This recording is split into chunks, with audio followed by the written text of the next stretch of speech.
Welcome to Tech with Shaping Pixel.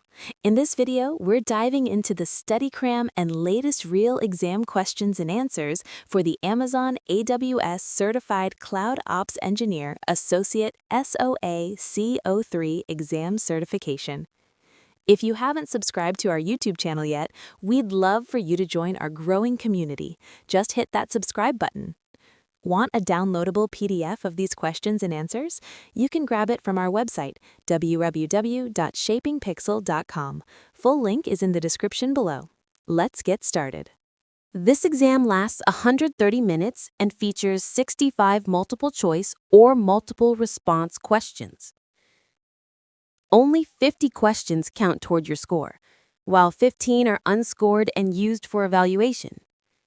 There is no penalty for guessing, so always answer every question.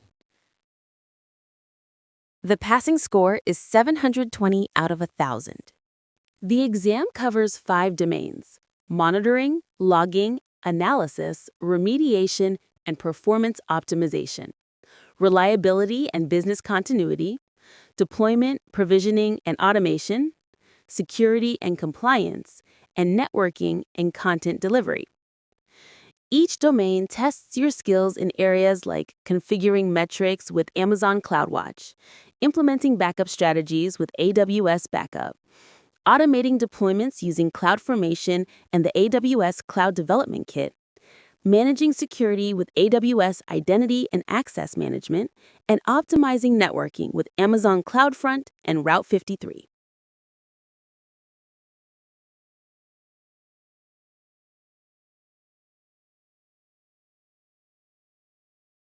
Compute.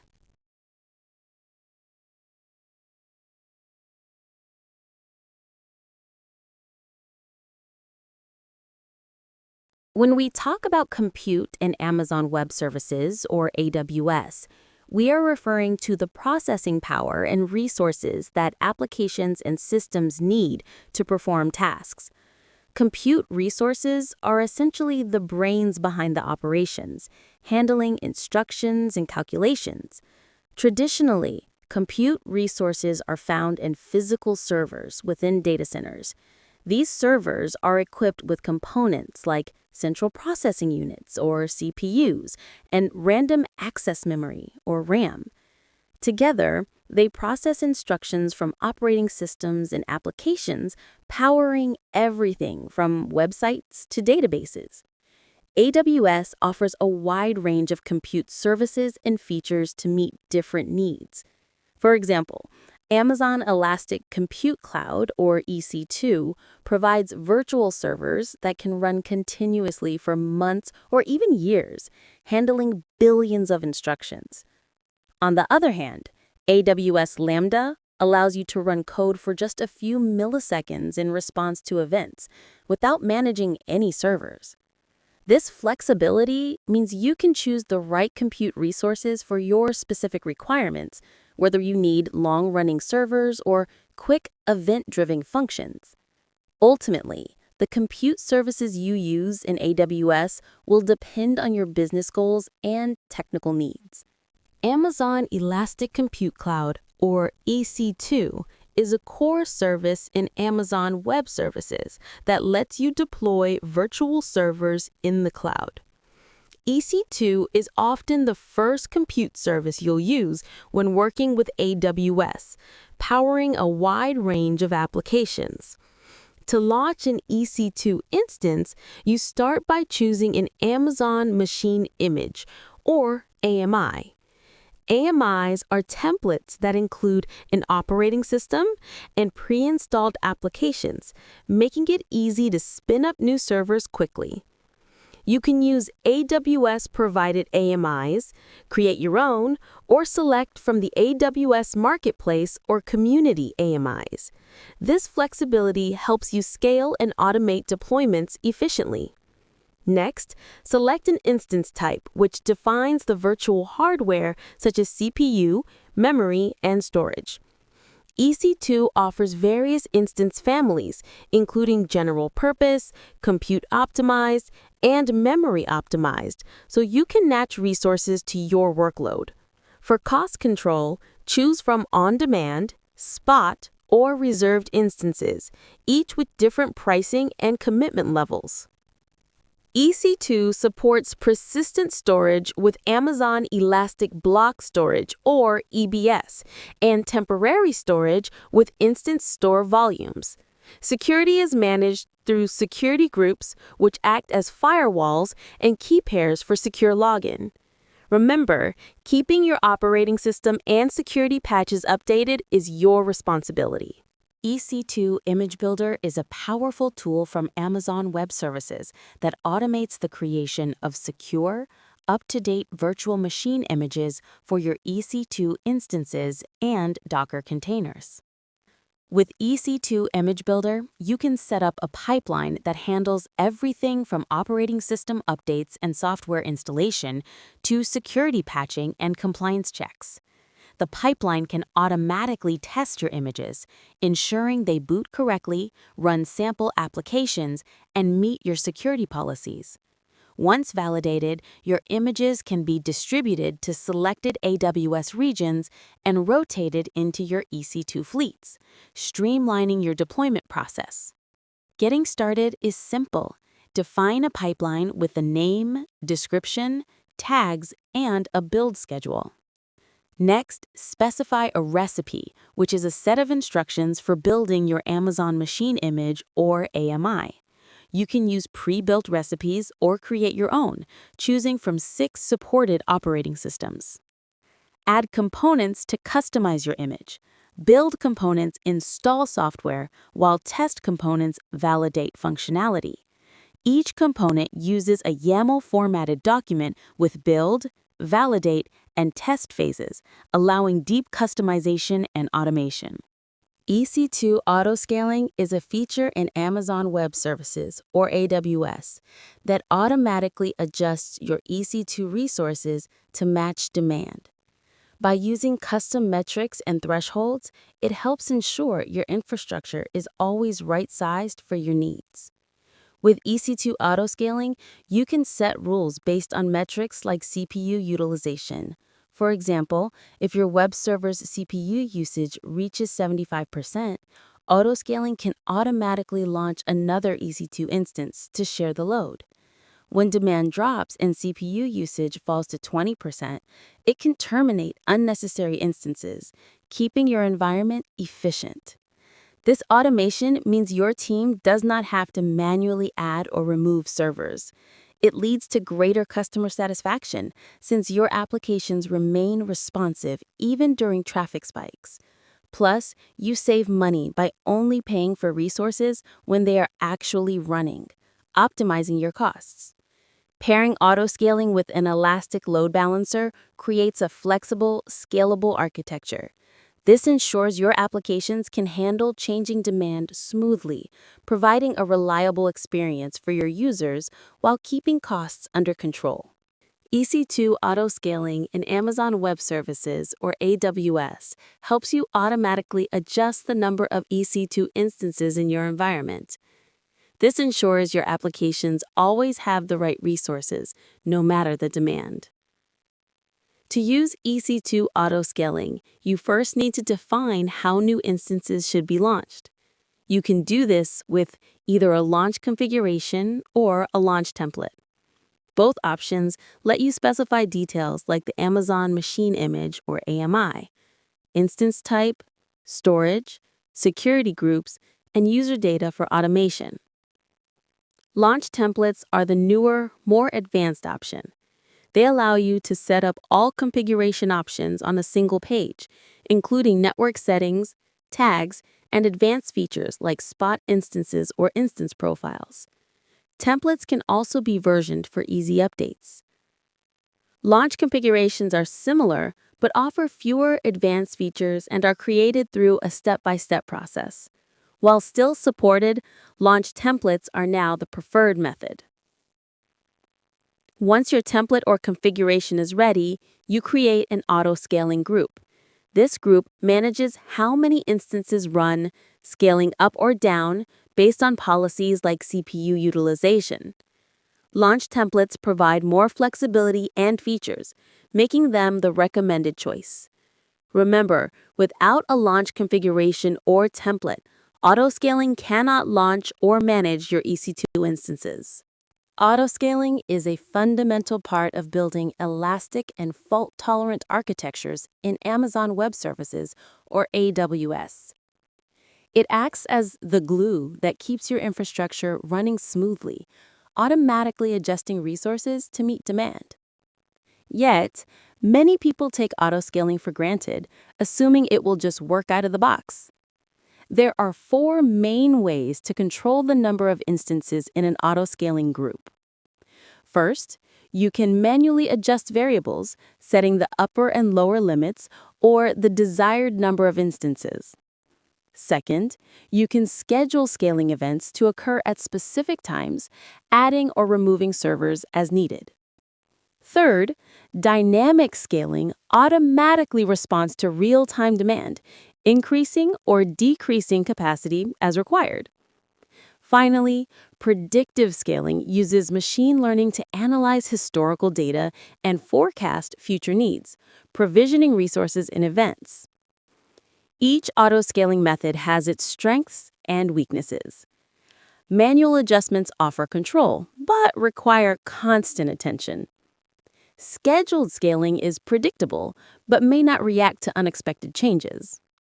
Dynamic scaling is responsive, but can be complex to configure. Predictive scaling is proactive, but relies on accurate data. Understanding these options is crucial. Next, let's explore why you might choose to manually scale your autoscaling groups. Autoscaling groups are designed to automatically adjust your resources based on demand. But sometimes relying solely on automation is not enough. There are moments when manual intervention is not just helpful, but essential. Imagine you know a huge spike in traffic is coming. Maybe your company is about to launch a major marketing campaign, or you are running an ad during a major sporting event with millions of viewers. In these cases, waiting for autoscaling to react could mean slow load times for users, or even downtime. That is why manually scaling your autoscaling group ahead of time can make all the difference. If you have just spent millions of dollars to attract users, you do not want them leaving because your website is slow. By increasing your desired number of instances before the surge, you ensure a smooth experience. As soon as the event is over and traffic returns to normal, you can scale back down. Adjust not only your desired number of instances, but also the minimum and maximum limits in your autoscaling group. This gives you full control during critical periods. Manual scaling lets you get ahead of big events and reduce downtime. However, it's not a daily solution. Reserve it for special, planned scenarios where automation alone is not enough. Dynamic scaling is a core feature of autoscaling in Amazon Web Services, or AWS. It automatically adds or removes instances based on demand, so you do not have to manage them manually. This keeps your resources efficient and responsive. Step scaling is the original method for dynamic scaling in AWS. It works by monitoring a metric like CPU usage and adjusting the number of instances in your autoscaling group. For example, if CPU usage goes above 80%, step scaling can add an instance. If it drops below 20%, it can remove one, helping you balance performance and cost. To prevent rapid scaling, cooldown policies pause scaling actions for a set time, letting new instances come online before more are added. CloudWatch alarms trigger scaling at different thresholds, like 60, 80, or 95% CPU usage, each adding a specific number of instances.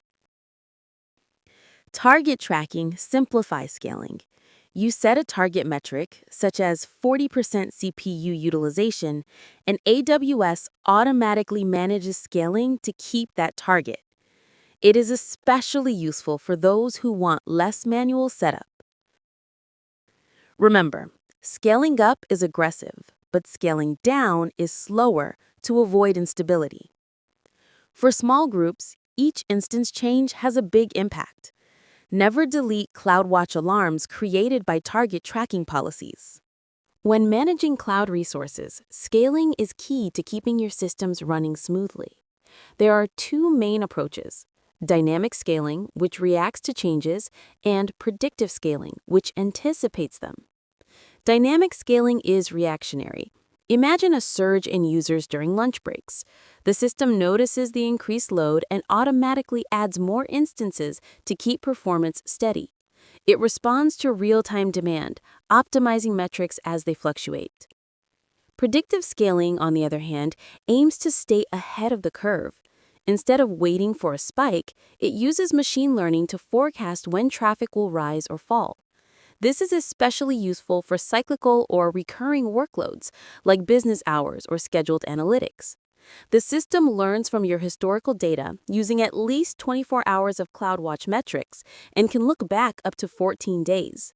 It updates its forecasts daily, provisioning resources just before they are needed and scaling down as demand drops. You can test predictive scaling in forecast-only mode, letting you compare predictions to reality without affecting your users. If satisfied, enable full scaling control. Using both predictive and dynamic scaling together offers high availability, though it may increase costs. The right balance keeps your users happy and your systems efficient. Scheduled scaling is a powerful technique that lets you add or remove instances from your auto-scaling groups based on specific time parameters. Instead of relying solely on demand, you can schedule your resources to match predictable patterns, making your infrastructure more efficient. For instance, imagine you have a fleet of batch processing instances. You might want these to run only during the middle of the night, when spot instance prices are typically lower. By scheduling these instances to start and stop at set times, you can complete your work during those cost-effective hours. Another common use is in development environments. There is no need to keep test and development workloads running after business hours.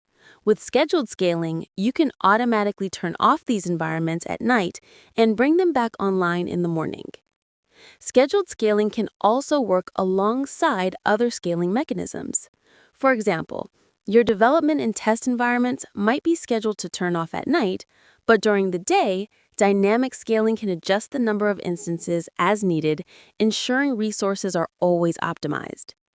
Integrating scheduled scaling into your architecture can lead to significant cost savings, especially when paired with spot instances. This approach is most effective when your solutions can handle stopping and starting resources as needed.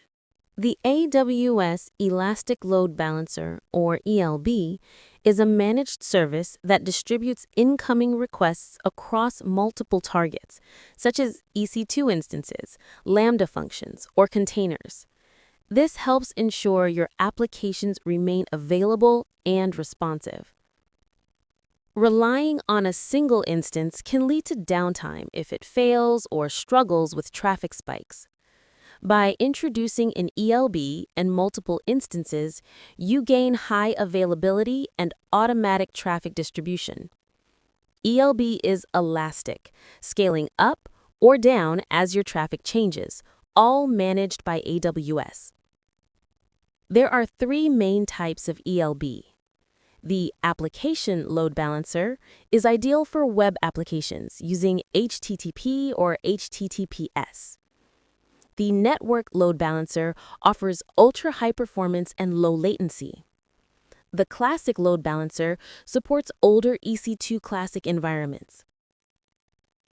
Each ELB uses listeners to define how requests are routed, target groups to organize resources, and rules to control traffic flow. Health checks automatically detect unhealthy targets and stop sending them traffic, ensuring only healthy resources serve your users. ELBs can be internal, serving only within your virtual private cloud, or internet-facing, accessible from the internet with a public DNS name. With cross-zone load balancing enabled, traffic is evenly distributed across all targets and all availability zones, maximizing efficiency and reliability. Server certificates play a crucial role in securing your elastic load balancers. When you use an application load balancer, or ALB, for your web applications, you have the option to handle both HTTP and HTTPS protocols, depending on your security needs. Configuring an HTTP listener on port 80 is straightforward, but using HTTPS on port 443 requires extra steps. HTTPS is the encrypted version of HTTP, creating a secure channel between clients and your ALB. To enable this, your ALB must have a server certificate and a security policy. The server certificate used by the ALB is an X509 certificate issued by a certificate authority. When setting up HTTPS, you can select a certificate from 4 options.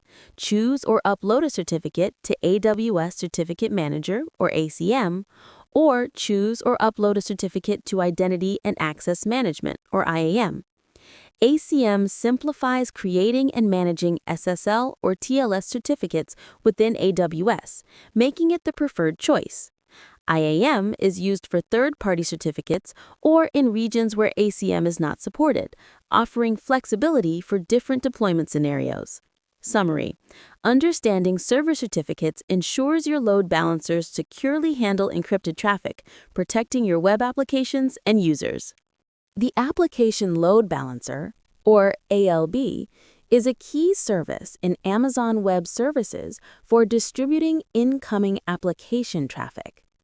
Operating at Layer 7 of the Open Systems Interconnection Model, or OSI model, the ALB is designed for advanced routing and visibility, making it ideal for modern application architectures like microservices and containers. Before configuring your ALB, it is best practice to set up target groups. A target group is simply a collection of resources, such as web servers, that the ALB will route requests to. For example, you might create one target group for HTTP traffic on port 80 and another for secure HTTPS traffic on port 443. Each group can be customized with health checks, ensuring only healthy targets receive traffic. To create an ALB, navigate to the Load Balancing section in the Amazon Web Services Management Console. Assign a name, select Internet-facing or Internal, and configure listeners for your desired protocols and ports. Choose your availability zones and security groups. Then associate your previously created target group. Review your settings and launch the ALB. Listeners define how the ALB handles incoming requests. You can add rules based on conditions like source IP address, forwarding specific requests to different target groups.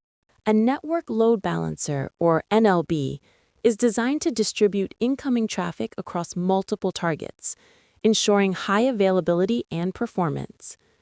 Unlike the application load balancer, which operates at the application layer, the NLB works at Layer 4 of the OSI model, focusing on TCP and UDP protocols.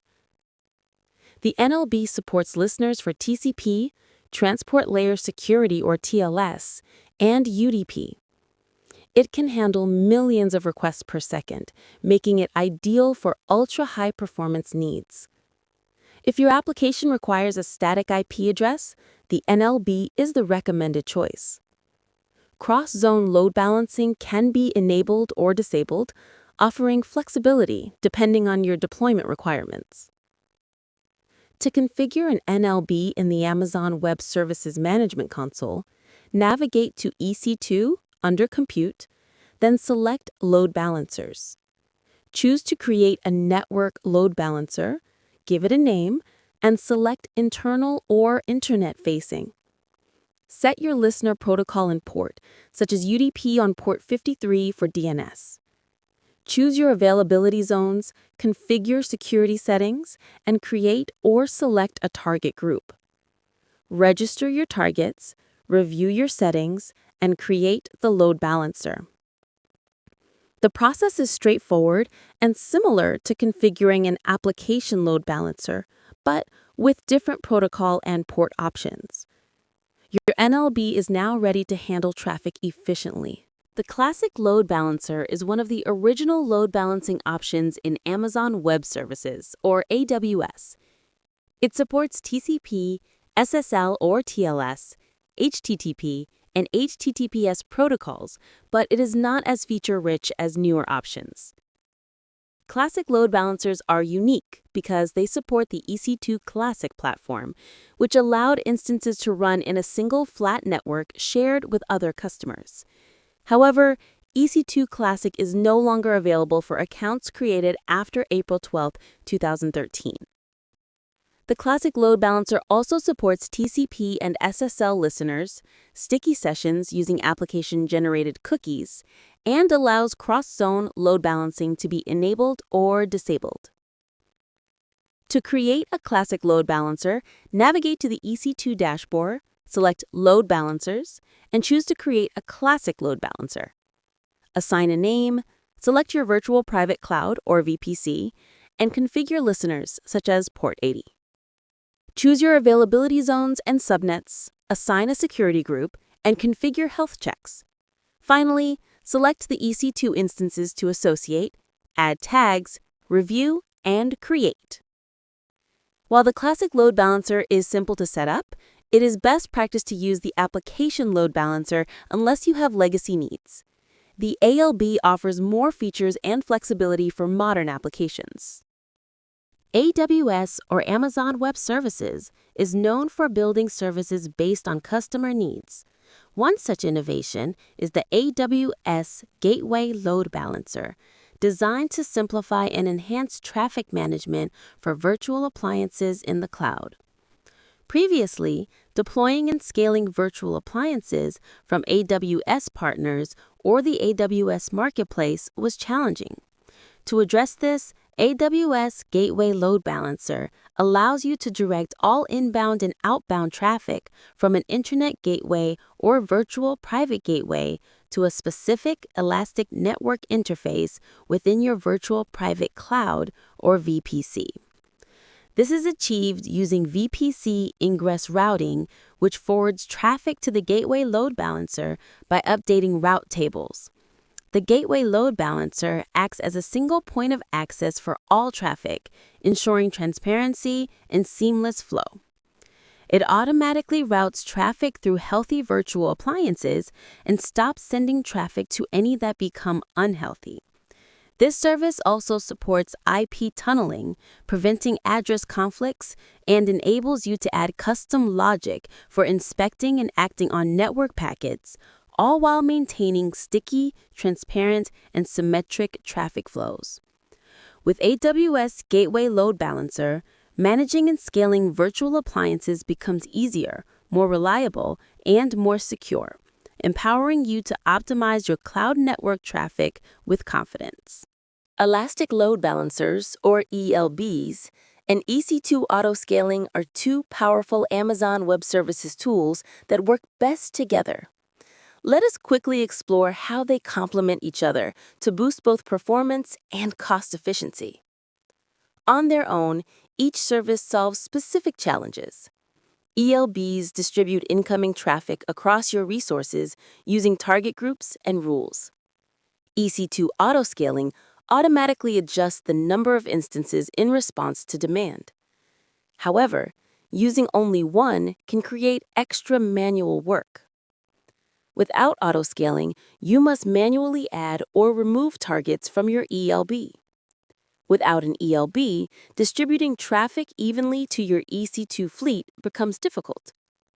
When you attach an ELB to an autoscaling group, the ELB automatically detects new instances and distributes traffic to them. For application load balancers or network load balancers, you associate your autoscaling group with a target group. For classic load balancers, your EC2 instances register directly with the load balancer.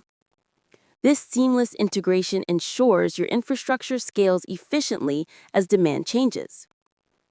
To connect an existing load balancer, simply edit your autoscaling group.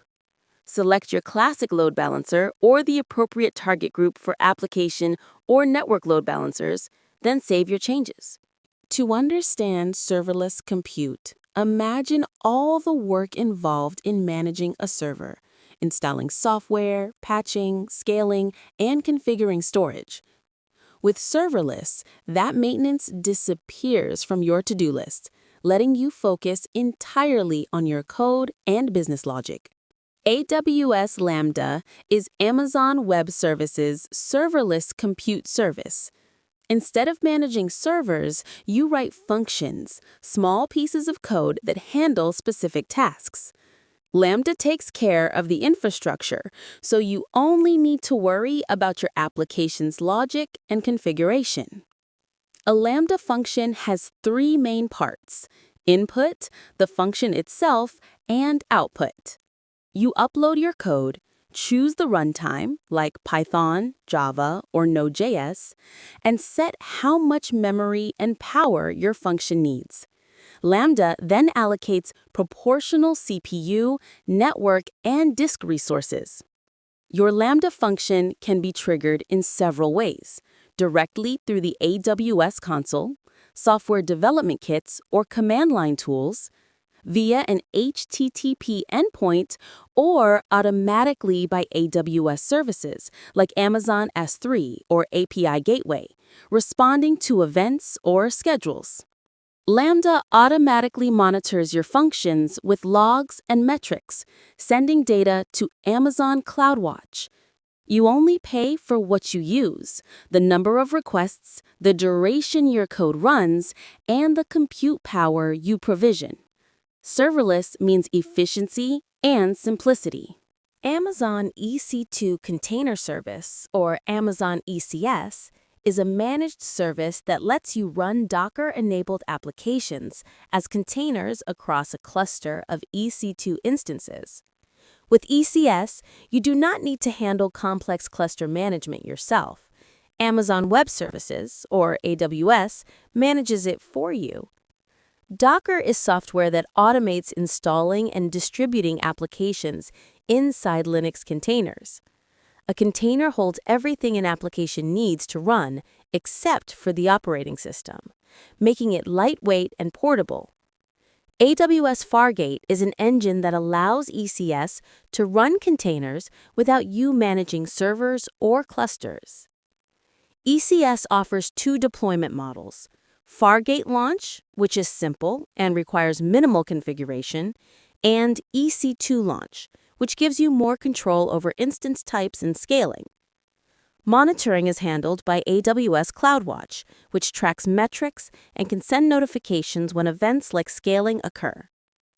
ECS clusters aggregate resources like CPU and memory, scaling dynamically from a single instance to thousands.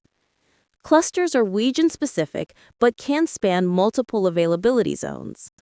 Features like security groups, elastic load balancing, and auto-scaling are supported, making ECS flexible and powerful for containerized applications. Kubernetes is an open-source container orchestration tool that automates the deployment, scaling, and operation of containerized applications.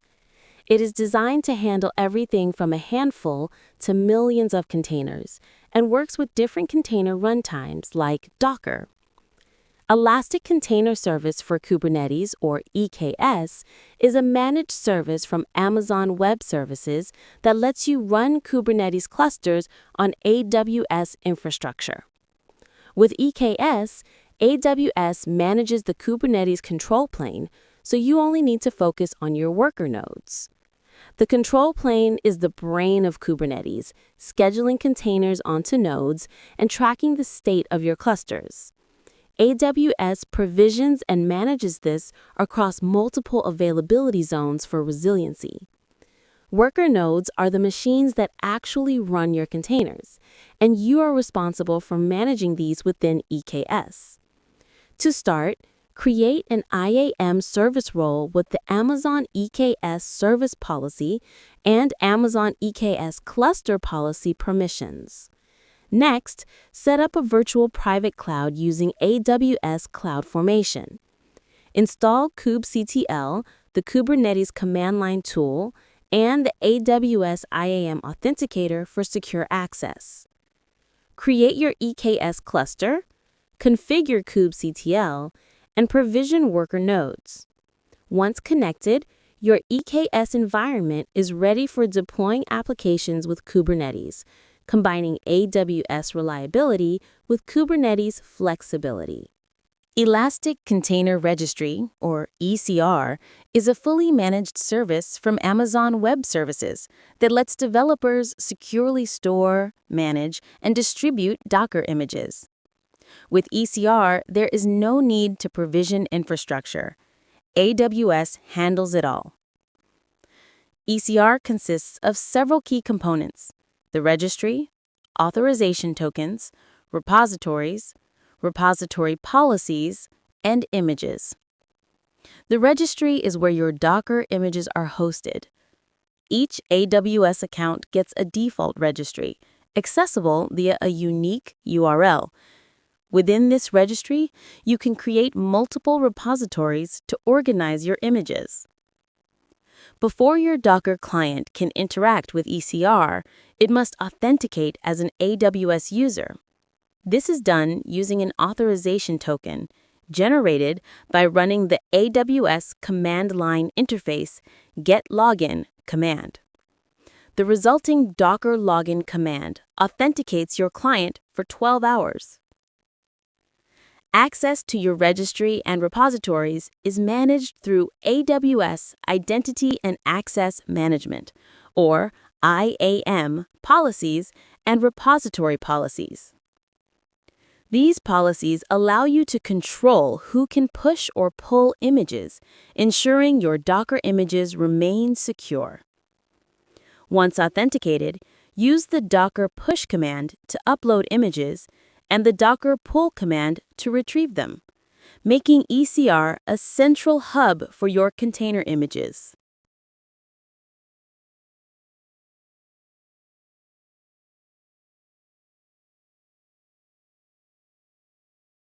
Storage.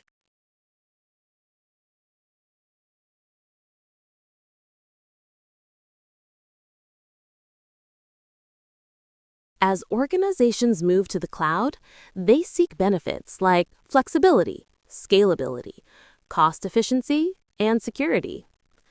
Amazon Web Services, or AWS, offers a wide range of storage services to help businesses take full advantage of these cloud benefits. You might wonder why AWS provides so many different storage options. The answer is simple. Just like in traditional data centers, not all data is the same. Some data needs to be accessed quickly, some needs to be archived, and some requires extra security or durability. AWS storage solutions fall into three main categories: block storage, file storage, and object storage. Block storage divides data into blocks, offering low latency and is similar to directly attached disks. File storage organizes data as files within directories, allowing shared access, much like network-attached storage, or NAS. Object storage uses a flat address space, referencing each object with a unique key and supporting metadata for easy identification. AWS recognizes that every workload is unique. By offering a variety of storage services, AWS lets you choose the best fit for your specific requirements, ensuring your data is stored efficiently, securely, and cost-effectively. Kubernetes is an open-source container orchestration tool that automates the deployment, scaling, and operation of containerized applications. It is designed to handle everything from a handful to millions of containers and works with different container runtimes like Docker. Elastic Container Service for Kubernetes, or EKS, is a managed service from Amazon Web Services that lets you run Kubernetes clusters on AWS infrastructure.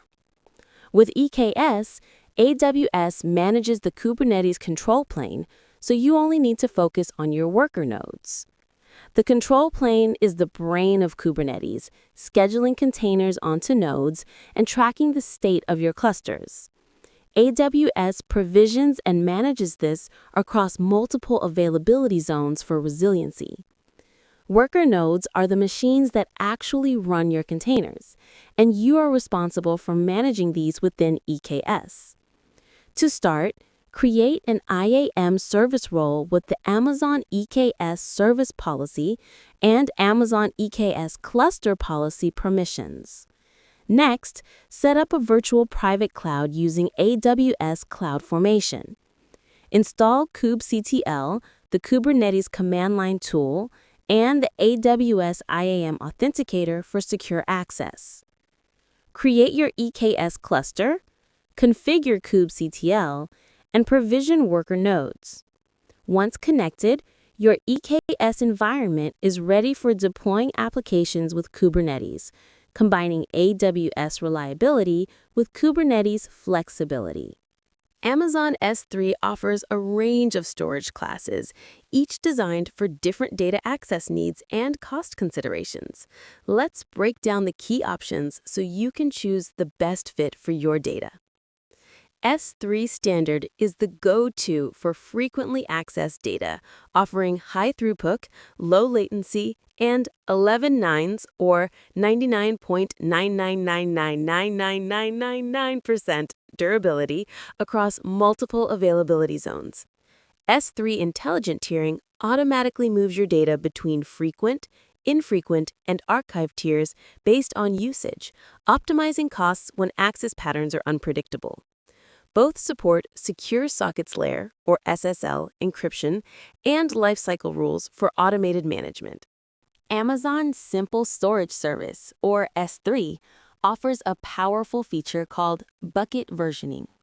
This allows you to keep multiple versions of the same file, protecting your data from accidental or malicious deletion.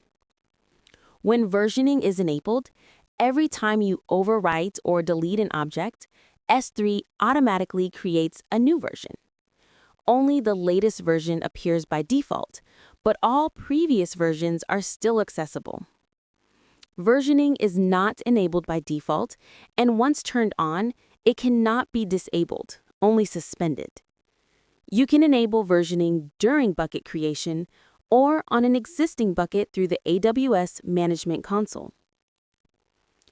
Once enabled, each new or modified object receives a unique version ID. Existing objects get a null version ID until they are changed or deleted. To see all versions, simply select Show in the bucket's versioning view. This lets you recover older files or review changes. But remember, storing multiple versions can increase your storage costs.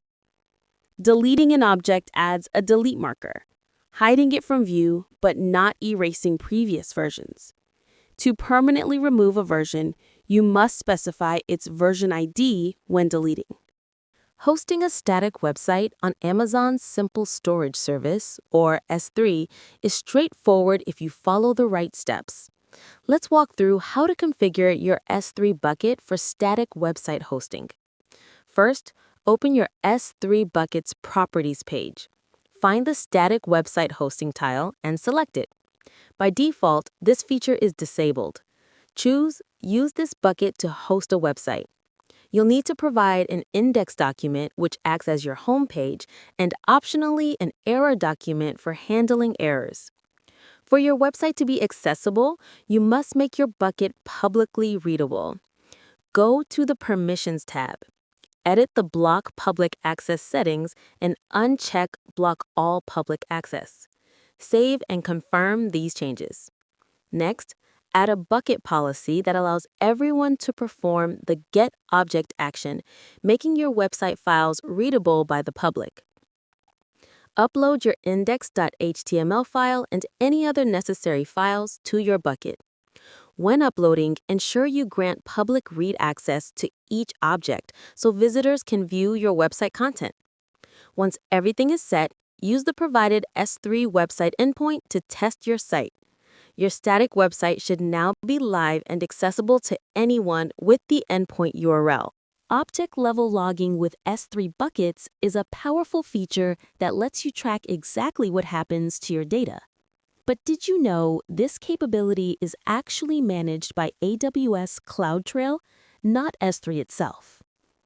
AWS CloudTrail is a service designed to record and track all API requests made within your AWS environment. Whether you use the AWS command line interface, software development kits, the management console, or even another AWS service, CloudTrail captures each API call as an event and stores it in a log file on S3. When you enable object-level logging, CloudTrail records specific S3 data events, such as getObject, putObject, and deleteObject. Each event includes important metadata like the identity of the caller, the timestamp, and the source IP address. This detailed tracking helps you monitor access and changes to your S3 objects for security and compliance. You can set up S3 data event logging in two ways: through the CloudTrail console by adding S3 buckets to a trail, or directly in the S3 Buckets Properties tab. Simply choose your trail, select which events to capture, and enable object-level logging. Object-level logging with S3 buckets is a powerful feature that lets you track exactly what happens to your data. But did you know this capability is actually managed by AWS CloudTrail, not S3 itself? AWS CloudTrail is a service designed to record and track all API requests made within your AWS environment. Whether you use the AWS command line interface, software development kits, the management console, or even another AWS service, CloudTrail captures each API call as an event and stores it in a log file on S3. When you enable object-level logging, CloudTrail records specific S3 data events, such as getObject, putObject, and deleteObject. Each event includes important metadata like the identity of the caller, the timestamp, and the source IP address. This detailed tracking helps you monitor access and changes to your S3 objects for security and compliance. You can set up S3 data event logging in two ways: through the CloudTrail console by adding S3 buckets to a trail, or directly in the S3 Buckets Properties tab. Simply choose your trail, select which events to capture, and enable object-level logging. Amazon S3 Object Lock is an advanced feature that helps you protect your data using the write once, read many, or warm compliance model. This prevents objects from being deleted for a set period or indefinitely. To enable Object Lock, you must turn it on when creating a new S3 bucket. It cannot be enabled on existing buckets. Versioning must also be activated first. Once Object Lock is enabled, it is permanent and cannot be disabled. Object Lock offers two retention modes: governance mode and compliance mode. Governance mode blocks most users from deleting or overriding objects during the retention period, but users with special permissions can override it. Compliance mode is stricter. No user, not even the AWS root account, can delete or alter objects until the retention period ends. Both modes require you to set a retention period in days. You can also set Object Lock on individual objects. Legal holds can be applied to object versions, preventing deletion without an expiration date.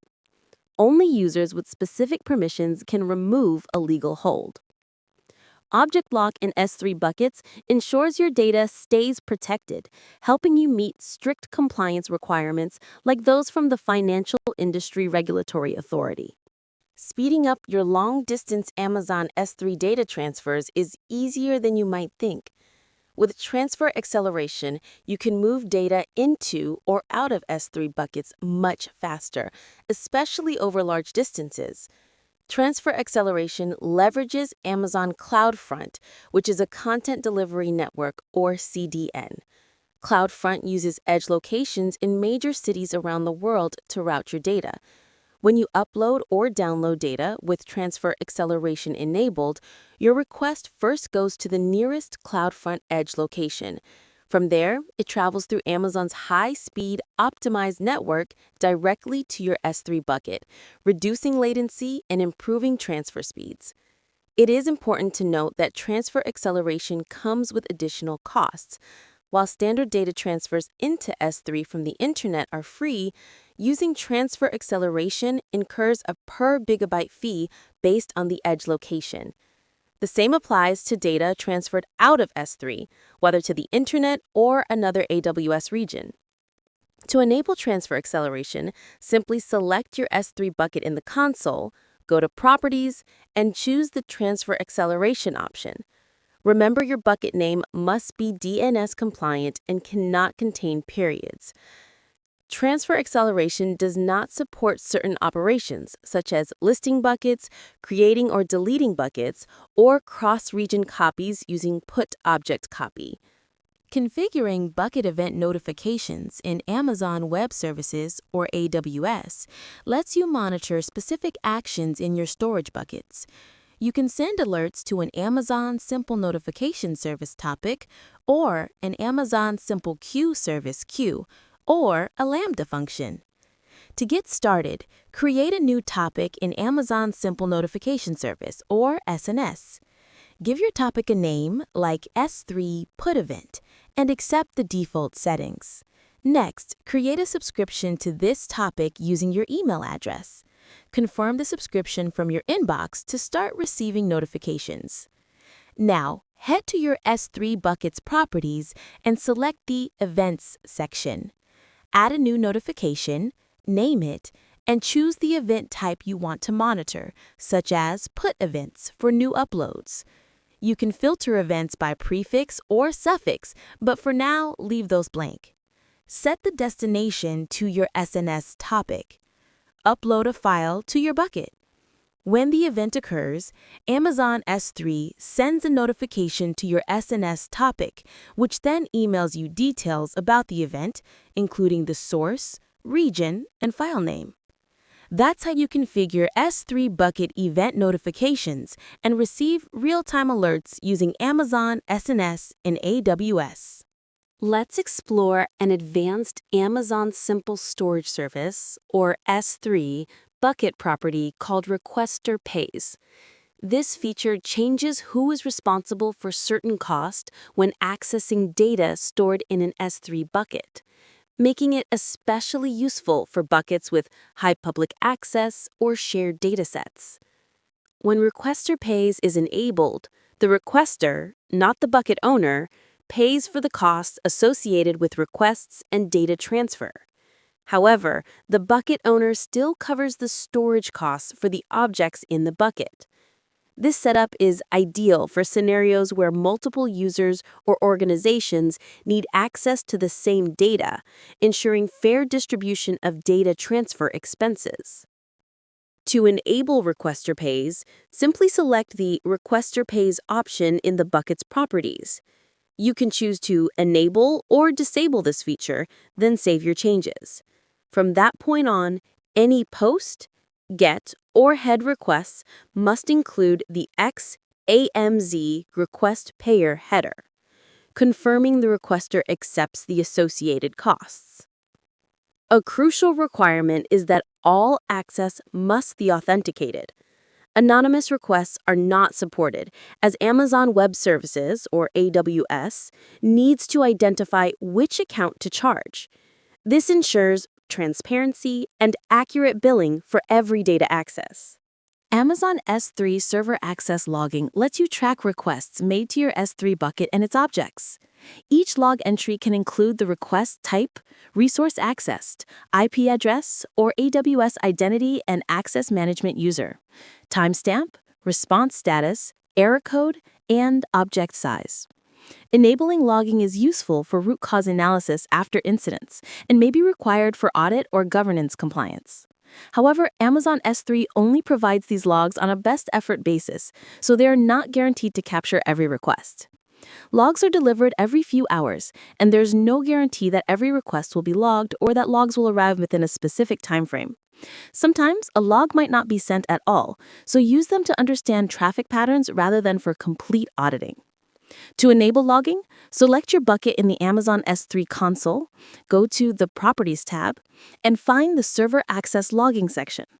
Click Edit, Enable Logging, and choose a destination bucket in the same region. Optionally, add a target prefix and select your preferred log object key format. The destination bucket cannot have logging enabled, S3 object lock, or requester pays.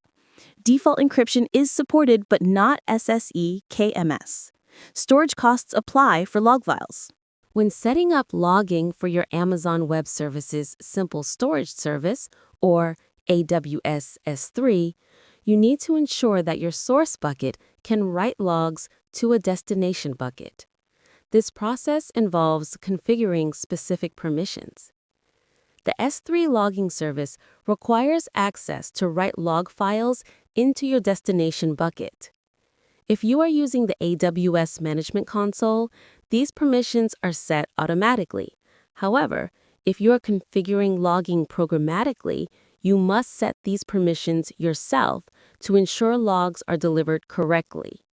While you might consider adding the log delivery group to the bucket access control lists, or ACLs, AWS no longer recommends this method. Instead, the preferred approach is to use a bucket policy. This policy should grant write access for logging. If you configure server access logging outside the console, remember to add this policy yourself to keep your logs flowing securely and reliably. Let us break down what you will find in an Amazon Simple Storage Service, or S3, server access log record. Each log entry is a single line with fields separated by spaces. The first field is the bucket owner, which is the canonical user ID of the bucket's owner. Next is the bucket name, followed by the time of the request in Coordinated Universal Time, or UTC. The remote IP address shows who made the request. The requester field displays the AWS Identity and Access Management, or IAM, identity for authenticated users, or a hyphen for unauthenticated ones.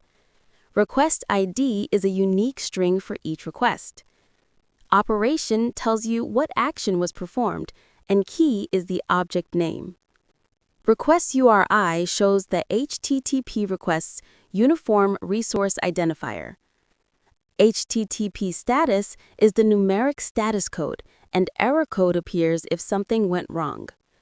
If a field's data is unknown or not applicable, you will see a hyphen. For example, unauthenticated requests or 0 bytes sent will display a hyphen in those fields.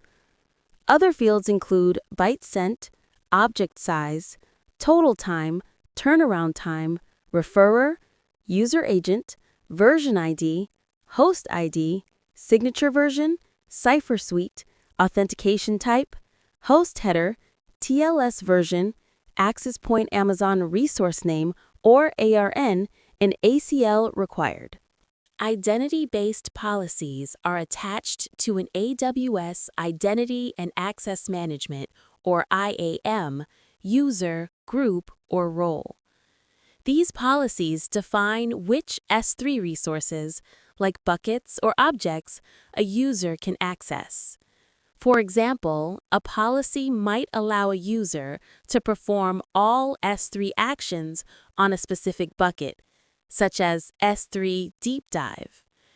You can also add conditions like restricting access based on the user's IP address. Resource-based policies are attached directly to S3 resources, such as buckets. The most common are bucket policies, written in JSON, which specify who can access the bucket and what actions they can perform. Unlike identity-based policies, bucket policies require a principal element to define who is allowed or denied access. S3 Access Control Lists, or ACLs, provide another way to manage access.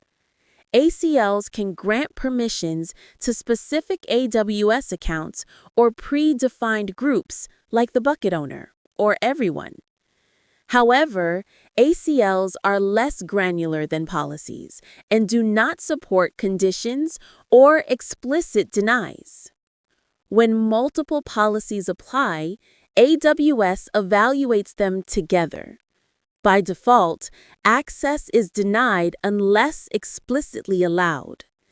If any policy includes a deny, it overrides any allow.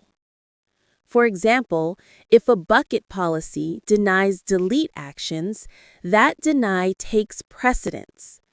In summary, you can use IAM policies, bucket policies, and ACLs together to control S3 access.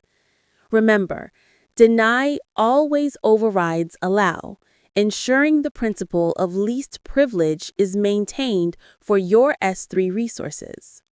Amazon's Simple Storage Service, or S3, is often used to store massive data sets that need to be shared across different teams, services, or applications. But managing access at scale can quickly become complicated and overwhelming. Traditionally, administrators relied on identity and access management policies, bucket policies, and access control lists. These methods can create large, confusing policies, especially when each requester needs different permissions. To address this, Amazon Web Services introduced S3 access points. An S3 access point is created and attached to a single bucket. You can have multiple access points for one bucket, each with its own permissions tailored for specific teams or applications. However, access points cannot be shared across multiple buckets. Access points only allow object operations, like getObject and putObject, not bucket-level actions. Each access point can be configured to accept requests from a specific virtual private cloud, or VPC, or from anywhere. By default, public access is blocked for new access points.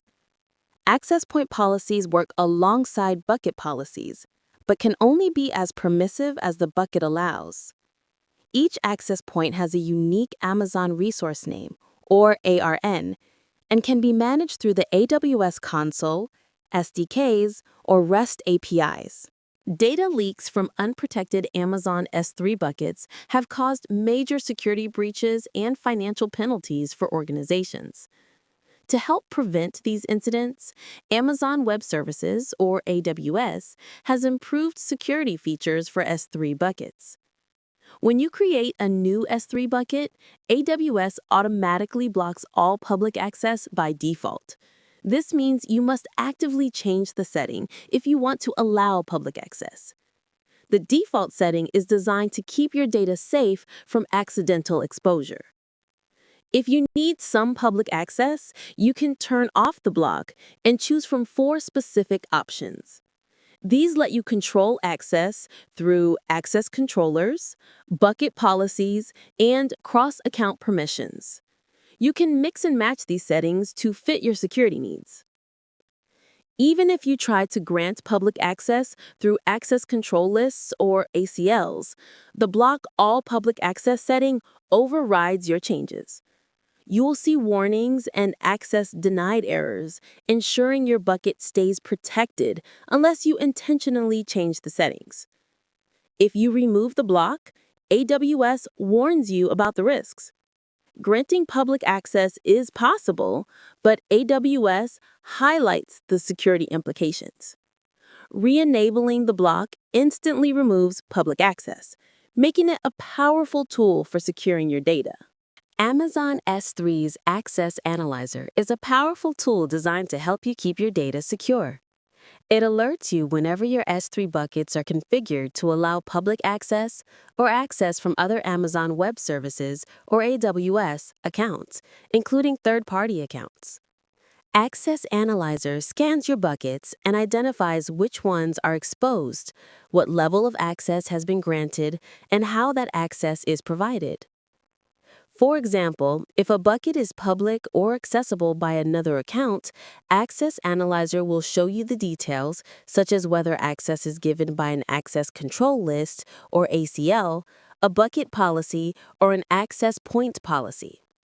If you discover a bucket is public by mistake, you can block public access with a single click. Access Analyzer updates its findings every 30 minutes and lets you download a report as a CSV file so you can review all bucket permissions in your region. To use Access Analyzer, you must first create an accounts-level analyzer in Identity and Access Management, or IAM, for each region you want to monitor. Setup is simple and ensures your S3 buckets stay protected from unintended exposure. Cross-origin resource sharing, or CORS, is a key feature in Amazon Simple Storage Service, also known as Amazon S3. CORS lets web applications request resources from a different domain than their own, making it possible to build flexible, client-side web apps that interact with S3 buckets. To enable CORS in Amazon S3, you need to configure specific policies within your bucket's settings. These policies are found under the Permissions tab of your S3 bucket. By setting up CORS, you control which domains can access your resources, what HTTP methods they can use, and which headers are permitted in requests. A CORS policy in S3 can include multiple rules. Each rule specifies allowed origins, methods, and headers.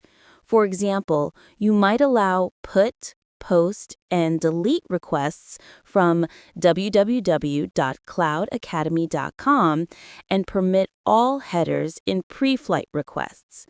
The allowed headers element defines which headers are accepted, while expose header determines which response headers are accessible to applications. When a browser sends a pre-flight request, S3 checks the CORS policy for a matching rule. The request's origin, method, and headers must match the policy's allowed origins, allowed methods, and allowed headers. Multiple rules can be set for different origins and methods, offering flexible access control. Protecting your data in Amazon Simple Storage Service, or Amazon S3, is essential. Failing to secure your data can lead to serious consequences. Let us quickly break down the 3 main server-side encryption options Amazon S3 offers to keep your information safe. Server-side encryption with S3 managed keys, or SSE S3, is the default for all new uploads as of January 2023.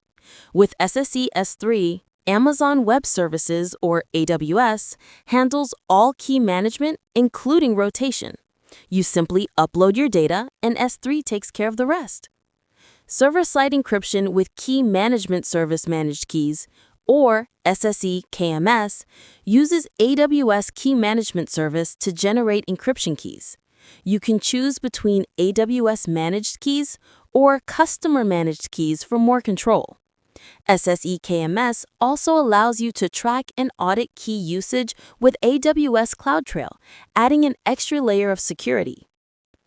Server-side encryption with customer-provided keys, or SSEC, lets you supply your own encryption keys. S3 uses your key to encrypt and decrypt data, but you must use a secure HTTPS connection for every request. Amazon S3's default encryption is SSE S3, but you can switch to SSE KMS for greater flexibility. Choose the method that best fits your security needs and always prioritize data protection. Client-side encryption with Amazon Simple Storage Service, or S3, lets you encrypt your data before it ever leaves your premises. This adds an extra layer of security during transit and means you do not need server-side encryption once your data reaches S3. The Amazon S3 encryption client is your tool for this process. It generates a unique, symmetric, plain text data encryption key to encrypt your object data. Then it encrypts that data key using a wrapping key, a process called envelope encryption. S3 itself simply stores the encrypted data and key, unaware of their encrypted state. You have flexibility with your wrapping key. Use symmetric or asymmetric keys, leverage the Amazon Web Services Key Management Service, or AWS KMS, or provide your own key. Using KMS is called client-side encryption with KMS-provided keys, or CSE KMS. Using your own key is called CSE-C. The S3 encryption client handles key creation, data encryption, and key wrapping. After encrypting, both the encrypted object and encrypted key are uploaded to S3. For decryption, the client retrieves and unwraps the key, decrypts the data, and deletes the plain text key from memory. Let us explore EC2 instance-level storage, also known as Instant Store Volumes. These are local disk drives that physically reside on the same host as your Amazon EC2 instance, providing fast, temporary storage. Unlike persistent storage options, Instant Store Volumes offer ephemeral storage. This means any data stored is temporary and not persistent. If your instance is stopped or terminated, all data on the Instant Store Volume is lost and cannot be recovered. It is not recommended to store critical or valuable data on Instant Store Volumes. If the underlying host fails, or if the instance is stopped or terminated, your data will be wiped. However, rebooting the instance does not affect the data. Instant Store Volumes are included in the price of your EC2 instance and offer extremely high input and output speeds. For example, i3 family instances can reach up to 3.3 million random read input-output operations per second. These volumes are ideal for caching, buffering, or workloads with frequently changing data. Instant Store Volumes inherit security from EC2, such as identity and access management policies. Not all instance types support them, so check AWS documentation. For persistent or shared data, use Elastic Block Store instead. Amazon Elastic Block Store, or EBS, is a service that provides persistent, durable block-level storage for your Amazon EC2 instances. Unlike Instant Store Volumes, EBS volumes are independent resources, offering flexibility and resilience for your data. EBS volumes can be attached to EC2 instances and are ideal for rapidly changing data or workloads needing specific input-output operations per second, known as IOPS. EBS volumes persist data even if your instance is stopped or terminated, as long as you configure it to do so. You can also resize EBS volumes elastically, making it easy to scale storage as your needs grow. There are two main types of EBS volumes: solid-state drive, or SSD-backed, and hard disk drive, or HDD-backed. SSD volumes are great for transactional workloads and boot volumes, while HDD volumes are designed for high-throughput tasks like big data processing and log storage. EBS allows you to create point-in-time backups called snapshots, which are stored in Amazon Simple Storage Service, or S3. Snapshots are incremental and can be used to restore data or create new volumes. EBS offers simple encryption using the Advanced Encryption Standard 256 algorithm, managed by the Key Management Service, or KMS. This ensures your data is secure both at rest and in transit. Amazon Web Services, or AWS, offers a range of storage solutions, each designed for different needs. Let us focus on Amazon Elastic File System, or EFS, and see how it fits into the AWS storage ecosystem. Amazon's Simple Storage Service, or S3, is object storage, best for storing large files that are written once and read many times, like videos or backups. Amazon Elastic Block Store, or EBS, is block-level storage, ideal for fast, low-latency access and persistent storage for a single EC2 instance, much like a computer's hard drive. Amazon Elastic File System, or EFS, is file-level storage, optimized for low latency, and supports access by multiple EC2 instances at once. It appears like a traditional file manager, using familiar file system features, such as locking, renaming, and hierarchical folders. EFS allows EC2 instances to access shared file systems through mount points across multiple availability zones. This setup is similar to traditional network-attached storage, but fully managed in the cloud. EFS is highly available, durable, and scalable to petabytes. It supports standard operating system APIs, NFS versions 4.1 and 4.0, and enables parallel access for applications across multiple instances and zones. Amazon Elastic File System, or EFS, offers flexible cloud storage for your data. Understanding its storage classes and performance modes helps you optimize both cost and performance for your workloads. EFS provides two storage classes, Standard and Infrequent Access, or IA. Standard is the default, ideal for frequently accessed data. IA is designed for data you rarely need, like audit logs, and offers lower storage costs. However, with IA, you pay for each read and write, and there is higher latency for the first byte compared to Standard. EFS Lifecycle Management can automatically move files between Standard and IA based on how often they are accessed. You can set this period to 14, 30, 60, or 90 days. Files under 128 kilobytes and metadata always stay in Standard. EFS offers two performance modes: General Purpose, which supports up to 7,000 operations per second with low latency, and Max I/O, which provides virtually unlimited throughput in IOPS, but with higher latency. Choose based on your workload's needs. There are also two throughput modes: Bursting Throughput, which scales with your storage size, and Provisioned Throughput, for consistently high performance regardless of file system size. Provisioned mode incurs extra charges. Let's walk through how to create and mount an Amazon Elastic File System, or EFS, using the AWS Management Console and the EFS Mount Helper for Linux-based EC2 instances. Before you begin, make sure you have a virtual private cloud, or VPC, with public subnets and at least one running EC2 instance. You'll also need security groups, one allowing SSH access to your EC2 instances and another for EFS that permits Network File System, or NFS, traffic on port 2049 from your EC2 security group. In the AWS console, navigate to EFS and create a new file system. Select your VPC, configure mount targets in your subnets, and assign the EFS security group. Choose Lifecycle Management, Throughput, Performance Mode, and enable encryption if needed. Review your settings and create the file system.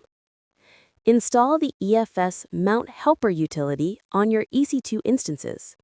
Create a directory, then use the provided mount command to connect your instance to EFS. The Mount Helper simplifies setup and includes built-in logging at var/log/amazon/EFS. Create a file in the EFS directory on one instance. Instantly, it appears on the other, confirming both EC2 instances share the same EFS storage. That's how easy it is.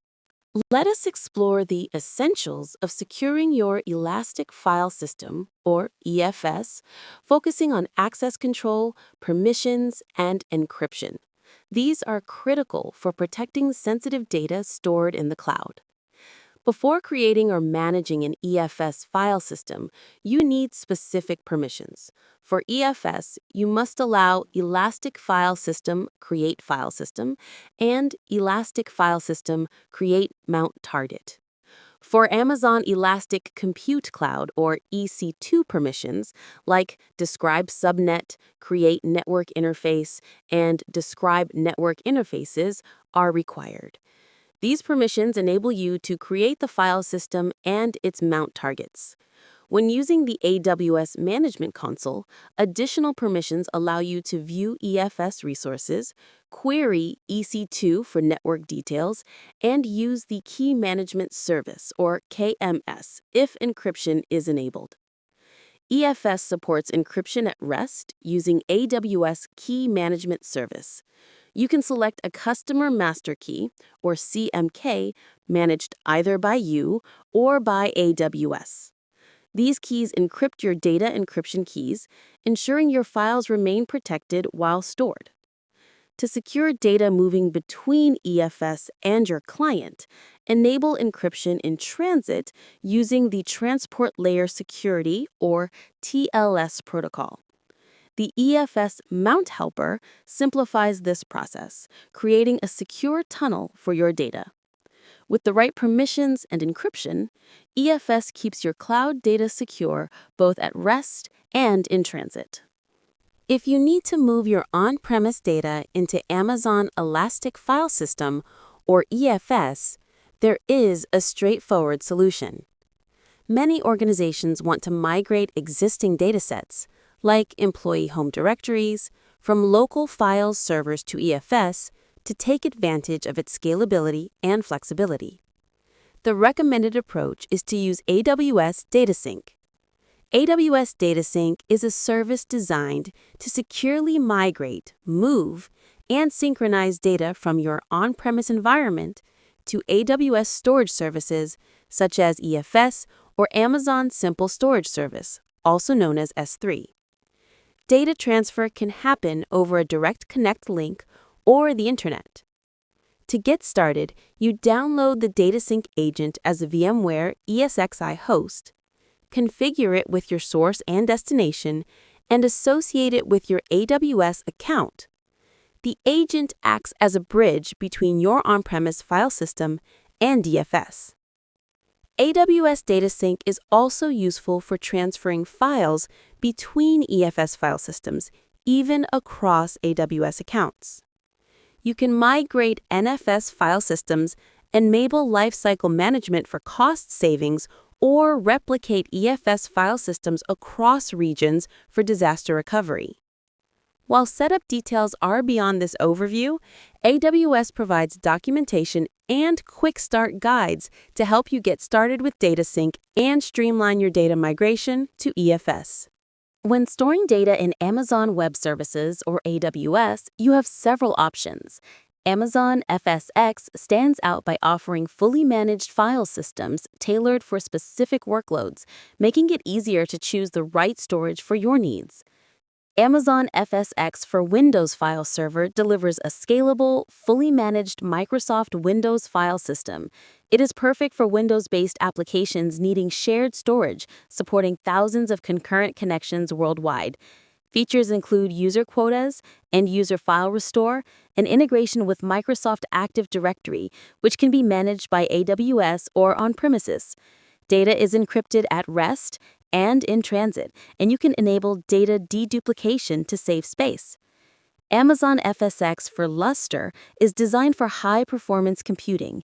It provides a POSIX-compliant file system with up to 100 gigabits per second throughput and sub-millisecond latency.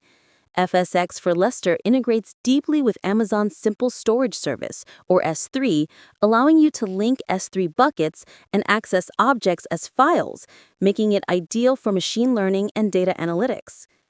Choose FSx for Windows File Server for Windows workloads needing shared access and administrative controls. Select FSx for Lustre when speed and performance are critical, especially for high-performance computing or machine learning tasks. Meet Company A. They rely on on-premises servers and traditional storage arrays, but as their data grows, they face challenges with scaling, costs, and managing infrastructure across multiple locations. Company A wants to scale efficiently, reduce hardware investments, and centralize data access. Traditional storage arrays are expensive and hard to manage, especially with multiple sites. They need a flexible, hybrid solution. Enter AWS Storage Gateway. This service bridges on-premises infrastructure with the AWS cloud, allowing seamless data movement and access. It uses a local cache for staging uploads and providing low-latency access to frequently used data. You can deploy Storage Gateway as a virtual machine on VMware ESXi, Microsoft Hyper-V, or Linux KVM, as a pre-configured hardware appliance, or as an Amazon EC2 instance in the AWS cloud. There are 4 gateway types: S3 File Gateway for Amazon S3, FSX File Gateway for FSX for Windows File Server, Tape Gateway for virtual tape libraries, and Volume Gateway for block storage using ISCI. Costs include storage, requests, and data transfer fees. Storage and request pricing depend on the gateway type, while data transfer into AWS is free. Amazon Storage Gateway offers 4 types: S3 File Gateway, FSX File Gateway, Volume Gateway, and Tape Gateway. Each is designed for specific storage needs, from backup and archiving to seamless cloud migration. S3 File Gateway is ideal for backing up data like SQL databases and Hadoop clusters to Amazon Simple Storage Service, or S3. It lets you create file shares using network file system or server message block protocols, mapping files directly to S3 buckets.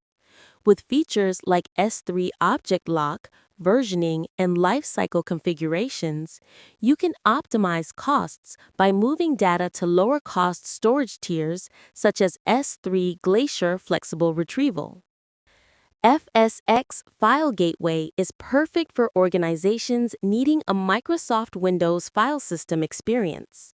It integrates with Microsoft Active Directory and supports features like shadow copies and data deduplication. FSX excels at multi-user file sharing, supporting up to 500 active users per gateway. Volume Gateway provides iSCSI block-level storage for on-premises applications. It is great for disaster recovery and cloud migration, allowing you to back up volumes as Amazon Elastic Block Store snapshots and restore them as needed. Tape Gateway replaces physical tape libraries with virtual tapes stored in AWS. It integrates with existing backup software, compresses and encrypts data, and archives tapes to Amazon Glacier. Choose your gateway based on your data type, sharing needs, and backup strategy. Let's walk through configuring an Amazon S3 file storage gateway on an EC2 instance. Start by opening the AWS console, searching for Storage Gateway, and clicking to create a new gateway. Name your gateway, select your time zone, and choose the S3 File Gateway option. Next, select Amazon EC2 as your hosting platform. Follow the provided setup instructions, then launch a new EC2 instance. Name it, keep the default Amazon machine image, and select at least an M5.X large instance type, as recommended. Choose a key pair for secure access, and configure your network settings, ensuring public IP is enabled. Create a new security group, leaving port 22 open for SSH, and open ports 80, 2049, 111, and 20048 for NFS access. Add a storage volume of at least 150 gigabytes. Then launch your instance and wait for it to initialize. Once your gateway is active, create an NFS file share linked to your S3 bucket. Select your gateway, specify your bucket, and leave protocol and storage class settings as defaults. Review and create the file share. Mount the file share on another EC2 instance using the provided Linux command. Create a directory, mount the share, and verify with the df command. Create a file, then check your S3 bucket to confirm seamless integration. Before diving into the AWS console to create backups, it is important to understand some key AWS backup terms. These concepts will help you manage and protect your data more effectively. A backup rule in AWS Backup specifies when and where your data should be backed up, as well as what actions to take over time. With backup rules, you can set schedules, define retention policies, and even manage cross-account backups. A backup plan is simply a collection of one or more backup rules. You assign resources to a backup plan, ensuring your data is protected according to your chosen policies. In AWS Backup, a resource is any item you want to back up. This could be an EC2 instance, an on-premises virtual machine, or an RDS database. All backups are stored in a vault, which is an AWS-managed encrypted storage location designed to keep your data safe. Enabling Vault Lock helps you meet compliance requirements by preventing your data from being re-encrypted, which can protect against ransomware attacks. Vault Lock uses the Write Once, Read Many, or WORM model to secure your backups.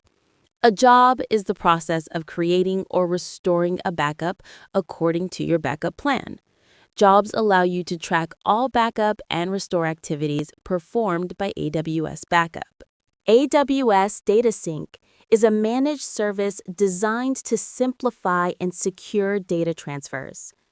Whether you need to move data from your on-premises data center to the cloud or between AWS storage services, Data Sync streamlines the process, making migrations and ongoing transfers efficient and reliable. Data Sync supports both migrations and ongoing data management. It can transfer data between on-premises storage and AWS or between different AWS storage services. The service is compatible with network file system shares, server message block shares, and self-managed object storage, providing flexibility for various environments. Data Sync automates and manages transfers, reducing manual effort and complexity. At the time of this recording, Data Sync works with Amazon's Simple Storage Service, or Amazon S3, Amazon Elastic File System, Amazon FSx for Windows Server, and AWS Snowcone. This broad compatibility makes it a versatile tool for many storage scenarios. Data Sync leverages AWS virtual private cloud endpoints for high bandwidth and low latency. Its parallel multi-threaded architecture enables transfer speeds up to 10 gigabits per second. Security is ensured through transport layer security encryption in transit and data validation for integrity. AWS Data Sync uses a straightforward per gigabyte pricing model, making costs predictable and avoiding surprises. Migrating data to Amazon Web Services, or AWS, can transform how organizations manage, store, and process information. Let's explore 3 key strategies for moving your data to AWS, each tailored to different business needs. If you have large amounts of rarely accessed data on your own servers, archiving to cold storage in the cloud is a smart move. Amazon S3 Glacier, especially Glacier Deep Archive, offers a cost-effective solution for long-term storage. Using AWS Data Sync, you can automate the migration of this data from your data center to Glacier, ensuring durability and reducing the burden of maintaining legacy storage systems. For businesses needing frequent or ongoing data transfers, AWS provides options like Amazon S3, Amazon FSx for Windows File Server, or Elastic File System, known as EFS. These services support regular migrations for backup or disaster recovery. For example, you might use EFS as a standby file system in the cloud, ready to take over if your primary on-site system fails. Hybrid cloud setups combine on-premises and AWS resources. When you need extra computing power, such as for machine learning or rapid data analysis, you can migrate data to AWS, process it, and then return results to your data center. AWS Data Sync is a managed service designed to simplify and automate data transfers. To understand its architecture, let's break down how it works in two common scenarios: moving data from on-premises storage to AWS, and transferring data between AWS storage services. When migrating data from your own storage environment to AWS, three main components are involved: the agent, locations, and tasks. The agent is a virtual machine installed on your infrastructure, compatible with VMware ESXi, KVM, or Microsoft Hyper-V. It reads and writes data to your storage. Locations define the source and destination endpoints, such as network file systems or Amazon S3. Tasks specify what data to move, how to move it, and any filters or verification checks. Transferring data between AWS services like Amazon S3 to Amazon Elastic File System, or EFS, does not require the agent. You still define source and destination locations and configure a task, but the process is fully managed within AWS. Data Sync only copies storage data, not permissions or settings.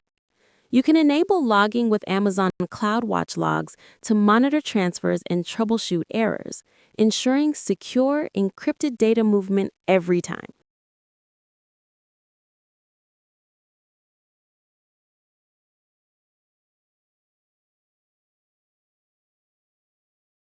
Networking.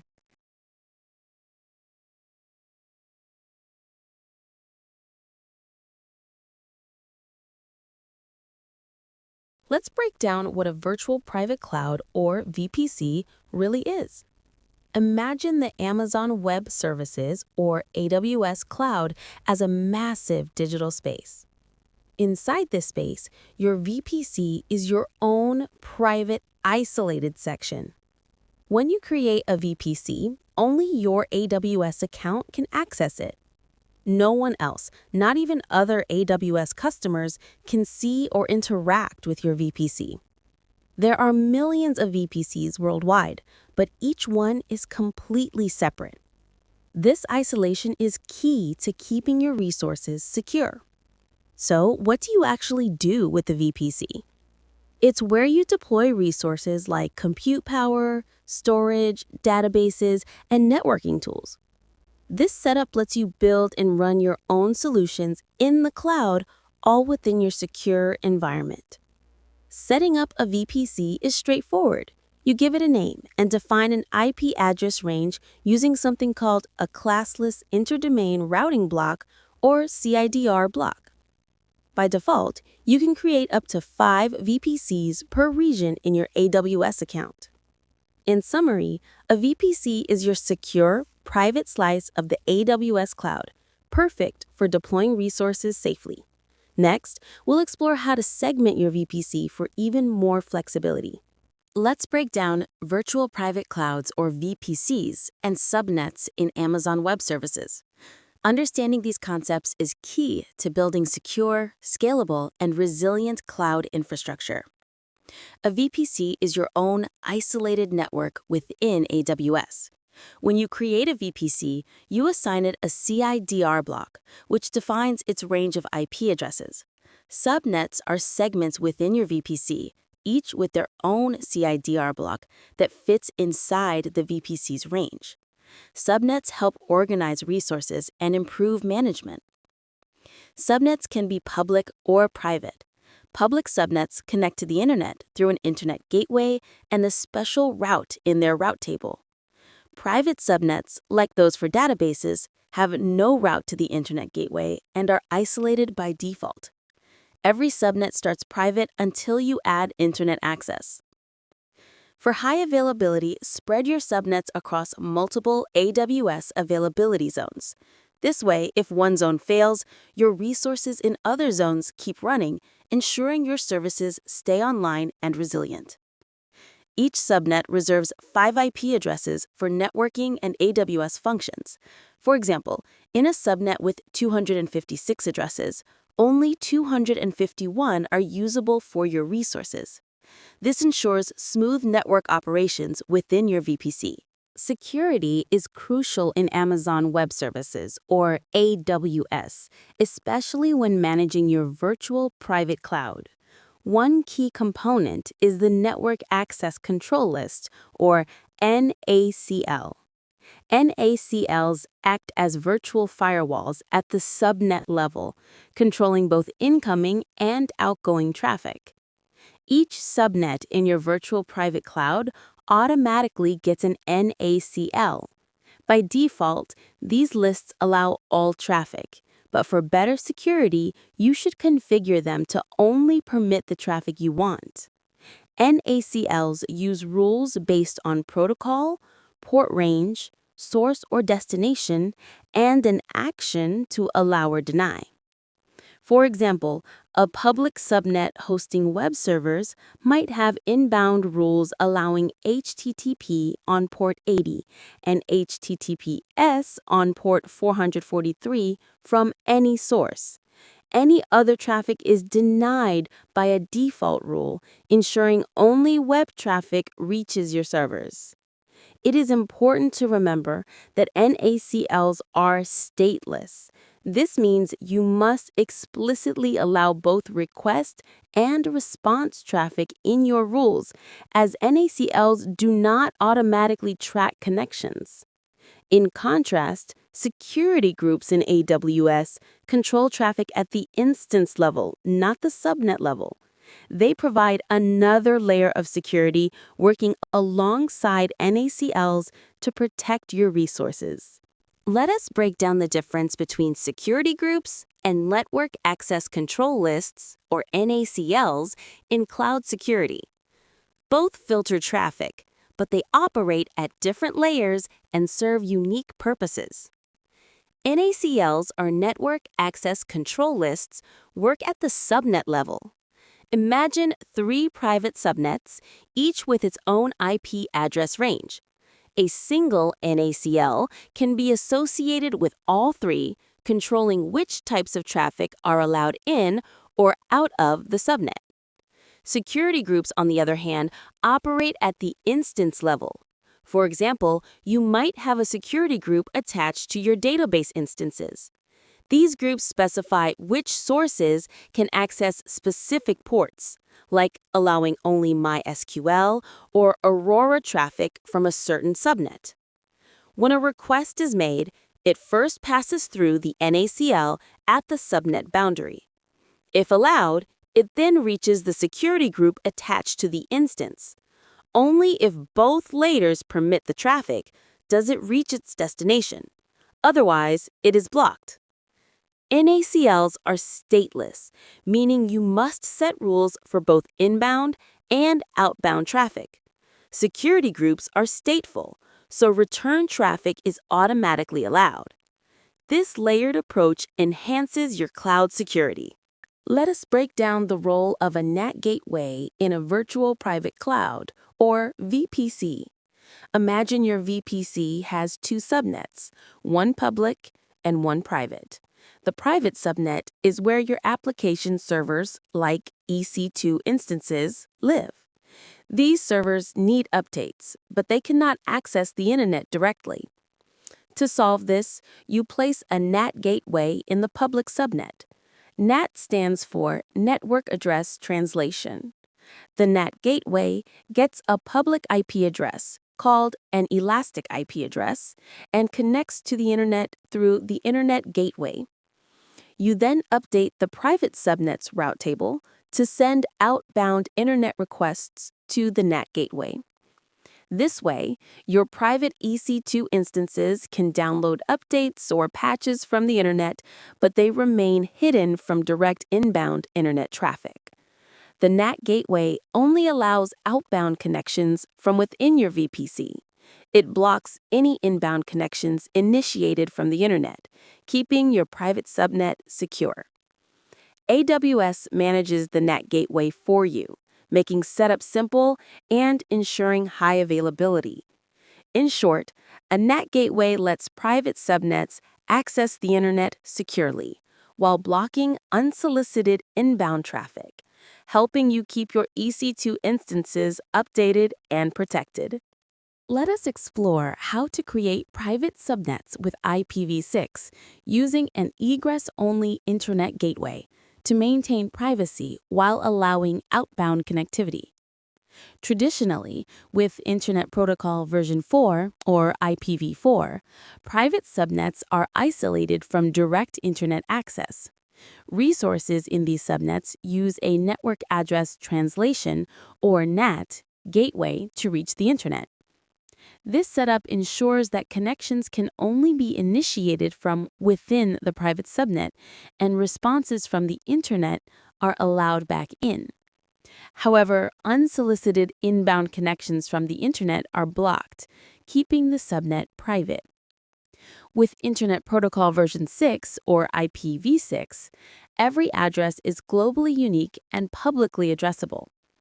This presents a challenge. How do you keep an IPv6 instance private if all addresses are reachable from the internet? Simply placing an instance in a private subnet is not enough, since IPv6 does not use NAT in the same way as IPv4. To solve this, you use an egress-only internet gateway. This gateway allows outbound IPv6 traffic from your private subnet to the internet, but blocks any inbound connections initiated from the internet, preserving privacy for your resources. Remember to update your route tables, security groups, and network access control lists to ensure your IPv6 private subnet remains secure and functions as intended. A virtual private network, or VPN, is a secure way to connect two remote networks over the internet. In Amazon Web Services, or AWS, VPNs help link your virtual private cloud, or VPC, to your on-premise data center. Imagine your VPC in AWS and your data center, each with its own private network. You want resources in both locations to communicate securely. A VPN connection lets you do this, even if your VPC subnet is isolated from the internet. On the AWS side, you create a virtual private gateway and attach it to your VPC. In your data center, you set up a customer gateway, which can be hardware or software. These gateways form the endpoints of your VPN tunnel. You update your route tables so AWS resources know how to reach your data center. Security groups must allow the right protocols, like SSH or remote desktop, from your data center's network to your AWS instances. Direct Connect is another way to link your data center to AWS, but it does not use the internet. Instead, it uses dedicated private infrastructure for a more secure and reliable connection. Your data center connects to a Direct Connect location, which bridges to AWS. This setup allows access to both private VPC resources and public AWS services, all without traversing the public internet. Direct Connect offers speeds up to 10 gigabits per second. Virtual Private Cloud Peering, or VPC peering, is a way to connect two VPCs so their resources can communicate securely. Unlike VPN connectivity or Direct Connect, which link your on-premises network to a VPC, VPC peering connects VPCs directly. Each VPC might contain resources like EC2 instances or databases. With VPC peering, these resources can talk to each other, even if the VPCs are in different regions. The peering connection itself is hosted on Amazon Web Services infrastructure, making it highly resilient with no single point of failure or bandwidth bottleneck. VPC peering is always a one-to-one connection. If you have 3 VPCs, each pair that needs to communicate must have its own peering connection. Also, VPCs cannot have overlapping IP address ranges. For example, if both VPCs use 10.0.0.0/16, pairing is not possible. To set up peering, the owner of one VPC sends a request to another. If accepted, both VPCs update their route tables to allow traffic between them, ensuring their CIDR blocks do not overlap. Finally, update your security groups to permit the right resources, ports, and protocols.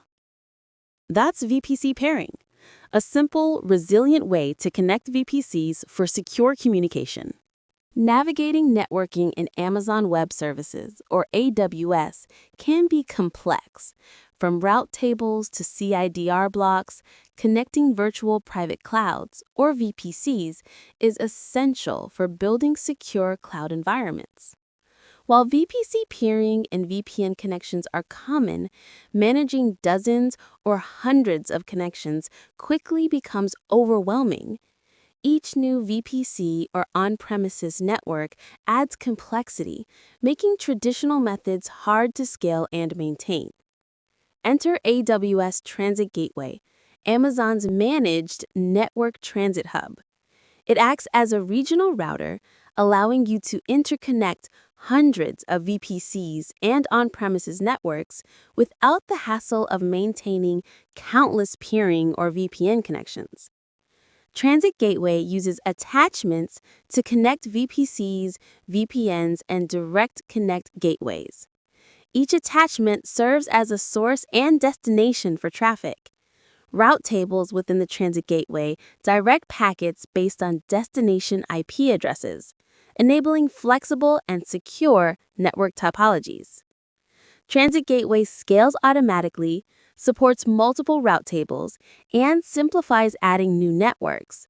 However, there are limits: 5 transit gateways per region, 5 attachments per VPC, and bandwidth caps. Still, it's a powerful solution for complex AWS networking needs. Elastic IP addresses, or EIPs, are a key part of managing network infrastructure in Amazon Web Services, or AWS. While public IP addresses can be assigned to instances, they are not persistent and will change if the instance is stopped or terminated. An elastic IP address is a persistent public IPv4 address that you can allocate to your AWS account. Unlike standard public IP addresses, an EIP remains associated with your account until you choose to release it. This means you can attach it to any instance or Elastic Network Interface, or ENI, as needed. If you associate an EIP with an instance, it replaces any existing public IP address. The EIP will remain with the instance even if you stop and start it, ensuring continuity. However, if an EIP is not attached to a running instance, AWS will charge you for it.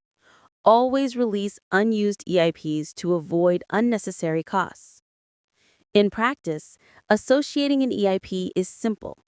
Allocate the address, attach it to your instance, and it instantly replaces the previous public IP. Disassociating and releasing the EIP is just as straightforward. Elastic IP addresses provide persistence and flexibility, but remember to manage them wisely to avoid extra charges. Elastic Network Interfaces, or ENIs, are virtual network cards you can create and manage within your Virtual Private Cloud, or VPC.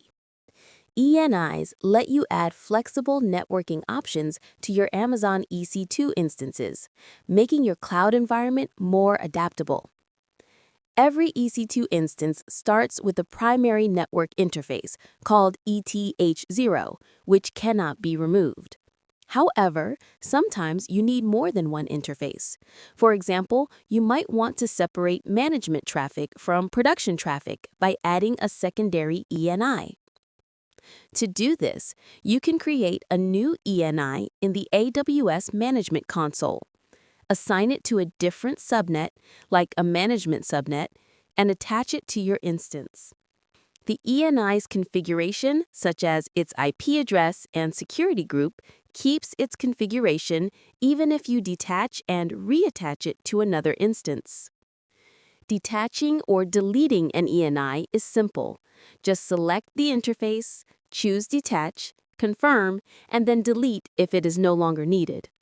The ENI's configuration always stays with it. ENIs provide flexibility for your networking needs.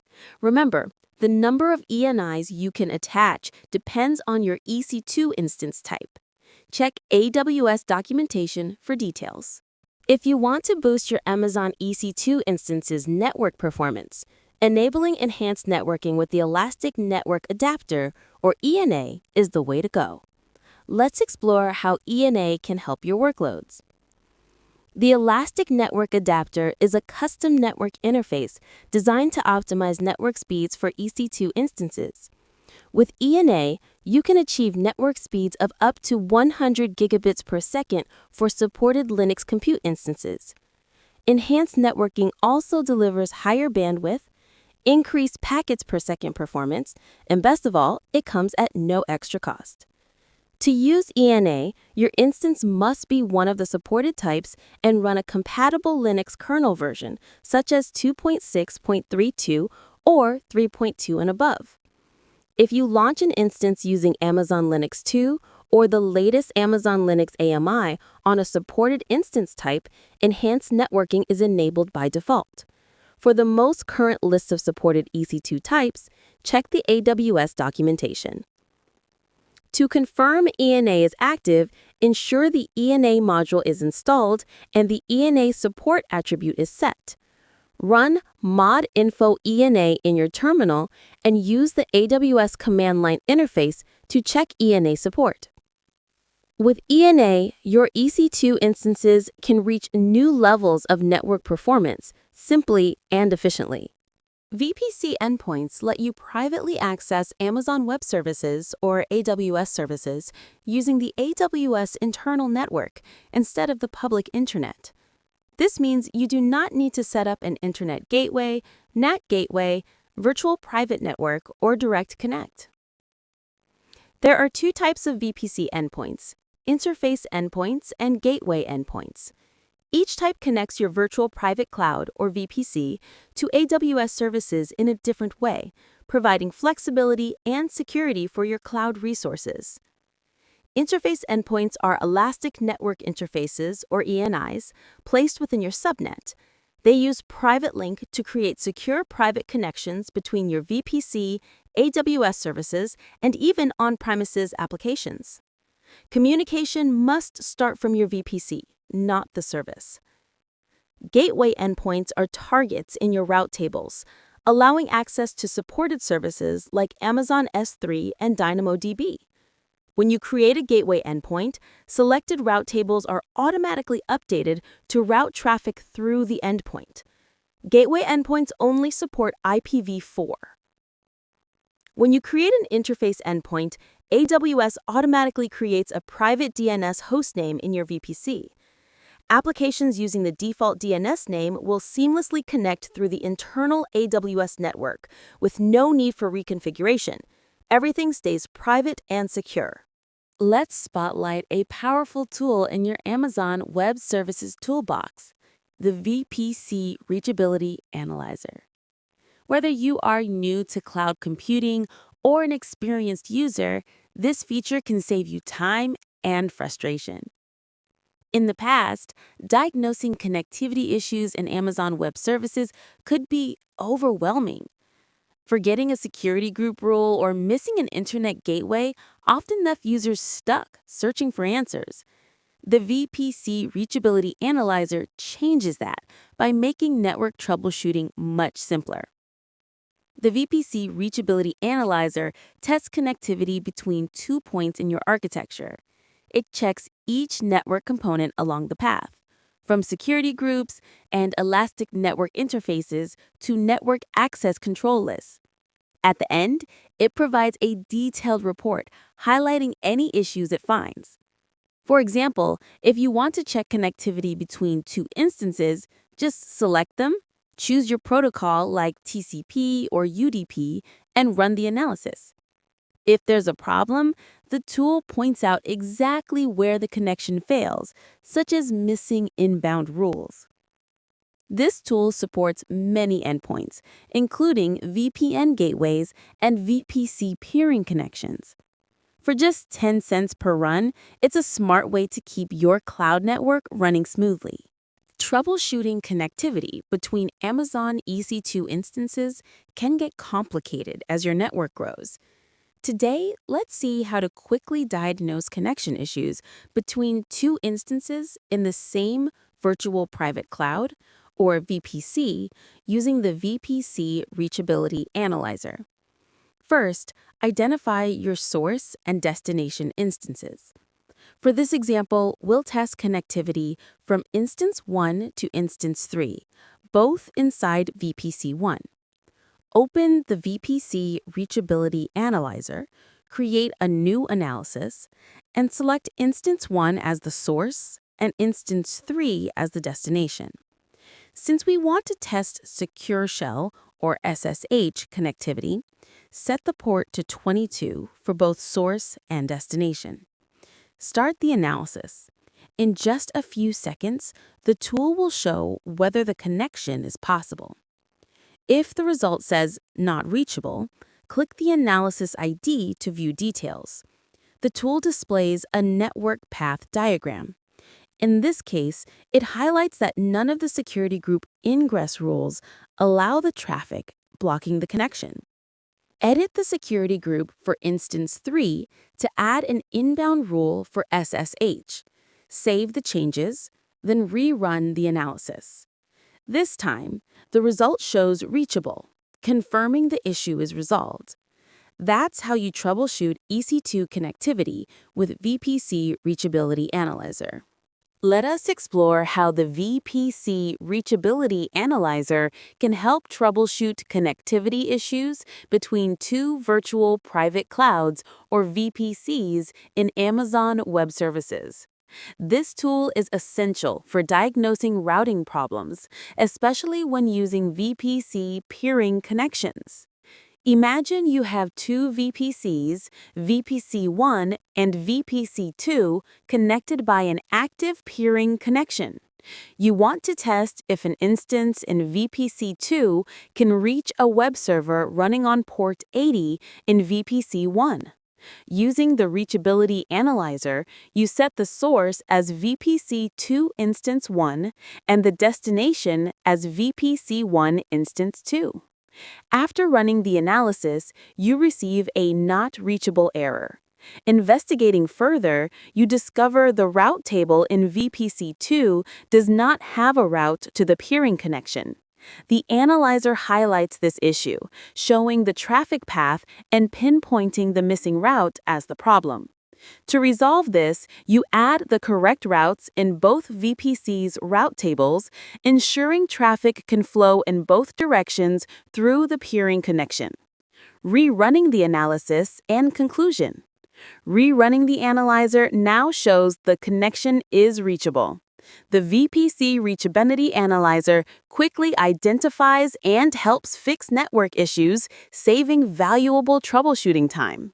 AWS Resource Access Manager, or RAM, is a powerful tool that lets you share a wide range of AWS resources from centralized accounts.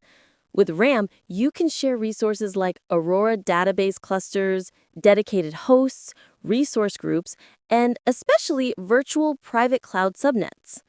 To get started with RAM, the first step is to enable sharing.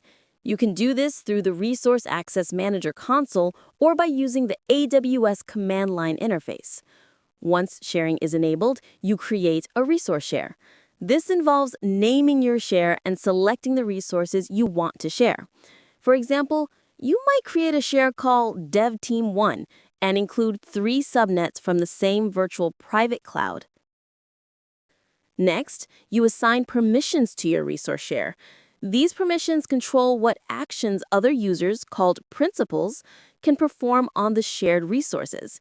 If you choose to share with an organizational unit, or OU, all AWS accounts in that unit, including any added in the future, will have access.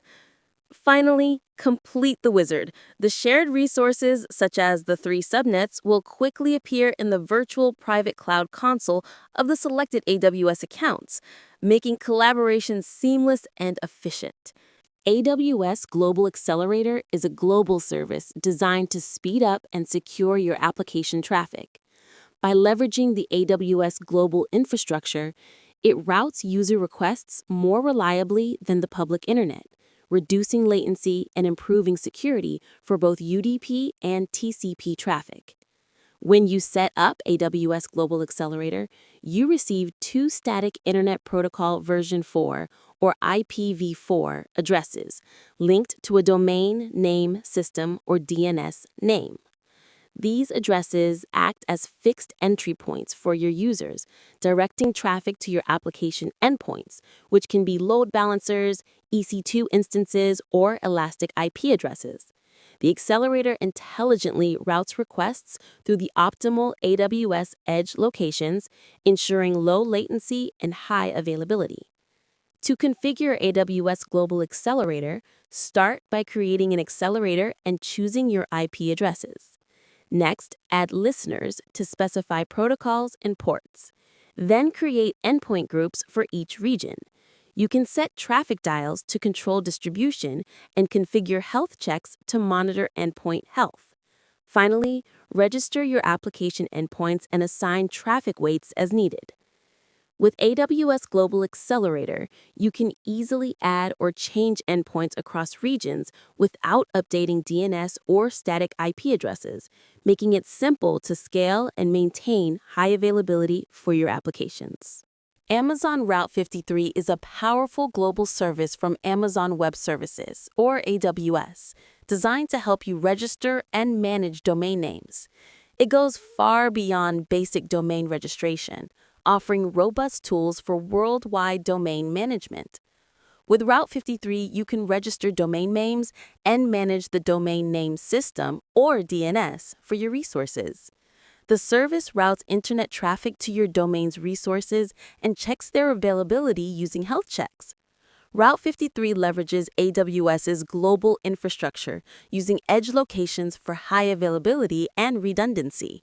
In fact, AWS offers a 100% available service-level agreement for Route 53 thanks to its distributed DNS system. Route 53 lets you define how internet traffic is routed to your resources using various routing policies, such as failover and latency routing. The traffic flow feature enables you to create complex routing configurations by combining multiple policies for optimal performance. Route 53's Application Recovery Controller manages failovers with integrated health checks. The Route 53 Resolver service connects DNS queries between your virtual private clouds and data centers, while the Resolver DNS Firewall protects DNS queries within your VPC. Route 53 is ideal for architects, developers, system operators, and administrators seeking advanced domain management on AWS. It also supports certification exam objectives for AWS Solutions Architect and SysOps Administrator roles. Amazon Route 53 is the domain name management service from Amazon Web Services, or AWS. It acts like the Internet's phone book, translating easy-to-remember domain names into the numerical IP addresses that computers use to communicate. When you register a domain with Route 53, it becomes the authoritative domain name system, or DNS, server for your domain. Route 53 creates a public hosted zone for internet traffic, and you can also set up private hosted zones for internal networks called virtual private clouds, or VPCs. Each hosted zone includes essential records, 4 name server or NS records, and 1 start of authority or SOA record. NS records identify the DNS servers for your domain, while the SOA record defines the authoritative DNS server for your DNS zone. Route 53 supports standard DNS records, A records for IPv4 addresses, AAAA records for IPv6, MX records for email servers, TXT records for text information, and CNAME records to map one host name to another. Unique to Route 53, alias records let you map custom domain names directly to AWS resources like CloudFront distributions, Amazon S3 buckets, or Elastic load balancers. When creating records, you set the name, type, value, time to live, and routing policy, which controls how DNS queries are answered. Amazon Route 53 health checks are powerful tools that help ensure your applications remain available and reliable. These independent resources work with most routing policies, allowing you to monitor the health of your endpoints and respond quickly to issues. When you set up a health check, Route 53 sends requests to your endpoint every 30 seconds. Based on the responses, Route 53 determines if the endpoint is healthy or unhealthy. This information guides how Route 53 answers DNS queries, always favoring healthy endpoints and ignoring those marked as unhealthy. You can configure health checks for different tiers of your application, verifying each layer before considering the entire application healthy. Route 53 adds up the number of healthy checks and compares it to a threshold you set. Health checks can target IP addresses or domain names using TCP, HTTP, or HTTPS protocols. For HTTP-based checks, you can even specify a string that must appear in the response body. Route 53 health checks can monitor the state of an Amazon CloudWatch alarm. The health status updates automatically based on the alarm's state, offering flexible options for handling insufficient data. Health checks are performed globally, and you can customize which regions are used. You can also choose to receive notifications whenever a health check fails, keeping you informed at all times. DMS routing policies determine how queries are answered. The simple routing policy links a domain name to one or more IP addresses, randomly selecting which to use. However, it does not support health checks. Weighted routing is similar, but lets you assign a numerical weight to each IP address, favoring some over others. A weight of 0 means a record is never returned. Weighted routing supports health checks, ensuring only healthy records are chosen. Geolocation routing tags records by location, such as country or continent, and returns the IP address best suited for the user's region. This helps serve customers in different languages or regions and can enforce licensing restrictions. Geoproximity routing, which requires Route 53's traffic flow feature, routes traffic based on distance and a bias value, allowing you to shift more or less traffic to specific endpoints by adjusting the bias. Failover routing directs traffic to a primary resource, but if a health check fails, it automatically redirects to a secondary resource. Latency routing chooses the record with the lowest latency for the user based on AWS's latency database, ensuring faster connections. Multi-value answer routing returns up to 8 healthy IP addresses for a single query, improving reliability. Each DNS routing policy offers unique ways to manage traffic, optimize performance, and ensure users reach healthy, responsive resources. Managing records in large, complex configurations can be challenging, especially when you have a group of resources like a fleet of web servers all serving the same domain.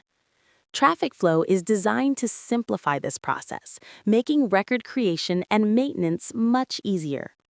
With the Traffic Flow Visual Editor, you can build complex sets of records and instantly see how they relate to each other. This tool allows you to combine multiple routing policies and health checks within a single configuration known as a traffic policy. Each traffic policy is automatically versioned, so you never have to start from scratch when making changes. Previous versions remain available until you choose to delete them, giving you flexibility and control over your configurations. A single traffic policy can define hundreds of records, and traffic flow generates all of them automatically when you create a policy record. You associate these policy records with domain or subdomain name records, and they appear in your hosted zone's record list. The same traffic policy can be reused across multiple public hosted zones, which is especially helpful when managing the same hosts for several domains. It is important to note that the geoproximity routing policy is only available if you use traffic flow, adding another layer of advanced routing options for your configurations. Amazon Route 53 Resolver is the Domain Name System, or DNS, service designed for your virtual private clouds, or VPCs, in AWS. It seamlessly integrates with your on-premises data center, making DNS management across environments straightforward and secure. To connect your data center's DNS with AWS, you need either a direct connect, often called DX, or a virtual private network, or VPN, connection. Once connected, you configure endpoints by assigning IP addresses in each subnet that requires Route 53 Resolver access. Route 53 Resolver manages both inbound and outbound DNS queries. Inbound queries let your data center resolve domains hosted in AWS.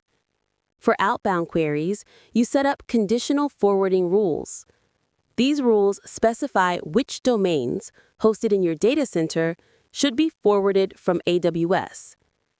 This setup ensures that DNS queries between your VPCs and your data center are handled efficiently and securely.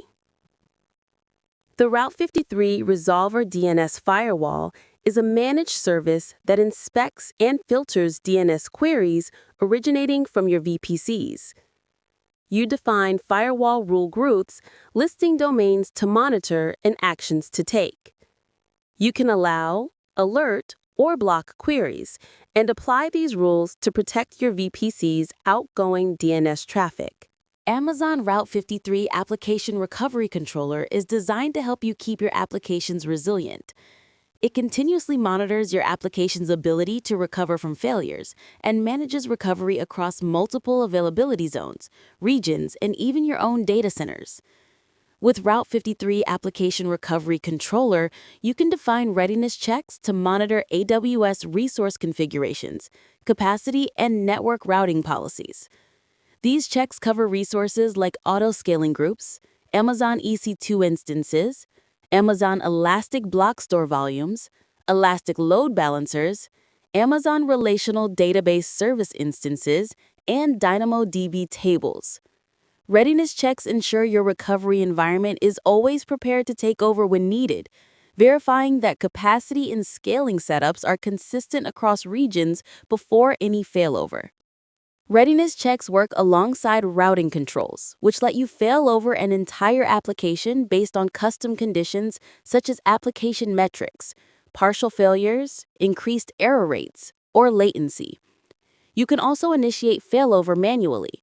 Routing controls allow you to shift traffic for maintenance or during real failure scenarios, and safety rules help prevent failover to unprepared replicas. A control panel groups routing controls for your application, letting you turn traffic flow on or off to specific regions or availability zones. This enables custom traffic redirection during failover or maintenance. With fine-grained failover and verification, Amazon Route 53 Application Recovery Controller supports applications that demand very high availability. Amazon CloudFront is a content delivery network from Amazon Web Services, or AWS, designed to deliver your website's content to users worldwide with low latency and high speed. Its main role is caching content closer to your users. CloudFront uses a global network of edge locations to cache both static and dynamic content. For example, static files in Amazon Simple Storage Service, or S3, and dynamic content from Amazon Elastic Compute Cloud, or AC2, or Lambda functions, are distributed efficiently. To use CloudFront, you create a distribution and select your content's origin, such as an S3 bucket or an application load balancer. You can customize protocols, cache settings, price classes, and even use your own domain name with a digital certificate. CloudFront uses 3 caching layers: edge locations, regional edge caches, and AWS Origin Shield. This multi-layered approach improves cache hit ratios, reduces load on your origin servers, and enhances network performance by keeping content closer to users. CloudFront offers robust security, including encrypted solid-state drives, signed URLs, AWS Web Application Firewall, or WAF, geo-restrictions, and integration with AWS Identity and Access Management. Monitoring is available through Amazon CloudWatch, AWS CloudTrail, and real-time logs. CloudFront is Amazon Web Services Content Delivery Network, or CDN, designed to cache and secure your content for faster, safer access worldwide. Let's look at 2 common patterns for using CloudFront to boost performance and security. First, you can set up CloudFront with an application load balancer as the origin. This means CloudFront sits in front of your website, caching content and protecting your backend. To secure access, configure CloudFront to add a custom HTTP header to each request. Then, set your load balancer to only forward requests containing this header, returning a 403 error for others. Rotate your custom header regularly to maintain security. Update your Route 53 DNS records so your website's friendly name points to CloudFront, not directly to the load balancer. Second, use CloudFront with an Amazon S3 bucket for static website hosting. CloudFront caches content globally, reducing latency.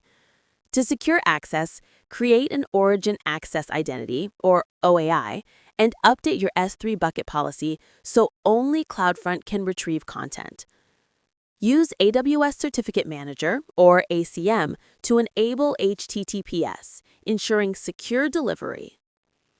With CloudFront, you can cache content closer to users and secure your backend, whether you use an application load balancer or S3.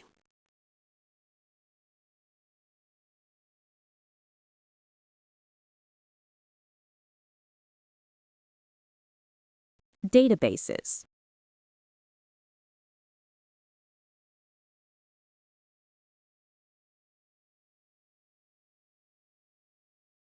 Amazon Relational Database Service, or RDS, is a managed service from Amazon Web Services that makes it easy to set up, operate, and scale a relational database in the cloud.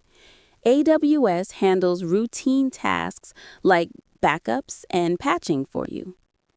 With Amazon RDS, you can choose from several popular database engines, including MySQL, MariaDB, PostgreSQL, Amazon Aurora, Oracle, and Microsoft SQL Server. You also select the compute instance type and size, tailoring performance to your workload's needs.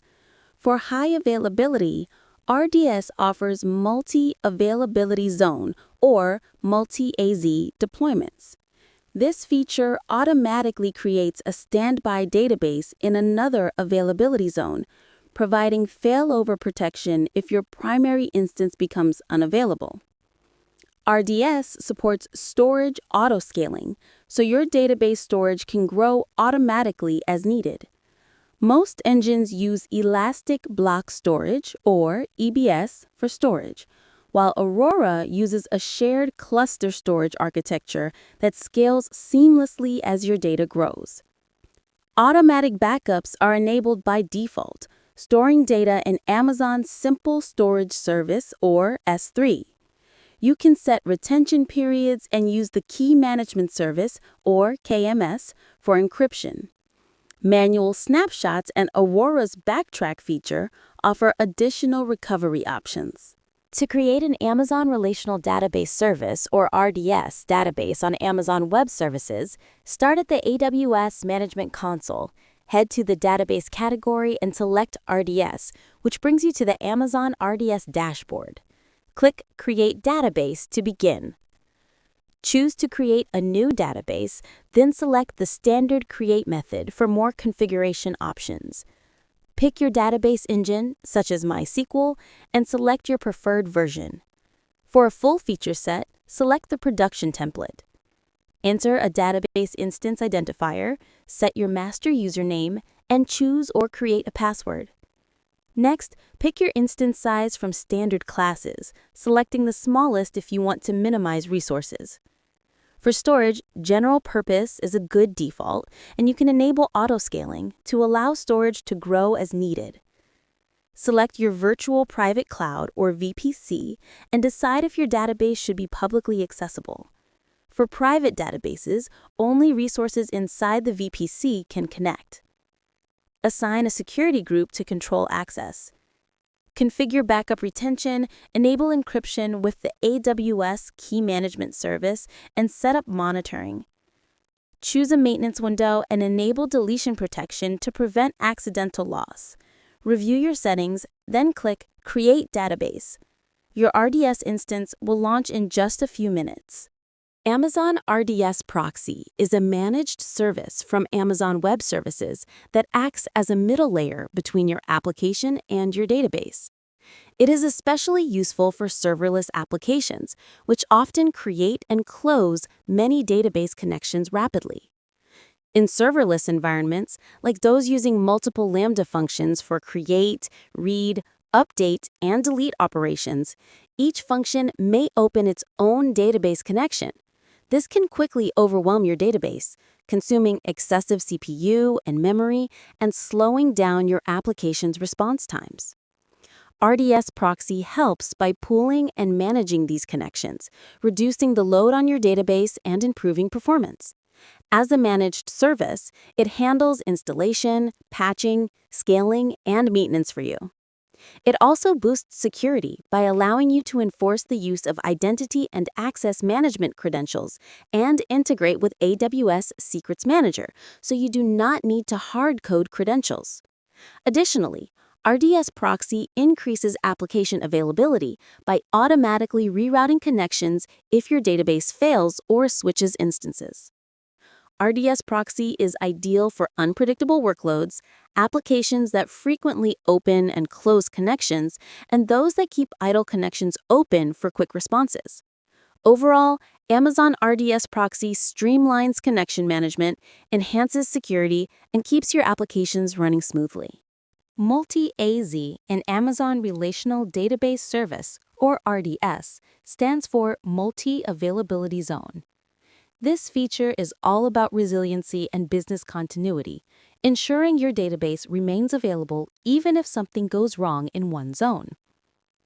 When you enable Multi-AZ, Amazon RDS automatically creates a secondary database instance, called a replica, in a different availability zone within the same region. This replica is not for handling read-only traffic. Its sole purpose is to provide a failover option if the primary instance fails. If an outage or maintenance affects the primary instance, Amazon Web Services, or AWS, automatically switches to the replica.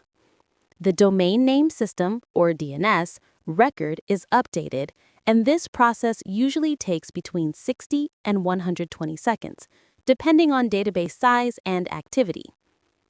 For SQL Server, Multi-AZ uses SQL Server mirroring, which also provides automatic failover, but requires specific configuration. Amazon Aurora, on the other hand, is fault-tolerant by default, but enabling multi-AZ reduces failover time dramatically, promoting a replica instantly if the primary fails. When failover occurs, RDS triggers an event called RDS Event 025. You can set up notifications via short message service, or SMS, or simple notification service, or SNS, to stay informed and maintain high availability for your applications. Amazon Relational Database Service, or RDS, offers read replicas to help scale your database's read performance. Unlike multi-availability zone, or MAZ deployments, read replicas are not designed for failover or resiliency.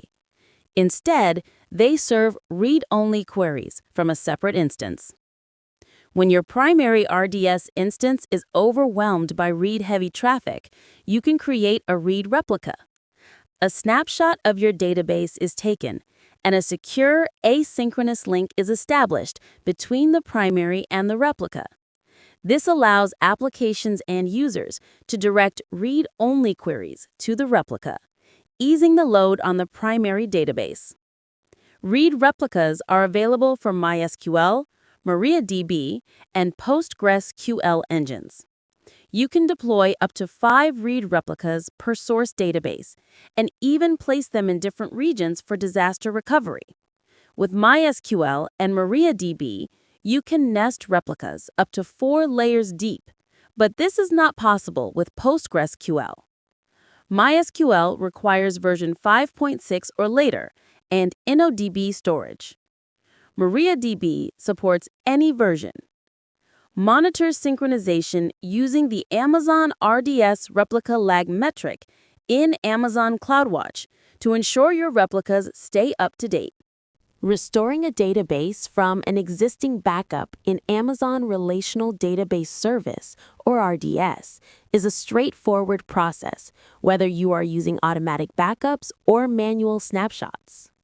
With automatic backups enabled, RDS saves transaction logs to Amazon Simple Storage Service, or S3, every 5 minutes. This means you can restore your database to a specific point in time, but only up to the latest restore time available. For example, if the latest restore time is 1500, you cannot restore to 1502 until the next backup cycle completes. Manual snapshots work differently. When you restore from a manual snapshot, you can only restore to the exact time the snapshot was taken.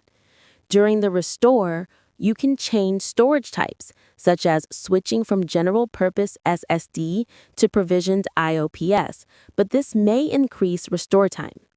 You can also adjust instance size, parameter groups, and security groups, though AWS recommends keeping these settings the same as the snapshot. To restore, select your snapshot in the RDS dashboard, choose Restore Snapshot, and configure your new instance. You can set a new identifier, select a virtual private cloud, adjust storage, and choose availability options. Click Restore Database Instance to begin. Once complete, your new database instance is available, making restoration from backups both quick and flexible. Managing backups for your Amazon Relational Database Service, or RDS, is crucial for protecting your data. But after creating a snapshot, what should you do next to ensure your data is safe and accessible? You can copy RDS snapshots within the same region or to a different Amazon Web Services, or AWS, region. This is useful for disaster recovery or running databases in new locations. Remember, copying an automated snapshot turns it into a manual snapshot. Also, when copying to another region, option and parameter group settings are not transferred, so you will need to recreate them. Amazon RDS Performance Insights is a feature designed to help users understand what is happening inside their databases, no matter their level of database management experience. Traditionally, Amazon CloudWatch was used for monitoring RDS databases. CloudWatch collects metrics from the hypervisor layer, offering between 15 and 18 metrics depending on the database engine. However, these metrics are limited and focus on the instance, not the database engine itself. Enhanced monitoring improved on this by using a lightweight agent to collect over 50 metrics directly from the operating system, even showing processes and threads like the Linux top command. Still, both tools focus on the instance, not the actual database workload. Enhanced monitoring can collect data as frequently as once per second, providing more granular insights than CloudWatch.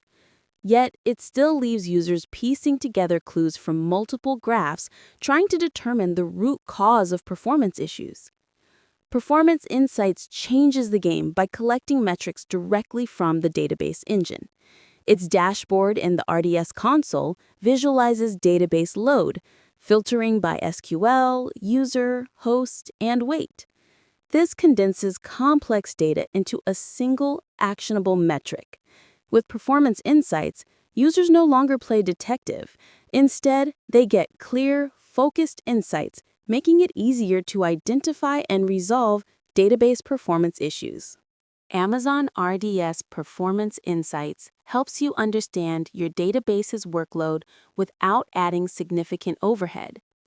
It samples connection data from memory every second, tracking whether each connection is active or idle, and impacts performance by less than 1% of CPU load.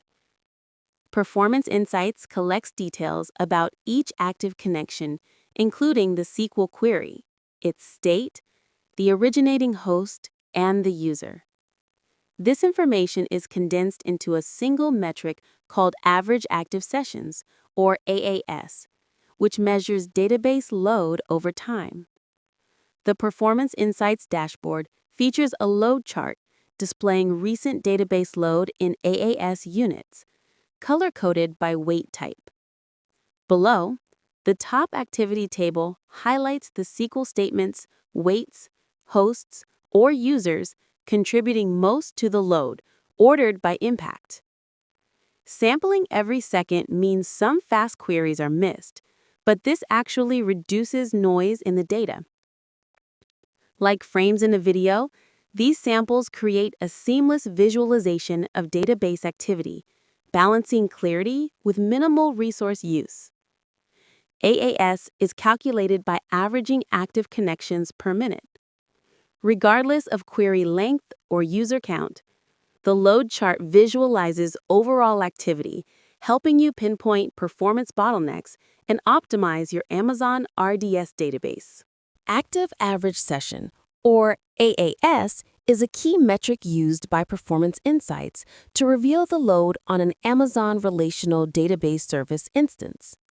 AAS measures session activity, which usually means access to the Central Processing Unit, or CPU. Performance Insights uses color-coded graphs to show what is happening inside your database. Green means a query is using the CPU. Blue shows the query is waiting for disk input or output. Orange highlights when a query is waiting for a database resource, like a lock or buffer. The default graph displays an hour of activity, divided into 1-minute segments. Each segment shows the average active session state for that minute. This makes it easy to spot trends, like constant CPU load or frequent waits for disk or resources. If AAS is near zero, the database is idle. If it is less than the number of CPU cores, the instance is not blocked. But if AAS exceeds the number of CPU cores, sessions must wait, signaling a potential bottleneck. Monitoring AAS helps you understand database performance, spot issues like CPU saturation or disk waits, and make informed decisions about scaling or tuning your database for optimal efficiency. Amazon RDS Performance Insights is a powerful tool for monitoring your database performance. It helps you quickly determine if your database is under load, saving you from unnecessary troubleshooting of application software or network connections.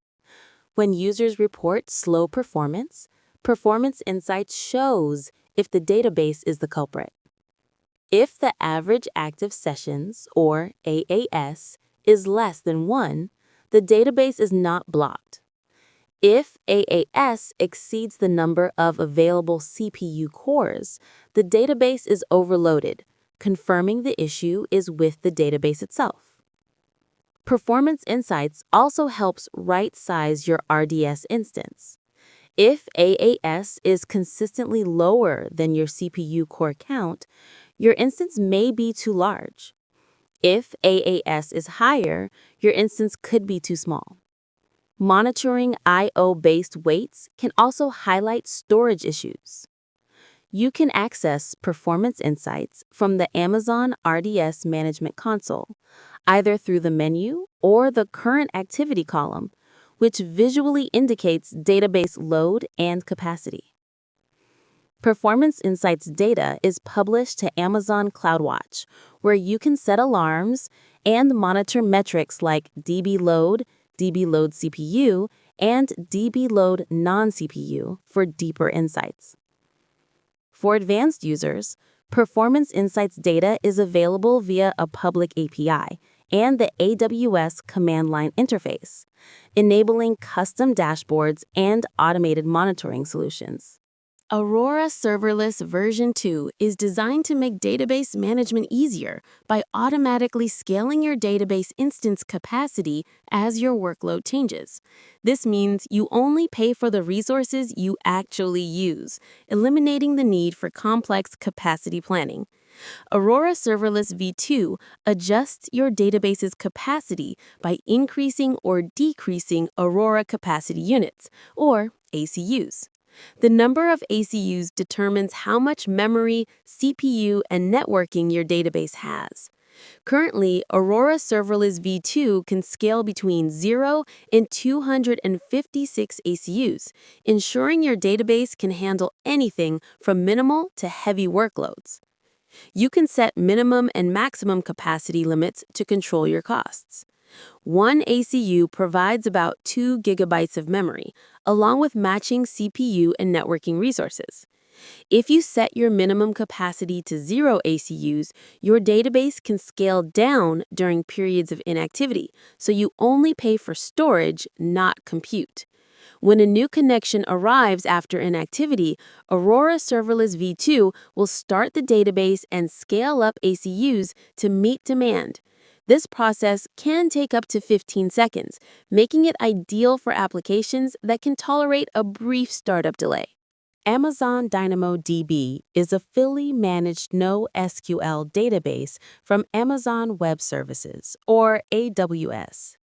Unlike traditional databases that use structured query language, or SQL, DynamoDB is a key value store designed for ultra-high performance at any scale.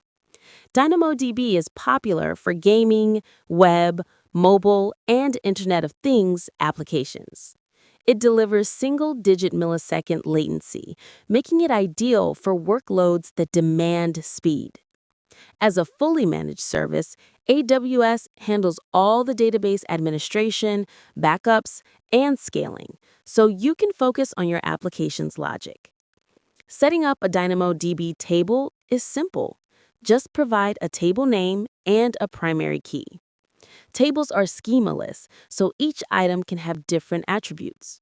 You can also add secondary indexes to query data by attributes other than the primary key. DynamoDB supports both global and local secondary indexes. You choose between provisioned and on-demand capacity modes. Provision mode lets you reserve specific read and write capacity units, while on-demand mode automatically scales with your workload. AWS charges based on your chosen throughput and storage. DynamoDB is highly available, automatically replicating data across 3 availability zones. However, it has limitations like a maximum record size of 400 kilobytes and eventual consistency for some queries. Monitoring throughput is essential to avoid performance issues. Amazon DynamoDB offers robust backup features to protect your data, similar to Amazon Relational Database Service, or RDS. Let us explore the key backup techniques DynamoDB provides to keep your tables safe and recoverable. DynamoDB supports automatic backups through point-in-time recovery. With a single click in the Amazon Web Services Management Console, you can enable or disable this feature. Once enabled, DynamoDB automatically retains continuous backups for 35 days. This means you can restore your table to any second within that period, providing a strong safety net against accidental or malicious data loss. Unlike RDS, there is no need to set backup retention periods or schedules. DynamoDB handles it all for you. For more control, DynamoDB offers on-demand manual backups. These backups are not limited by the 35-day retention period and remain until you delete them. This is especially useful for meeting compliance or governance requirements. Manual backups do not impact table performance, regardless of database size, and can be created in seconds. You can also schedule recurring backups using Amazon Web Services Backup. Enabling point-in-time recovery or creating a manual backup is simple. Just select your table, choose the backup option, and follow the prompts in the console. With DynamoDB, securing your data is straightforward and flexible, ensuring peace of mind for your database needs. Restoring your Amazon DynamoDB tables from a backup is simple, whether you are using an automatic point-in-time recovery or a manual on-demand backup. Let us walk through the process. To restore from a manual backup, start in the DynamoDB dashboard within the Amazon Web Services Management Console. Select your table, then navigate to the Backup tab. Choose your manual backup, click Restore Backup, and give your new table a name, such as Manual Restore. You can decide to restore the entire table or exclude secondary indexes. You also have the option to restore within the same region or to a different region and to change the encryption type using a key management service key. Once your options are set, click Restore Table. In a few minutes, your new table will appear, fully restored. If you need to recover data lost at a specific moment, use Point-in-Time Recovery. In the Backups tab, select Restore to Point-in-Time. Enter a new table name and pick any restore time between the earliest and latest available dates. Confirm your settings and restore. Your table will be recreated as it was at that exact time. Amazon DynamoDB is a fully managed NoSQL database service from Amazon Web Services, or AWS. With DynamoDB, there is no need for database administration, server management, or backups.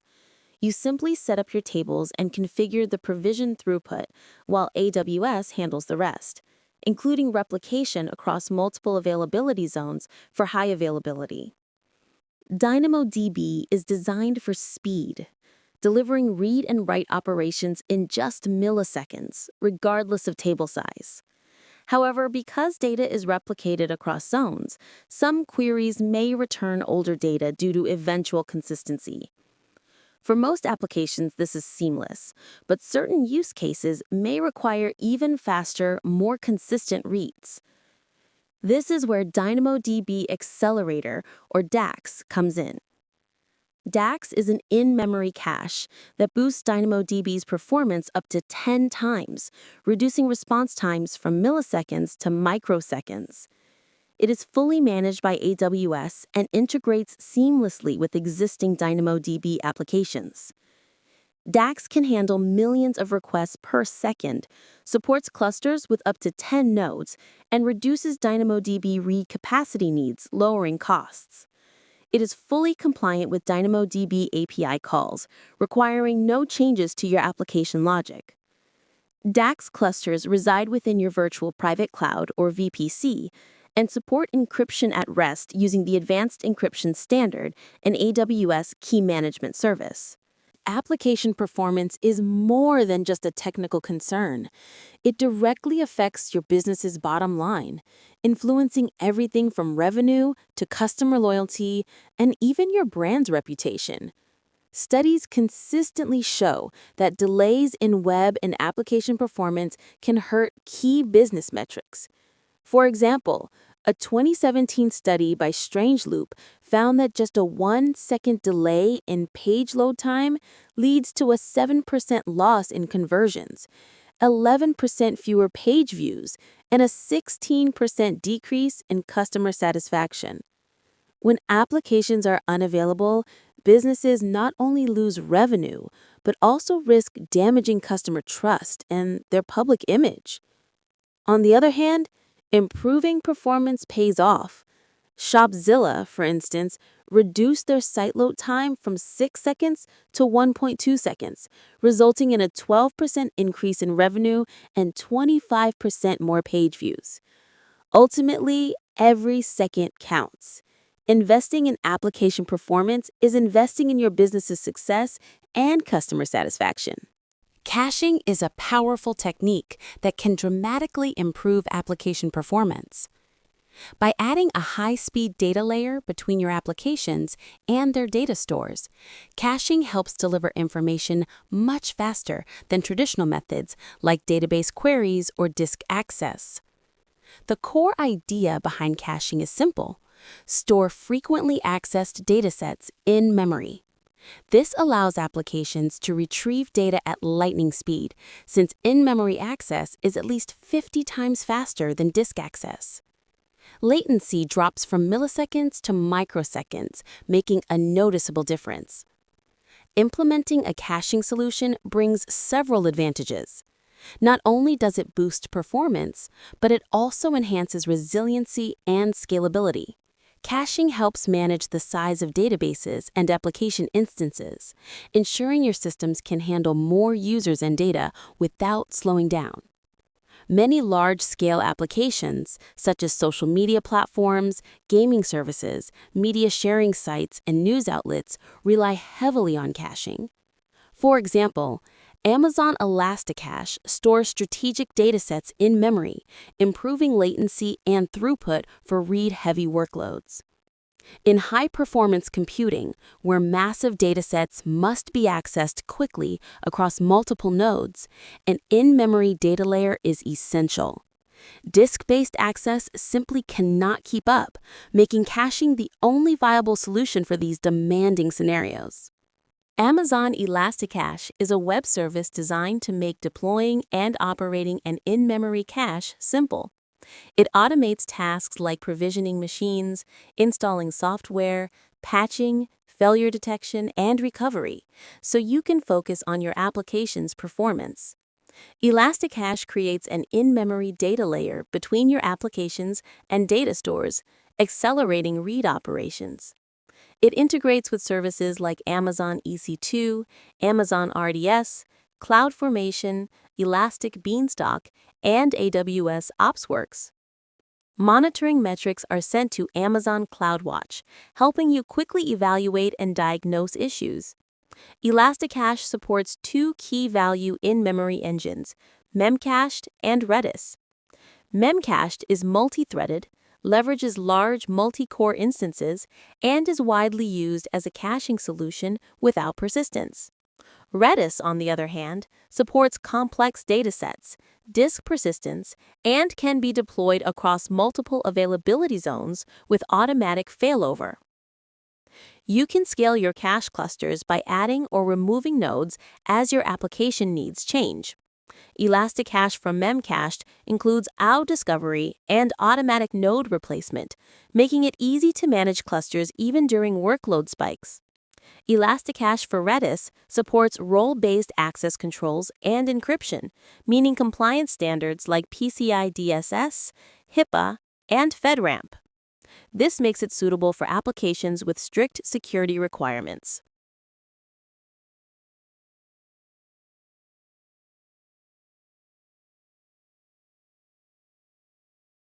Automation and optimization.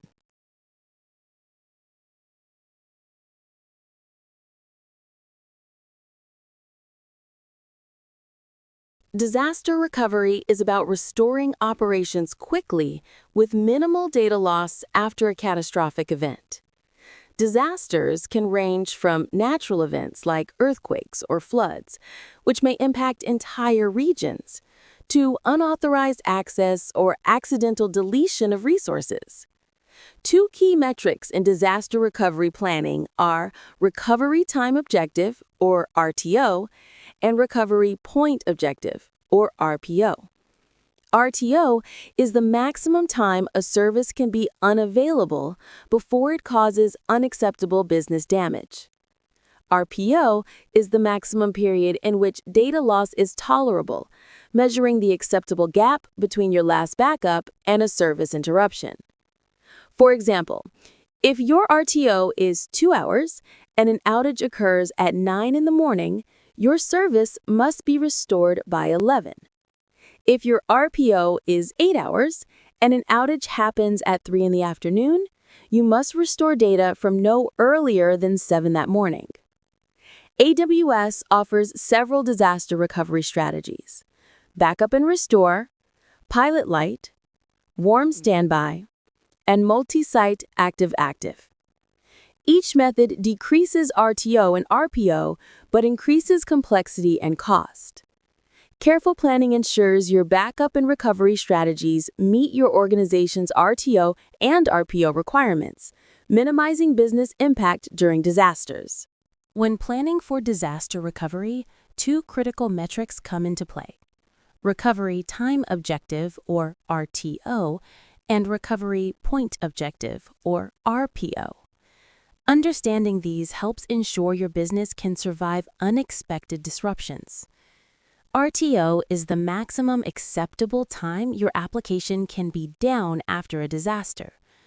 RPO is the maximum amount of data loss your business can tolerate, measured in time. Both are essential for business continuity planning and must be tailored to each application. To determine the right RTO and RPO, ask, what would happen if this application was lost? How much would downtime cost, both financially and reputationally? Are there service-level agreements or regulatory requirements? Does this application depend on others, or do others depend on it? These questions guide your disaster recovery strategy. Not all applications need the same RTO and RPO. Some require rapid recovery, which increases complexity and cost. Assess each application individually to balance resilience and budget. Consider how often your data changes. If it changes hourly, frequent backups are needed. If monthly, less frequent backups may suffice. Evaluate RTO and RPO before designing your disaster recovery strategy. Backup and Restore is a recovery strategy designed for situations where quick recovery is not critical. It is best suited for deployments with low business risk if services are offline for a while. This approach typically results in the longest recovery time objective, or RTO, and recovery point objective, or RPO. Usually, RTO is under 24 hours, and RPO is measured in hours, making it less ideal for mission-critical systems. Amazon Web Services, or AWS, offers several tools to support this strategy. AWS Backup acts as a central hub, managing backups across services like Amazon Elastic Compute Cloud, or EC2, Amazon Relational Database Service, or RDS, Amazon DynamoDB, and Amazon.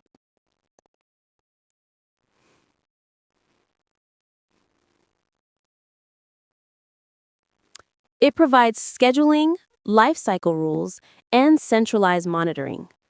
If an availability zone fails, you can restore EC2 instances, EBS volumes, and RDS databases using snapshots and backups stored in Amazon Simple Storage Service, or S3. For regional outages, cross-region replication, and AWS Data Lifecycle Manager automate backup copies, enabling recovery in a different region. Backup and Restore is simple, but can be slow for large environments. Carefully plan backup schedules and cross-region replication to meet your organization's recovery needs and compliance requirements. The pilot light recovery method is a step up from basic backup and restore strategies. It introduces continuous data replication between your primary and disaster recovery regions, which helps reduce your recovery point objective, or RPO, and ensures critical infrastructure is always running in your disaster recovery region. With Pilot Light, your disaster recovery region has essential infrastructure like virtual private clouds and load balancers, always operational. Data is continuously replicated using services such as Amazon Simple Storage Service with cross-region replication, Amazon Relational Database Service cross-region read replicas, and Amazon Aurora Global Database. This means your data is nearly up to date in the disaster recovery region, minimizing data loss during a disaster. Imagine a three-tiered web application: front-end servers, application servers, and a database. In the primary region, everything is active, while the disaster recovery region keeps only the core infrastructure running. Data is replicated to an Aurora replica in the disaster recovery region. If disaster strikes, the disaster recovery region can quickly scale up, activate load balancers, and promote the Aurora replica to primary. Failover involves activating the secondary load balancer, provisioning application servers from pre-configured Amazon machine images, and promoting the database replica. This process can be automated or manual depending on your setup. The Pilot Light method balances cost and recovery speed, making it ideal for organizations seeking low data loss and efficient disaster recovery.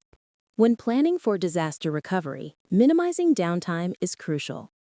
If you need a faster recovery time objective and recovery point objective than what backup and restore or pilot-like strategies offer, warm standby is your next best option.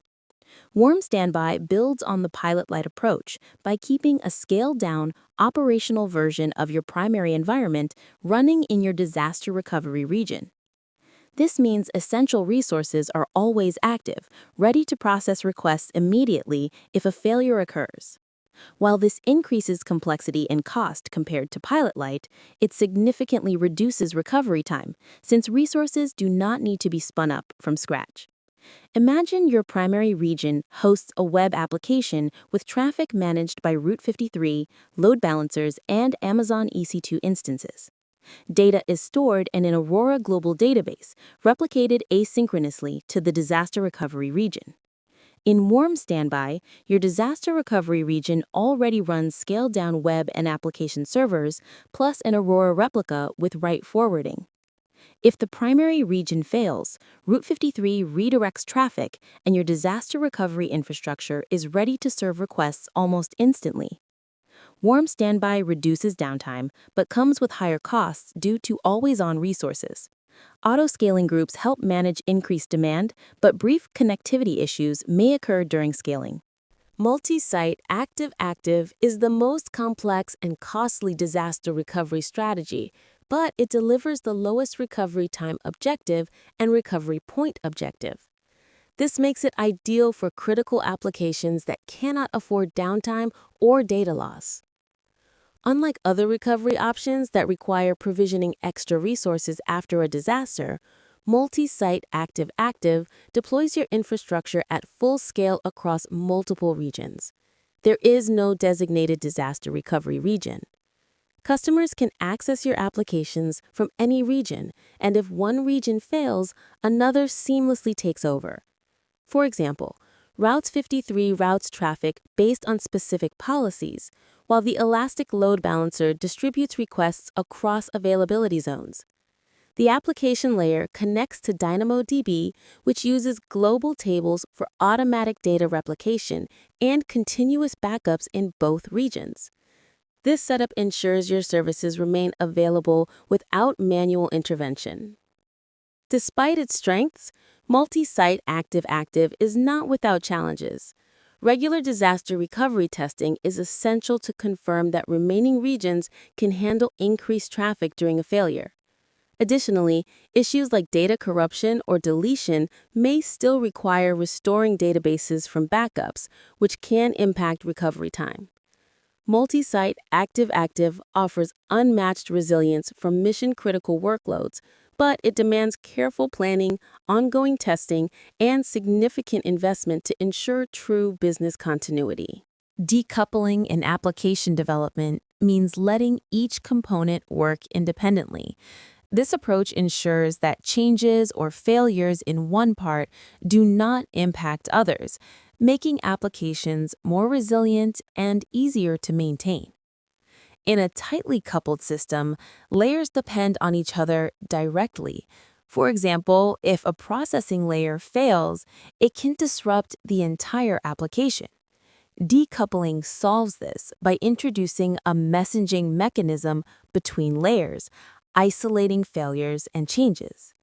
Amazon Simple Queue Service, or SQS, is a messaging service that enables decoupling. It acts like an email system for application layers. Messages are placed in queues by producers and picked up by consumers, even if no consumer is immediately available. When a message is sent to an SQS queue, consumers poll for new messages. Once picked up, the message is locked with a visibility timeout, preventing others from processing it. If not deleted after processing, it becomes visible again for another consumer. SQS supports delay queues, letting you postpone message delivery for up to 15 minutes.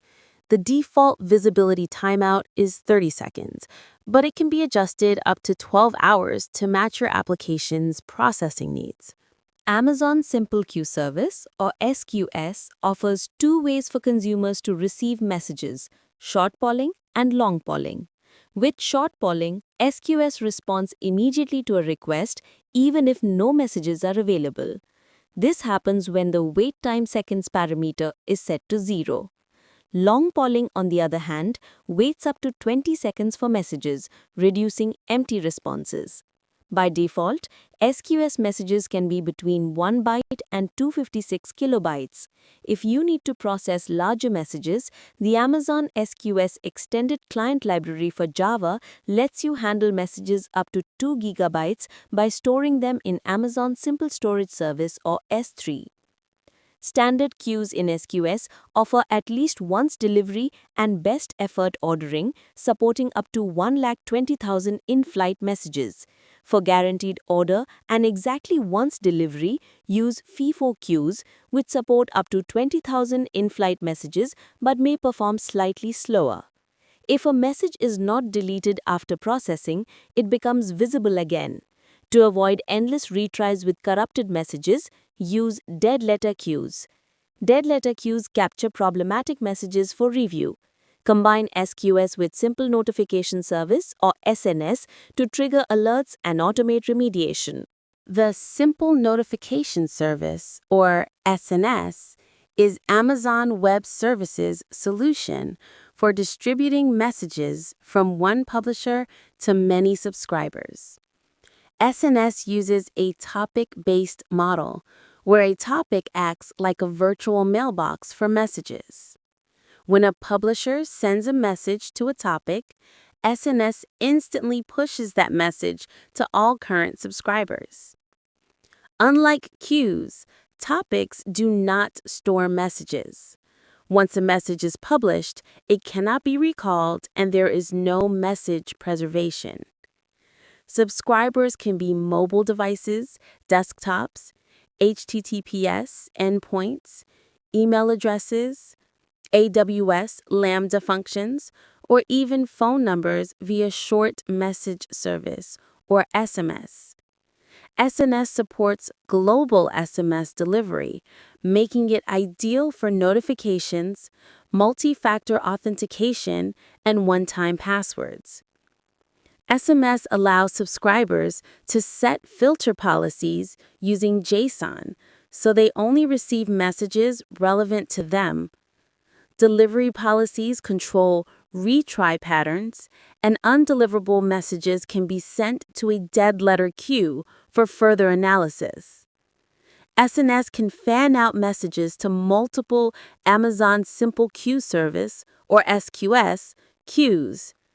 This enables reliable, asynchronous workflows, such as triggering image processing when a file is uploaded to Amazon S3. When working with Amazon Web Services or AWS, there are several ways to provision and operate resources programmatically.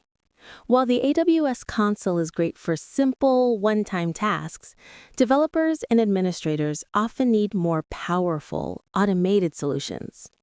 Application Programming Interfaces, or APIs, allow different software systems to communicate. Every action in the AWS console, like creating an S3 bucket, actually triggers an API call behind the scenes.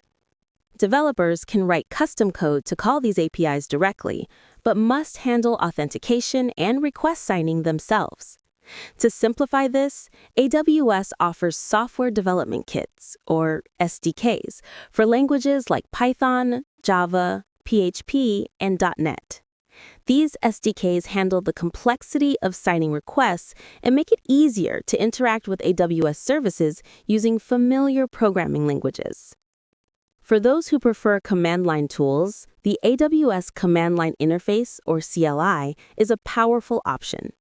Once configured, users can automate tasks and manage AWS resources directly from the terminal. Specialized CLIs exist for services like Elastic Beanstalk and the Elastic Container Service, or ECS. Infrastructure as Code, or IAC, lets you define your AWS infrastructure in templates. With AWS CloudFormation, you can create reusable templates to provision resources consistently across regions, making disaster recovery and scaling much simpler.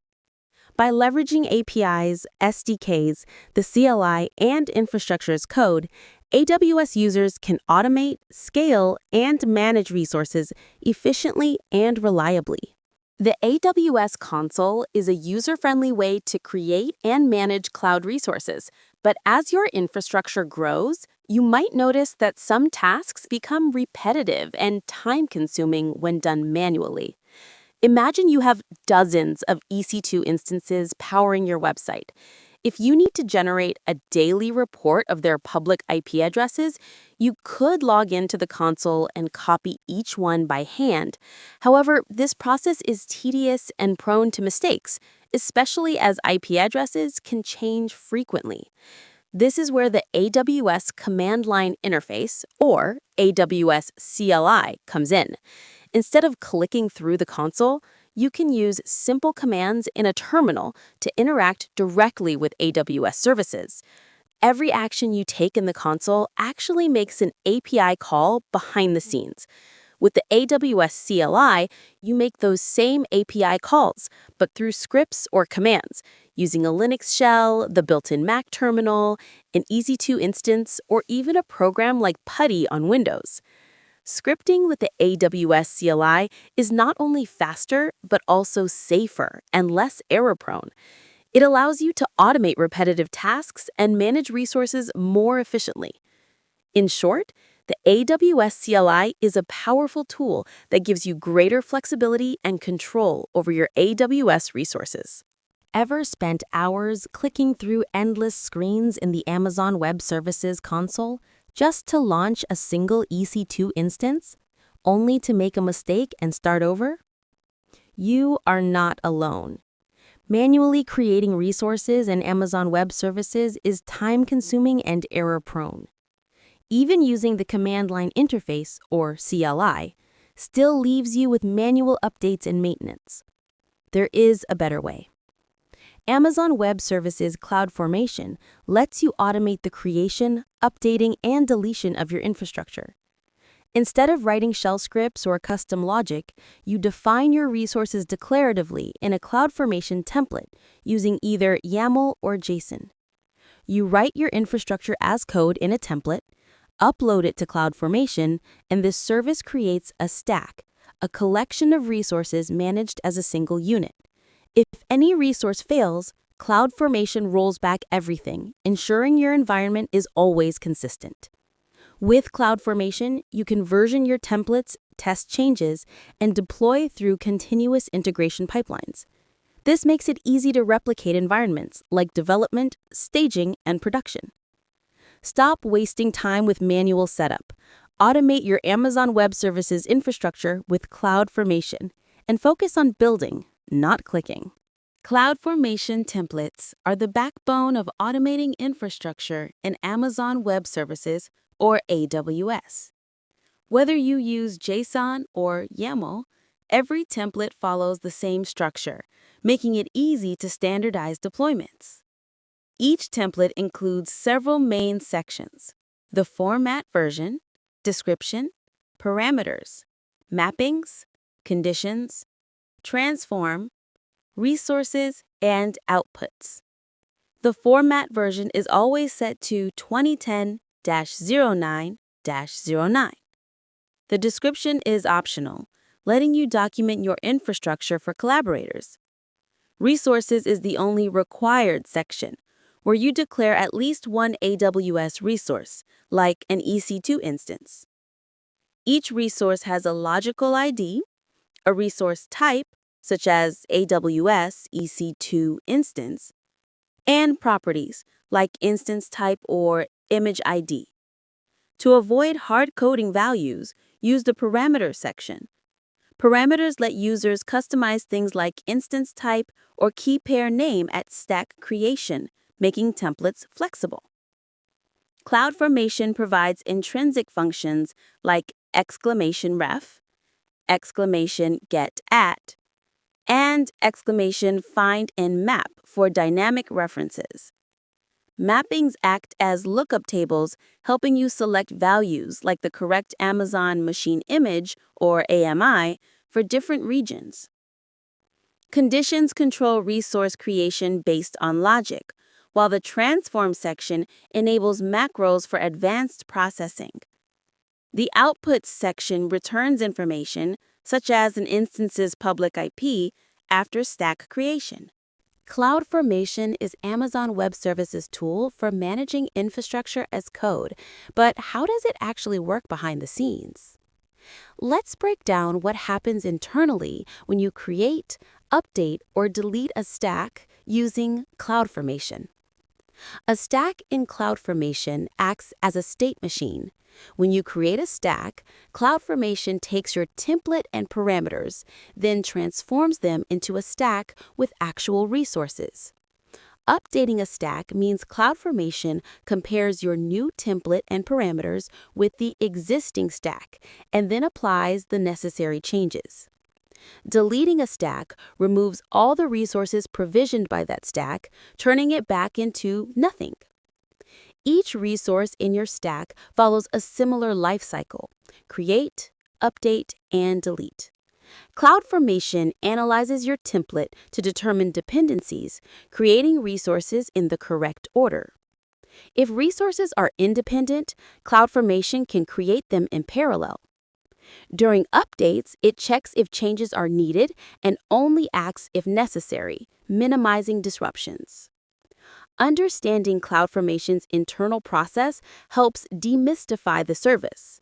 It is not magic, it is a logical function that takes your input and produces the desired infrastructure, efficiently managing dependencies and changes for you.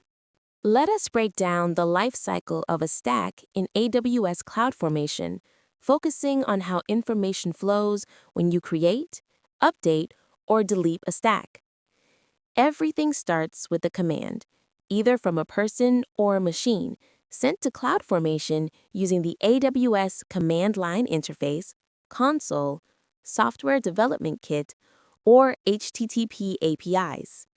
This command includes the template, parameters, and metadata needed for the stack. CloudFormation immediately checks for basic errors, like malformed JSON or circular references. If the request passes these checks, CloudFormation acknowledges the start of the process, returning a status and the Amazon resource name, or ARN, of the stack. Once acknowledged, CloudFormation issues commands to the stack, which delegates tasks to each resource defined in the template. Each resource interprets its properties and attempts to create, update, or delete itself, then reports back its result. CloudFormation collects these results and publishes events to the simple notification service, or SNS. You can subscribe to these topics for updates or use custom listeners like AWS Lambda for automation. Understanding this flow helps you automate DevOps workflows and monitor stack changes efficiently. Mastering stack lifecycles is key to effective CloudFormation management. When learning to code, students quickly discover the value of reusing code. Instead of copying and pasting the same lines everywhere, they create functions and call them as needed. This makes code cleaner and easier to manage. The same principle applies to AWS CloudFormation. If you have a virtual private cloud or VPC configuration that you use in multiple templates, you do not need to copy it each time. Instead, you can create a separate CloudFormation template for the VPC and reference it wherever needed. This is called a nested stack. Imagine Stack A defines your test environment, while Stack B defines networking components like a VPC. Stack A can include Stack B as a resource. When you create Stack A, CloudFormation also creates Stack B. This can even extend to Stack B referencing Stack C, forming a hierarchy. To set up nested stacks, upload your child template to an Amazon Simple Storage Service or S3 bucket. In your parent template, add a resource of type AWS CloudFormation Stack and provide the S3 URL for the child template. Nested stacks modularize your templates, making them easier to read and maintain. Always update or delete change sets at the root stack level to ensure consistency across your entire CloudFormation hierarchy. CloudFormation is AWS's tool for defining infrastructure as code. But what if you need to manage third-party tools or unsupported AWS resources? That is where custom resources come in, extending CloudFormation's capabilities. Custom resources let you create new resource types in CloudFormation.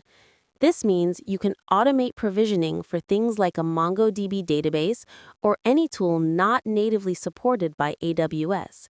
You write the logic and CloudFormation handles the rest. Custom resources rely on AWS Lambda or Amazon Simple Notification Service or SNS. When CloudFormation needs to create, update, or delete your custom resource, it sends a request to your Lambda function or SNS topic, which runs your custom logic.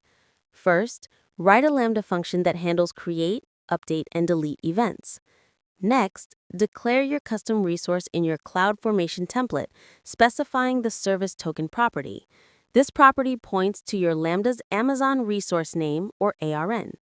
Your Lambda must send a response to assigned Amazon Simple Storage Service or S3 URL. CloudFormation checks this response to mark the resource as a success or failure. Custom resources give you flexibility but require careful implementation. When managing third-party resources in AWS CloudFormation, you might wonder whether to use resource types or custom resources. Let's break down the key differences and help you choose the right approach. Resource types are the latest method for managing third-party resources in CloudFormation. The biggest advantage is that AWS handles the underlying infrastructure for you. You no longer need to manage S3 buckets, Lambda functions, or SNS topics to perform operations. Sharing resource types is also easier, since once registered in the CloudFormation registry, they are available for all templates in your account and region. Plus, resource types require a schema, allowing CloudFormation to treat them like native resources.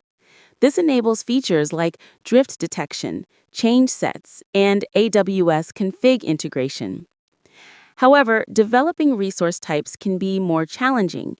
You must create a schema that follows strict rules and learn the CloudFormation command line interface, or CLI. This can feel daunting compared to custom resources. Custom resources are quicker to set up and don't require registration. If you need something fast and simple, they might be the better choice. Overall, consider resource types first for consistency and integration, but in some cases, custom resources may still be the right fit. When building serverless applications on Amazon Web Services or AWS, Lambda is often the first tool that comes to mind. But what happens when your workflows get more complex? Lambda is great for short, simple tasks, but it has limitations. For example, it can only run for up to 15 minutes, and it does not natively support retries, waiting, or parallel execution. This is where AWS Step Functions come in. AWS Step Functions is a state machine service that lets you orchestrate complex workflows, guiding your application through a series of steps, decisions, and actions. You define your workflow using Amazon State Language, a JSON-based format. Step Functions provides a real-time visual graph in the AWS console, making it easy to design, debug, and monitor your workflows as they run. Step Functions support states like task, choice, wait, parallel, and map. These allow you to run tasks, make decisions, pause, process items in parallel, and iterate over lists, all without managing servers. For example, you can automate video processing, validating files, extracting metadata, updating databases, and sending notifications, all orchestrated seamlessly with AWS Step Functions. Simple Email Service, or SES, is Amazon Web Services' managed platform for sending and receiving emails at scale. SES is designed for marketers and developers who need reliable, cost-effective email communication with customers, such as sending order confirmations or account notifications. SES integrates easily with existing systems using the Simple Mail Transfer Protocol, or SMTP, and AWS Software Development Kits, or SDKs. It supports both outgoing and incoming email, making it versatile for automated workflows. SES also scans incoming emails for spam and viruses, ensuring your communications remain secure. When you first use SES, you start in a sandbox environment, allowing you to test by verifying a single email address. After verification, you can send test emails. To move to production and send to more recipients, request to leave the sandbox through AWS support. SES can automatically process incoming emails, such as handling unsubscribed requests or creating support tickets. You can configure SES to deliver emails to Amazon S3, notify via Simple Notification Service, or trigger AWS Lambda functions for custom processing. SES uses recipient-based and IP address-based controls to manage email flow. Actions include storing emails, sending notifications, or rejecting unwanted messages, giving you full control over your email system. The AWS Cloud Development Kit, or CDK, is now an important topic for both the AWS Certified Developer Associate and AWS Certified DevOps Engineer Professional exams.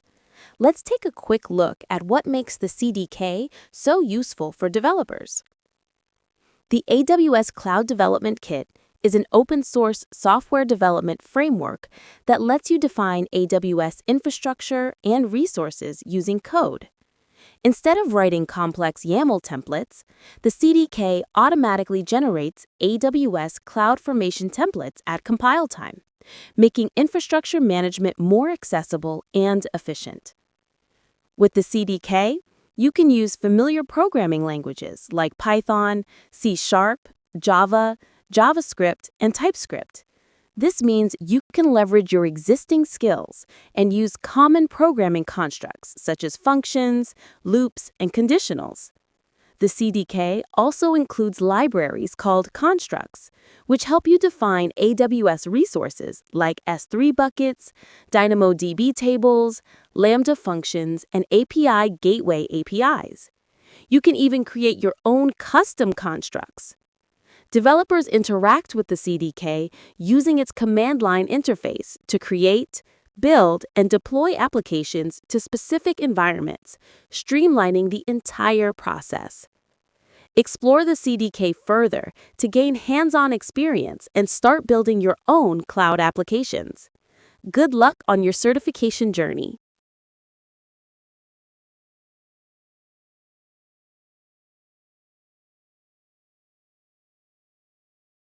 Monitoring and reporting.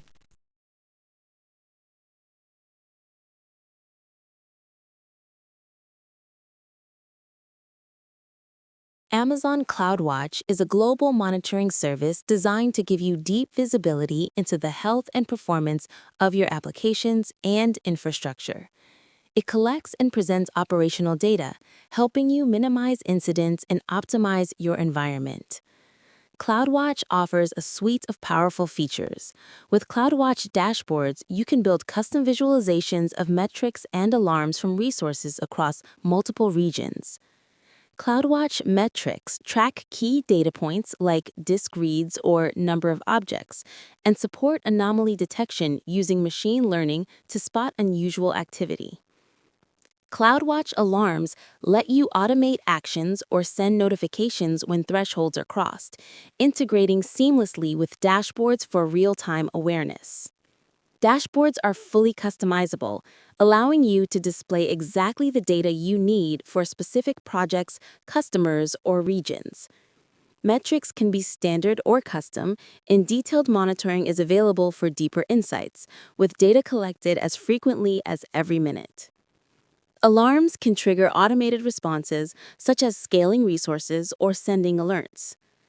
CloudWatch Event Bridge connects your applications to AWS services, enabling real-time, event-driven architectures by routing events to targets like Lambda or SQS. CloudWatch Logs centralize log data from AWS services and your applications. With Log Insights, Container Insights, and Lambda Insights, you can analyze and visualize logs, gaining actionable information to troubleshoot and optimize your systems. CloudWatch dashboards in Amazon Web Services or AWS make it easy to visualize your data without digging into each service. With dashboards, you can quickly see key information and make decisions about your workloads and processes, all from a single customizable view. Dashboards are built from widgets, which include line charts, stacked area charts, number widgets, bar charts, pie charts, text widgets, log tables, and alarm statuses. You can even run queries within widgets for detailed insights. CloudWatch also offers automatic dashboards for services like EC2, giving you instant visibility into important metrics. A standout feature is the ability to perform math on metrics and aggregate data across sources, such as monitoring CPU load across an entire auto-scaling group. You can create dashboards visually using the drag-and-drop editor or programmatically with JSON code, even integrating them into CloudFormation templates. The editor lets you arrange and resize widgets for a tailored experience, while code-based dashboards offer flexibility for automation. Dashboards can be shared across accounts and regions, with options for public or restricted access. Best practices include using large graphs for key metrics, annotating graphs, and providing clear descriptions so everyone understands the data at a glance. Amazon CloudWatch Anomaly Detection, introduced by Amazon Web Services in 2019, uses machine learning to automate the creation and maintenance of CloudWatch alarms. This reduces manual intervention and makes monitoring more effective and efficient. Machine learning models in CloudWatch anomaly detection learn what is normal and abnormal for your chosen metrics by analyzing historical data. Unlike traditional static thresholds, these models adapt over time, refining their understanding as more data is collected. When enabled, CloudWatch anomaly detection creates a confidence band of expected values for each metric. If the metric's value falls outside this band, an alarm is triggered. The model adjusts for hourly, daily, or weekly trends and updates every 5 minutes. You can fine-tune the anomaly detection threshold and use any standard or custom metric with a repeatable pattern.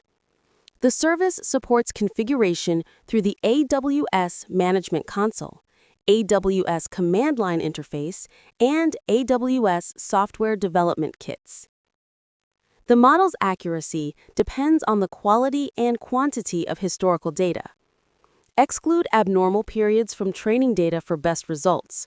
Quote, "For the best result, at least 3 days of data is recommended," said Stephen Cole. CloudWatch Anomaly Detection is a powerful, adaptive tool for monitoring, but it is not a silver bullet. Use it alongside other alarms for comprehensive coverage. When building systems on Amazon Web Services, or AWS, you might start with monolithic architectures. These are tightly connected and hard to scale. Microservices improve things, but still require services to know about each other. Enter event-based architecture. Here, services react to events, not direct calls. Amazon Event Bridge is AWS's event coordinator. It collects information from AWS services, external software as a service providers, and your own applications, then routes events to where they are needed. Events in EventBridge are structured as JSON strings. Each event includes details like version, unique ID, source, AWS account, timestamp, region, resources involved, and a details section with the event's content. Over 90 AWS services can generate these events. Events land on an event bus. Every AWS account has a default one, but you can create custom ones. Rules filter events and decide where they go. You can even schedule rules or send events across accounts. Targets are where the action happens. They include Lambda functions, EC2 instances, and more. EventBridge also integrates with over 30 software as a service providers, making it a powerful tool for building flexible, scalable systems. Amazon EventBridge offers a powerful feature, event archiving. With EventBridge Archives, you can store events for as long as you set the retention period, or even indefinitely. Since events are text-based, storage is efficient and cost-effective. Archiving events is essential for disaster recovery. If your database is ever corrupted or deleted, archived events let you reconstruct its exact state. Replaying events archived is also useful when updating your app or adding new features, helping you extract new insights from old data. EventBridge includes a schema registry, which describes the structure of events. Every AWS service integrated with EventBridge has pre-built schemas, making development easier. You can also discover schemas from software as a service events or create your own custom schemas from JSON. Developers can generate code bindings for Java, Python, and TypeScript. These bindings help Visual Studio validate variables and expose attributes, speeding up development for both AWS and custom schemas. While Amazon's Simple Notification Service is simple and highly scalable, EventBridge offers advanced routing and SaaS integration. Compared to Kinesis, EventBridge provides greater flexibility, especially for SaaS provider events. EventBridge also integrates with over 30 software as a service providers, making it a powerful tool for building flexible, scalable systems. AWS CloudTrail is a service designed to record and track events in your AWS account. It captures both application programming interface, or API requests, and non-API actions, whether they come from users, the AWS Management Console, or other AWS services. CloudTrail organizes events into 3 categories: management events, which track control plane operations, like creating users or databases; data events, which log resource-level actions, such as Amazon S3 object access; and insight events, which highlight unusual activity to help identify potential issues. To store and analyze events beyond the default 90-day event history, you can set up CloudTrail trails. There are 3 types: all region trails, which cover every region in your account, single region trails, which focus on one region, and AWS organization trails, which capture events across all accounts in your AWS organization. CloudTrail Lake lets you store, review, and query events for up to 7 years. You can filter which events to keep and use structured query language, or SQL, to analyze data, making it easier to troubleshoot incidents and security threats. CloudTrail Lake also collects logs from AWS config and external sources, including your own data center. Integration with partners like CrowdStrike and GitHub allows seamless data capture through CloudTrail channels, enhancing your visibility and security. AWS CloudTrail is a powerful service that records activity across your Amazon Web Services environment. Whether you set up trails for a single region, all regions, or your entire AWS organization, CloudTrail captures a comprehensive log of events, giving your business a clear view of what is happening in your cloud infrastructure. One of the main benefits of CloudTrail is enhanced security. By tracking every API call, your security teams can quickly identify suspicious events, such as unsuccessful sign-in attempts or unauthorized actions. This visibility allows you to investigate incidents, determine who initiated them, and implement preventative measures. With CloudTrail, you gain a deeper understanding of your environment, helping you spot weaknesses and reinforce your security boundaries. CloudTrail makes it easy to consolidate activity records from multiple regions into a single Amazon Simple Storage Service bucket. This single pane of glass approach simplifies analysis and auditing. CloudTrail Insights, a feature you can enable, automatically detects unusual behavior in write API actions, alerting you to potential threats and providing additional metadata for investigation. CloudTrail's detailed logs support governance and regulatory compliance. By maintaining a recorded audit of actions and configuration changes across accounts and regions, your organization can meet audit requirements and ensure operational best practices are followed. To set up and manage AWS CloudTrail, you need the right permissions. Without them, you will not be able to create or configure trails. If you lack access, contact your AWS administrator or security team. AWS offers 3 managed policies for CloudTrail. The CloudTrail's service role policy is for the service-linked role and cannot be attached to users or groups. The AWS CloudTrail Full Access policy lets you configure CloudTrail and includes permissions for related services like Amazon Simple Notification Service, Amazon S3, Amazon CloudWatch Logs, and AWS Key Management Service. This is because CloudTrail often integrates with these services for log storage, encryption, and notifications. If you let CloudTrail create resources like S3 buckets or SNS topics, it automatically applies the necessary permissions. For example, CloudTrail can write logs to the S3 bucket it creates. However, if you use existing resources, you must manually add the required permissions to ensure CloudTrail works correctly. The AWS CloudTrail read-only access policy only allows you to view trail settings, list trails, and look up events from the last 90 days. It does not permit creating or modifying trails. AWS CloudTrail trails are essential for capturing, tracking, and retaining events across your AWS accounts. Without trails, you can only view events in the CloudTrail dashboard for up to 90 days. Trails send captured events to log files, typically stored in Amazon Simple Storage Service, or Amazon S3, or to CloudTrail Lake for longer retention and advanced querying. CloudTrail log files are written in JavaScript Object Notation, or JSON, and can contain multiple events. Each event records details like the action requested, who made the request, when it happened, and which AWS service was involved. For example, the user identity field shows who performed the action, while event time records the timestamp. The event source reveals the AWS service, such as signin.amazonaws.com for console logins. Other important fields include source IP address, which captures the user's IP address, and user agent, which identifies the browser or tool used. The response elements field shows if the request succeeded. Additional event data can reveal if multi-factor authentication, or MFA, was used.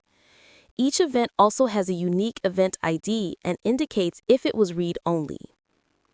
CloudTrail delivers logs to S3 using a structured folder hierarchy: bucket name, prefix, AWS logs, account ID, CloudTrail, region, year, month, and day. This makes navigation and management straightforward. CloudTrail can aggregate logs from multiple AWS accounts into a single S3 bucket, simplifying centralized log management for organizations. AWS CloudTrail and Amazon CloudWatch work together to enhance your security monitoring by providing deep visibility into your infrastructure. By integrating CloudTrail logs with CloudWatch, you can quickly identify risks and anomalies across your AWS environment. To send CloudTrail event logs to CloudWatch, you must enable this option during trail creation or by editing an existing trail. You can choose an existing or new log group and assign a role for CloudTrail to publish logs. CloudWatch enables robust security monitoring of CloudTrail logs. For example, you can receive alerts when API calls modify security groups or network access control lists in your virtual private cloud, or when changes occur in identity and access management policies. Custom metric filters let you search for specific terms in your logs, such as unsuccessful console login attempts. By setting thresholds, you can trigger automatic notifications for suspicious activity, helping you respond quickly to potential threats. Contributor insights visualize top contributors to specific events, like changes in your virtual private cloud. By creating rules, you can pinpoint users or IP addresses responsible for key activities, making it easier to spot security issues. CloudWatch Log Insights uses a query language to analyze CloudTrail logs. With sample queries, you can quickly extract valuable information, visualize trends, and export results for further analysis, helping you proactively detect and resolve issues. Managing a handful of machines is simple, but as your fleet grows into the hundreds or thousands, maintaining consistency becomes a real challenge. That is where automation and AWS Config come in. AWS Config is a service designed to automatically discover your Amazon Web Services resources, providing a complete inventory and tracking configuration changes over time. This visibility is crucial for operational excellence and quick remediation when things drift from your desired state. By default, AWS Config is disabled when you create a new account. To get started, you need to enable the AWS Config Recorder. This module tracks changes in your resource configurations and records them as configuration items. The AWS Config Recorder operates within a specific region and can monitor all current and future resources or just selected types. It even supports global resources like AWS Identity and Access Management users and roles. Remember, you must define a role to allow AWS Config to interact with your resources. AWS Config typically delivers its records to an Amazon Simple Storage Service bucket. You can also send detailed change notifications to Amazon Simple Notification Service or Amazon Event Bridge. Data is retained for 7 years by default. Once enabled, AWS Config examines each resource, creating configuration items, including one for the recorder itself. AWS Config brings automation, visibility, and consistency to your cloud environment. When you set up AWS Config, the first thing delivered to your Amazon Simple Storage Service, or S3, bucket is a configuration item for each resource. Each configuration item includes metadata, attributes, relationships, and the current configuration. Metadata covers details like version ID and capture time. Attributes include the resource ID, creation time, Amazon Resource Name or ARN, and tags. Relationships show how resources connect, such as an elastic block store or EBS volume attached to an elastic compute cloud or EC2 instance. The current configuration details the resource's present state. AWS config delivers two main types of files to your S3 bucket: configuration history and configuration snapshots. Configuration history is a timeline of configuration items for a specific resource, showing how it changed over time. These files are delivered every 6 hours. Configuration snapshots, on the other hand, capture the state of all resources at a single point in time. Snapshots can be generated manually or on a schedule, such as every hour or every day.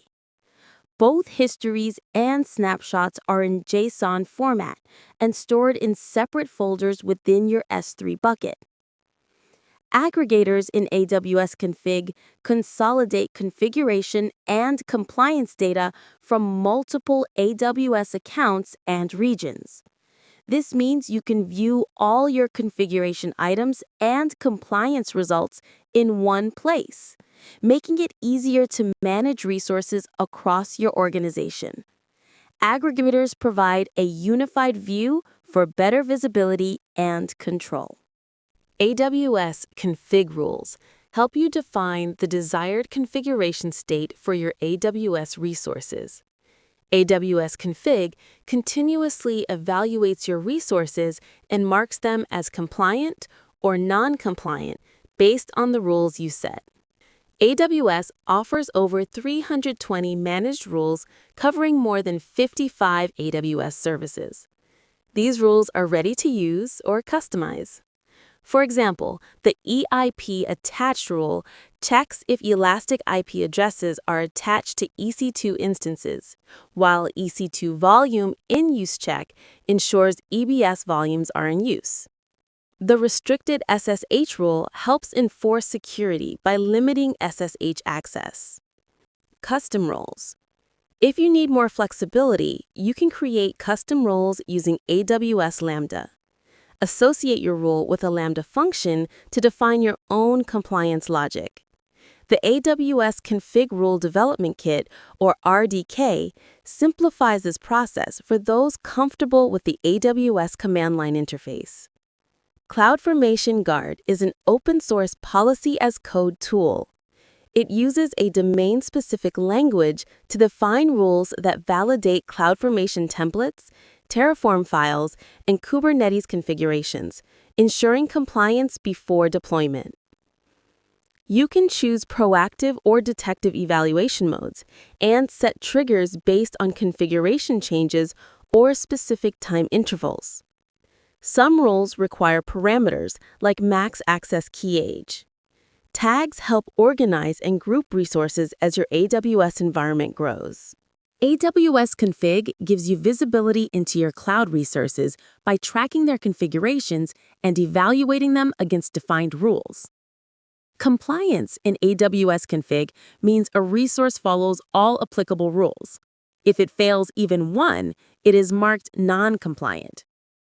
Sometimes, AWS Config cannot determine compliance, resulting in an insufficient data status, which can happen if a rule has never been evaluated or if evaluation results are missing.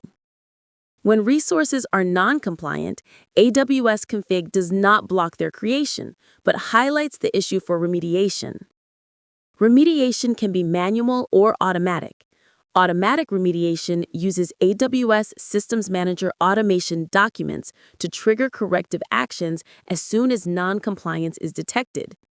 If the issue persists, you can set up retries and specify wait times between attempts.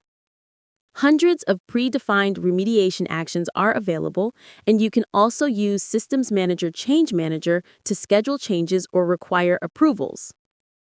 A conformance pack is a collection of AWS config rules and remediation actions bundled together. You can deploy these packs across accounts, regions, or organizations using YAML documents. AWS provides templates, or you can create custom packs tailored to your needs. Conformance packs offer a flexible compliance framework, but are not designed to guarantee adherence to specific governance standards. They serve as a strong starting point for implementing best practices. Logging is often overlooked until a problem strikes, but its value to infrastructure cannot be overstated. Many organizations only realize its importance after a security breach or incident has already occurred. Logs are generated by services and applications, capturing extensive information and storing it for future analysis. Some logs can even be monitored in real time, enabling automatic responses based on their contents. From an auditing perspective, logs are invaluable. They often include metadata like date stamps, source IP addresses, and usernames. For example, CloudTrail logs help organizations meet compliance certifications by providing evidence of traceable and auditable actions. When incidents happen, resolving them quickly is crucial. Logs provide insight into what occurred before, during, and after an event, helping teams pinpoint the source and reduce resolution time. This leads to a better customer experience and can even prevent issues from escalating in the first place. By consistently logging activity across applications, networks, and cloud infrastructure, organizations can establish performance baselines. Monitoring logs with thresholds and alerts allows for early detection of threats and anomalies, giving operational teams the information they need when it matters most. Amazon CloudWatch is a monitoring service for your AWS resources, but it is also a powerful tool for collecting and analyzing logs from your applications and AWS services. With CloudWatch logs, you can monitor log streams in real time and set up metric filters to alert you to specific events. The unified CloudWatch agent is essential for collecting logs and additional metrics from Amazon Elastic Compute Cloud, or EC2, instances, as well as on-premises servers running Linux or Windows. To set up the agent, you need to create roles with the right permissions, allowing CloudWatch to collect data and interact with the AWS Systems Manager, or SSM. One role manages configuration storage in SSM's parameter store, while another sends data to CloudWatch. Install the agent using the EC2 Systems Manager's run command. Select your EC2 instance, choose the Amazon CloudWatch agent package, and run the install action. If you enter the wrong package name, installation will fail, so accuracy is key. Configure the agent using the built-in wizard, specifying which metrics and logs to collect. Store the configuration in SSM's parameter store, then start the agent using Systems Manager. Now, your logs and metrics flow directly to CloudWatch. CloudWatch Logs centralizes data, making it easy to monitor, search, and respond to events across your AWS environment. Amazon CloudFront is Amazon Web Services' content delivery network designed to speed up the distribution of your content using a global network of edge locations. When you enable access logs, every user request to your CloudFront distribution is recorded for analysis. CloudFront access logs are generated at each edge location and are specific to each distribution. Logs for different distributions are kept separate, but all edge locations for a single distribution write to the same log file. These logs are delivered to Amazon Simple Storage Service, or Amazon S3. To enable logging, simply edit your CloudFront distribution settings, turn logging on, and select your S3 bucket for log storage. You can also add a log prefix or enable cookie logging, which records cookie data if your origin is not S3. You need full control permissions on the S3 bucket to enable logging. CloudFront uses your credentials to grant the AWS Data Feeds account access, allowing it to write logs. Log delivery to S3 can take from 1 to 24 hours. Web distributions log 26 fields per entry, including timestamp, edge location, requester IP, HTTP method, status code, and protocol. Real-time messaging protocol, or RTMP distributions, log 13 fields, such as event type and source IP. Virtual Private Cloud Flow Logs, or VPC flow logs, capture IP traffic information flowing between network interfaces in your virtual private cloud. This is essential for monitoring, troubleshooting, and securing your cloud environment, especially when managing hundreds of resources across multiple subnets and VPCs. Unlike Amazon Simple Storage Service access logs, VPC flow logs send data to Amazon CloudWatch logs, not to Amazon Simple Storage Service. However, there are limitations. You cannot monitor traffic from EC2 classic environments, and logs for peered VPCs are only available within the same account. Some traffic, like DHCP, Amazon DNS, and metadata service traffic, is not captured. You can create flow logs for a network interface, a subnet, or the entire VPC. During setup, select a filter for accepted, rejected, or all traffic. Choose an identity and access management role with the right permissions, and specify a CloudWatch log group. Remember, once created, flow logs cannot be modified. Delete and recreate if changes are needed. Each log entry includes details like version, account ID, interface ID, source and destination addresses, ports, protocol, packet and byte counts, timestamps, action, and log status. The action field is crucial for identifying accepted or rejected traffic. AWS Service Catalog is a powerful tool designed to simplify how organizations manage and provision IT resources.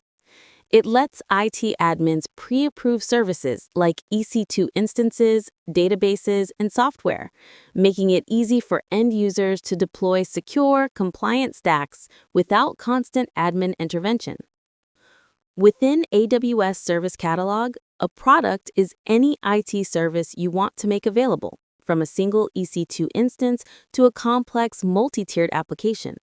Products are created using AWS CloudFormation templates and can include detailed descriptions, versioning, and tags for tracking usage and costs. These products are grouped into portfolios, collections tailored for specific teams or roles, each with its own permissions and owner for accountability. Admins can apply constraints to products and portfolios, controlling who can launch resources, what configurations are allowed, and where deployments happen. For example, launch constraints use AWS Identity and Access Management, or IAM, roles to ensure only approved permissions are used. Template constraints help enforce compliance by limiting user options during provisioning. Service actions empower users to perform specific operational tasks, like database backups, without needing full access. AWS Service Catalog offers a free tier for up to 1,000 API calls per month, with minimal charges beyond that, making it cost-effective for most organizations. Managing software licenses in the cloud can be complex, especially when dealing with multiple vendors like Microsoft, SAP, Oracle, and IBM. Asset managers and auditors often struggle to keep track of licenses across both cloud and on-premises environments. AWS License Manager is designed to simplify this process. It supports tracking for any software where licensing is based on virtual cores, or vCPUs, physical cores, sockets, or the number of machines.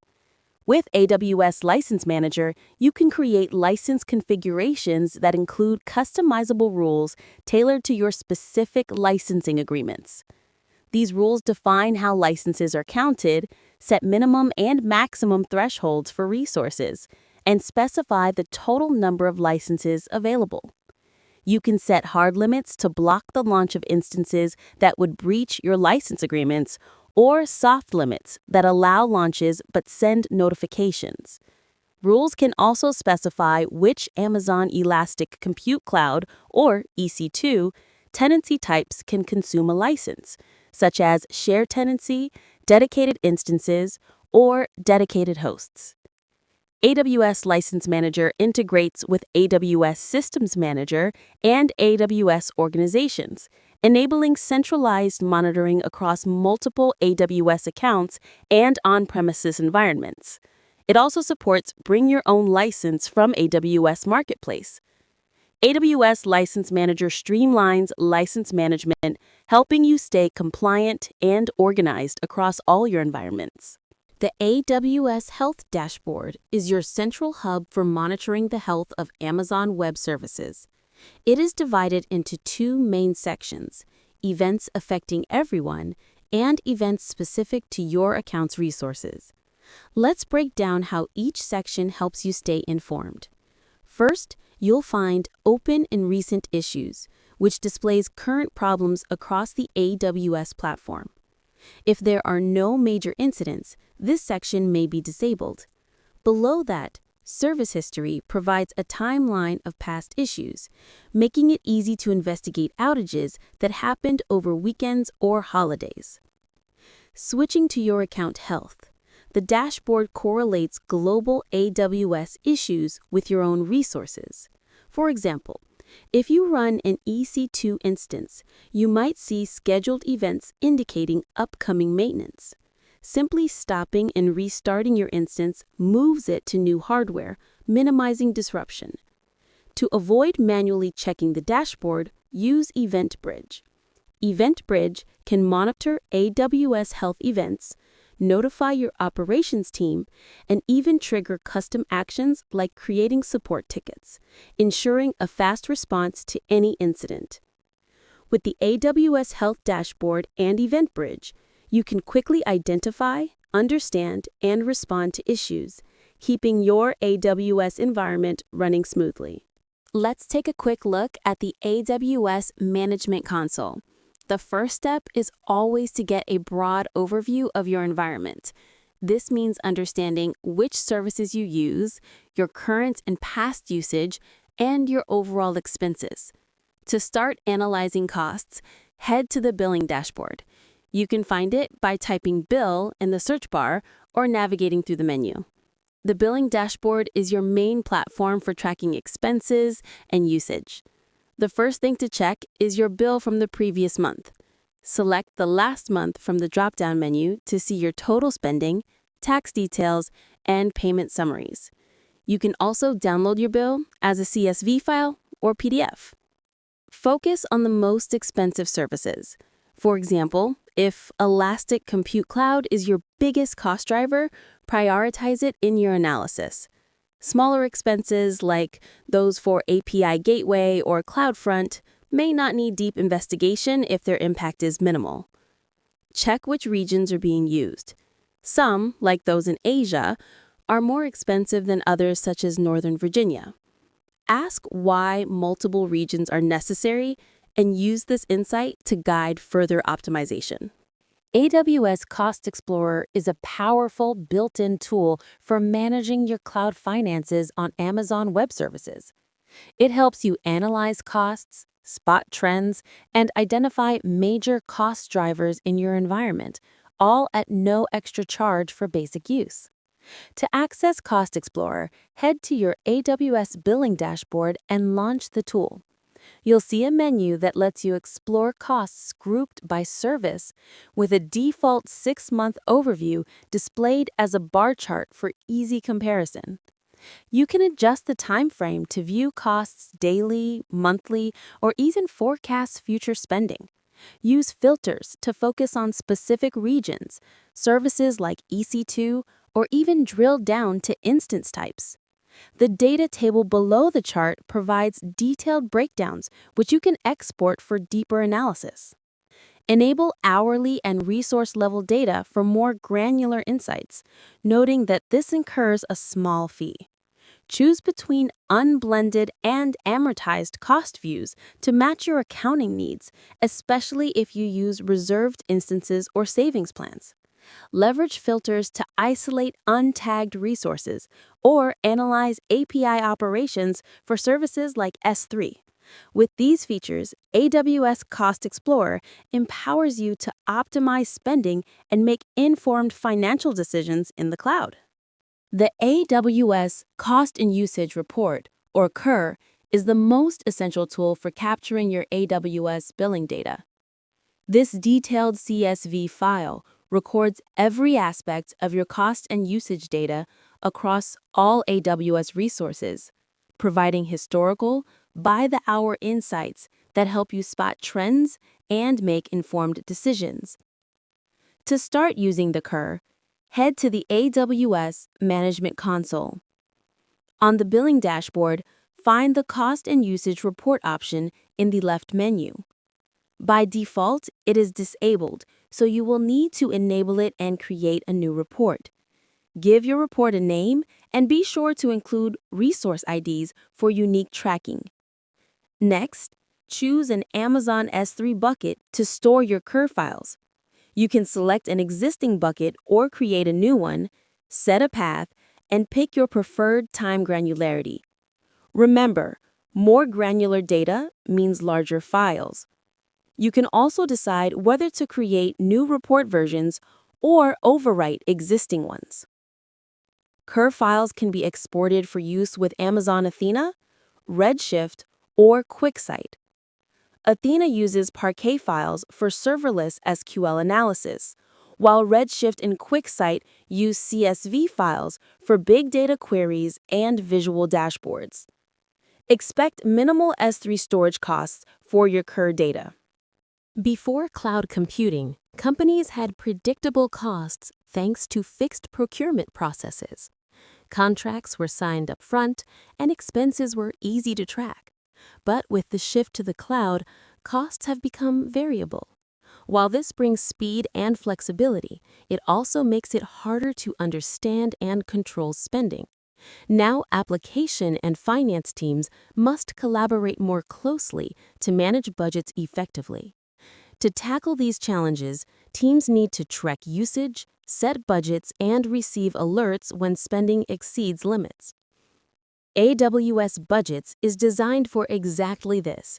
It lets you monitor your Amazon Web Services, or AWS, usage and costs, set custom budgets, and get notified if you approach or exceed your budget. This helps both business leaders and engineering managers make informed decisions. With AWS Budgets, you start by defining what you want to track, such as cost, service usage, or coverage for savings plans and reserved instances. Next, you set your budget amount and decide which projects or services it applies to. For example, you might set a $100 monthly budget for all services.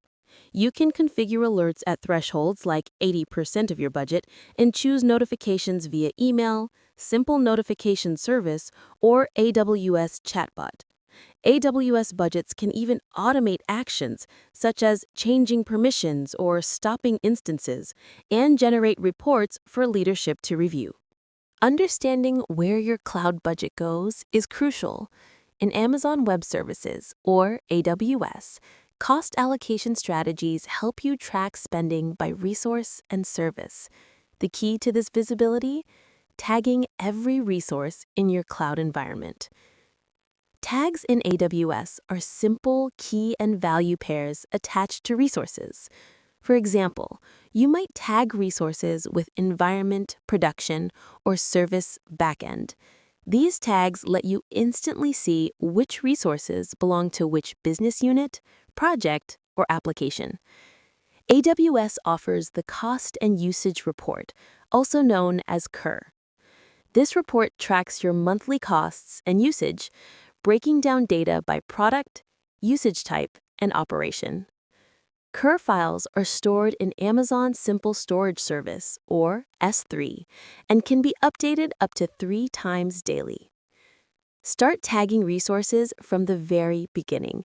Use clear, consistent tags that match your business needs.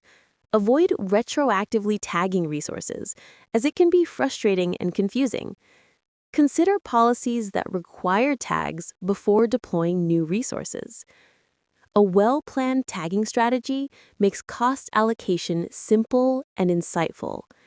Use AWS tools like Cost Explorer and Kerr for detailed analysis. Remember, effective tagging leads to better decisions and greater control over your AWS spending. Tagging your resources is essential for any organization looking to manage costs and streamline operations. By applying the right tags, you can easily track, allocate, and optimize your resources across different departments and projects. Some of the most widely used tags include cost center or business unit tags, which help allocate resource costs accurately. Service or workload name tags identify which service a resource belongs to, while resource owner tags clarify responsibility. Simple resource name tags make resources easier to recognize, and environment tags distinguish between development, testing, and production environments. Check your cloud provider for pre-generated tags like those offered by Amazon Web Services to save time. Start by aligning your tags with your overall cost allocation strategy. Tag every resource to avoid gaps in your data and ensure each tag serves a clear purpose. Limit the number of tags to avoid redundancy and keep things manageable. Consistency is crucial, so use clear, descriptive naming conventions for all tags. Automate tag management with tools like the Amazon Web Services Tag Editor to save time and enforce policies that prevent untagged resources. Regularly audit and maintain your tags, involving your entire team to ensure ongoing accuracy and improvement. AWS cost allocation tags are essential tools for tracking and managing your cloud spending.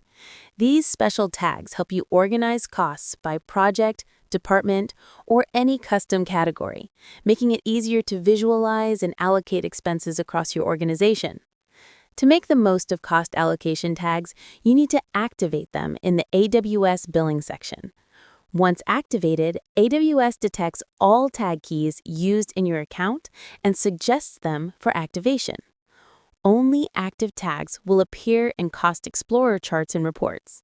For example, tags like Cost Center and Name can be enabled, while inactive tags are linked to resources no longer in use.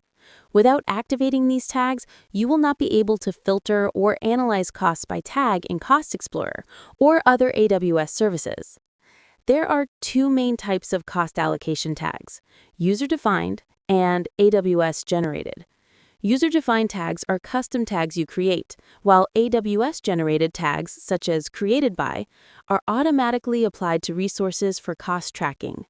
Both types are visible only in the AWS Billing and Cost Management console. To enable AWS-generated cost allocation tags, log into your master account as an IAM user with the right permissions. In the Billing console, select Cost Allocation Tags from the menu, then click Activate to enable the tags. AWS Systems Manager is a suite of fully managed services designed to automate configuration and ongoing management of your systems at scale. Whether your instances run on Amazon EC2, in your own data center, or on other cloud platforms, Systems Manager delivers secure, reliable operations. With Systems Manager, you can select which instances to manage and define the tasks you want to perform. Schedule modifications using maintenance windows, create and update system images, collect software inventory, apply patches, and configure both Linux and Windows operating systems.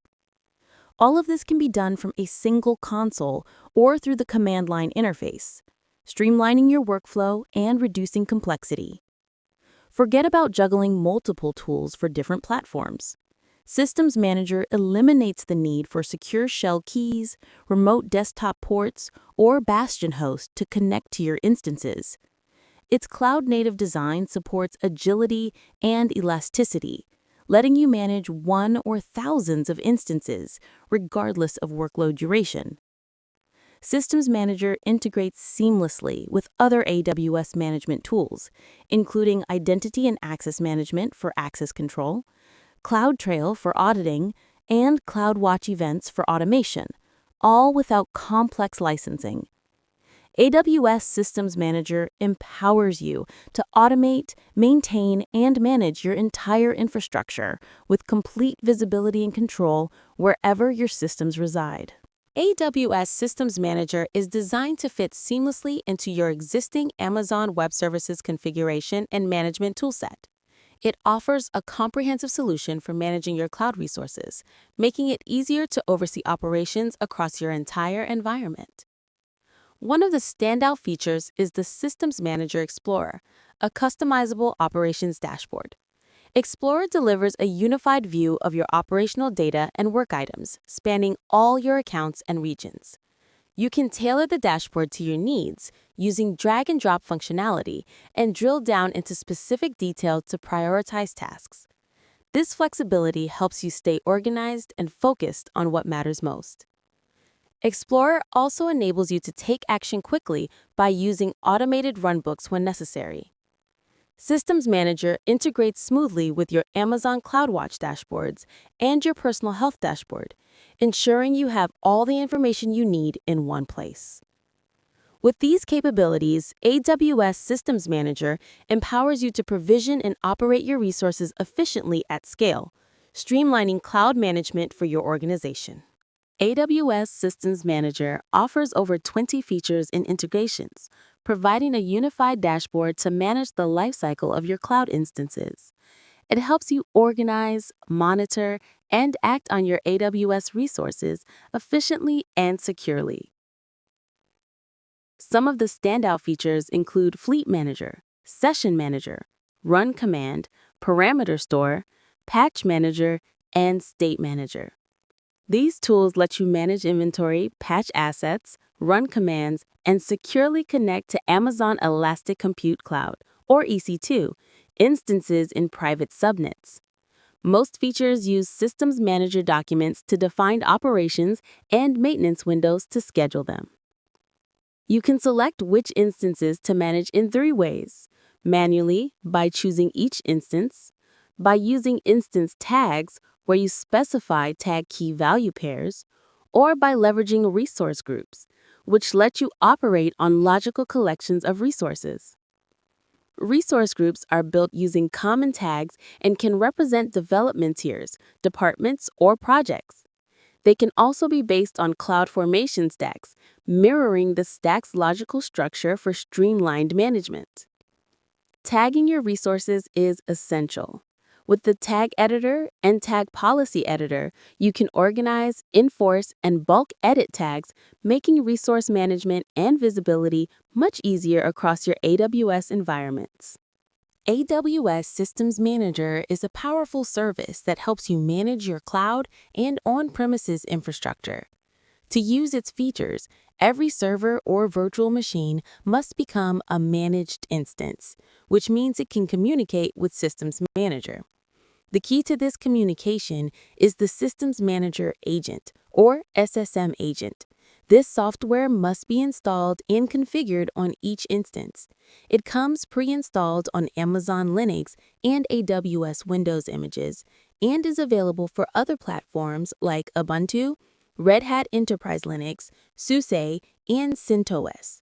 The SSM agent is open source and can even be installed on physical servers or virtual machines outside AWS. Each managed instance needs an Identity and Access Management, or IAM, role. AWS provides predefined policies such as the Amazon EC2 role for SSM to simplify setup. For non-EC2 servers, you can use hybrid activations to register and centrally manage them alongside your EC2 instances. Once configured, all managed instances appear in the Fleet Manager console. Here you can view details like instance ID, operating system, IP address, and SSM agent version.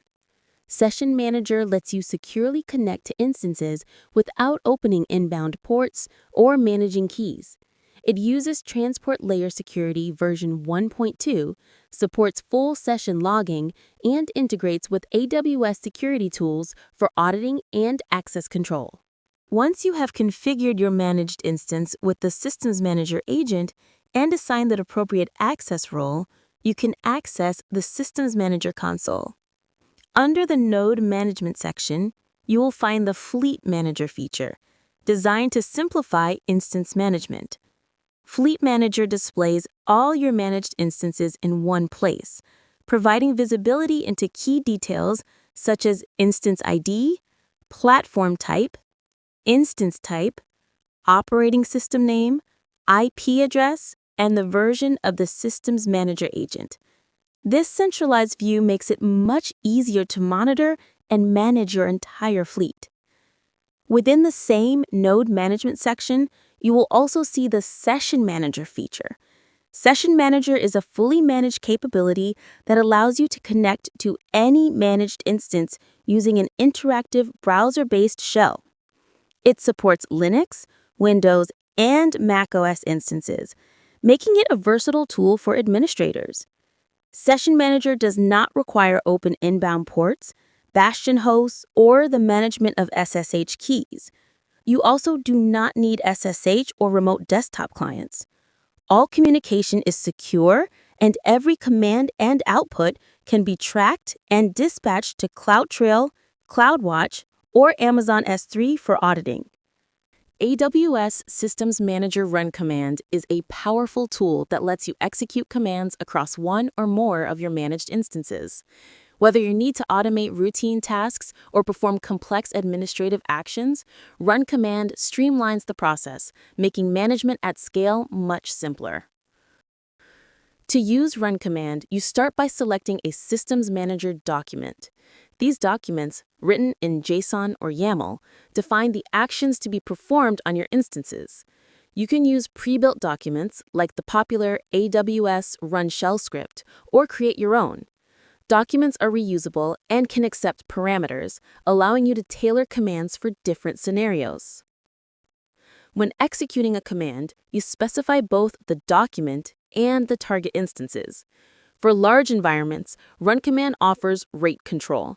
This feature lets you set concurrency, determining how many instances receive the command simultaneously, and an error threshold, which stops execution if failures exceed your set limit.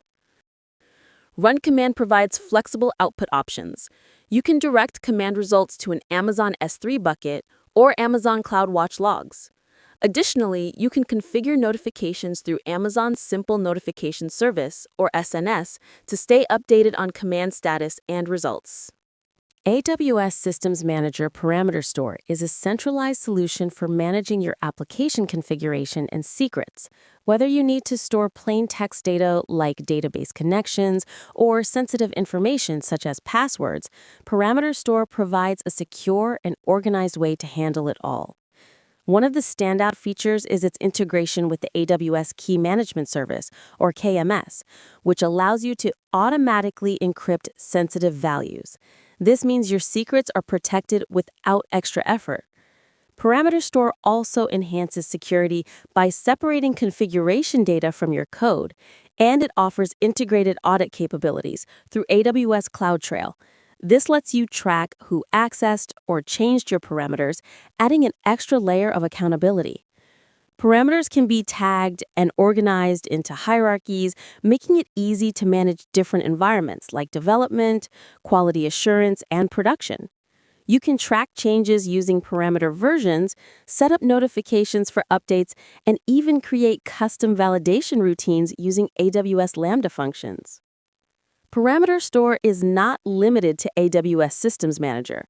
You can reference parameters in services like Amazon Elastic Container Service, AWS Lambda, CloudFormation, Code Deploy, Code Pipeline, and your own applications. Simply create a parameter, specify its type and value, and reference it wherever needed. In Amazon Web Services, or AWS, maintenance windows are a powerful way to schedule potentially disruptive administration tasks.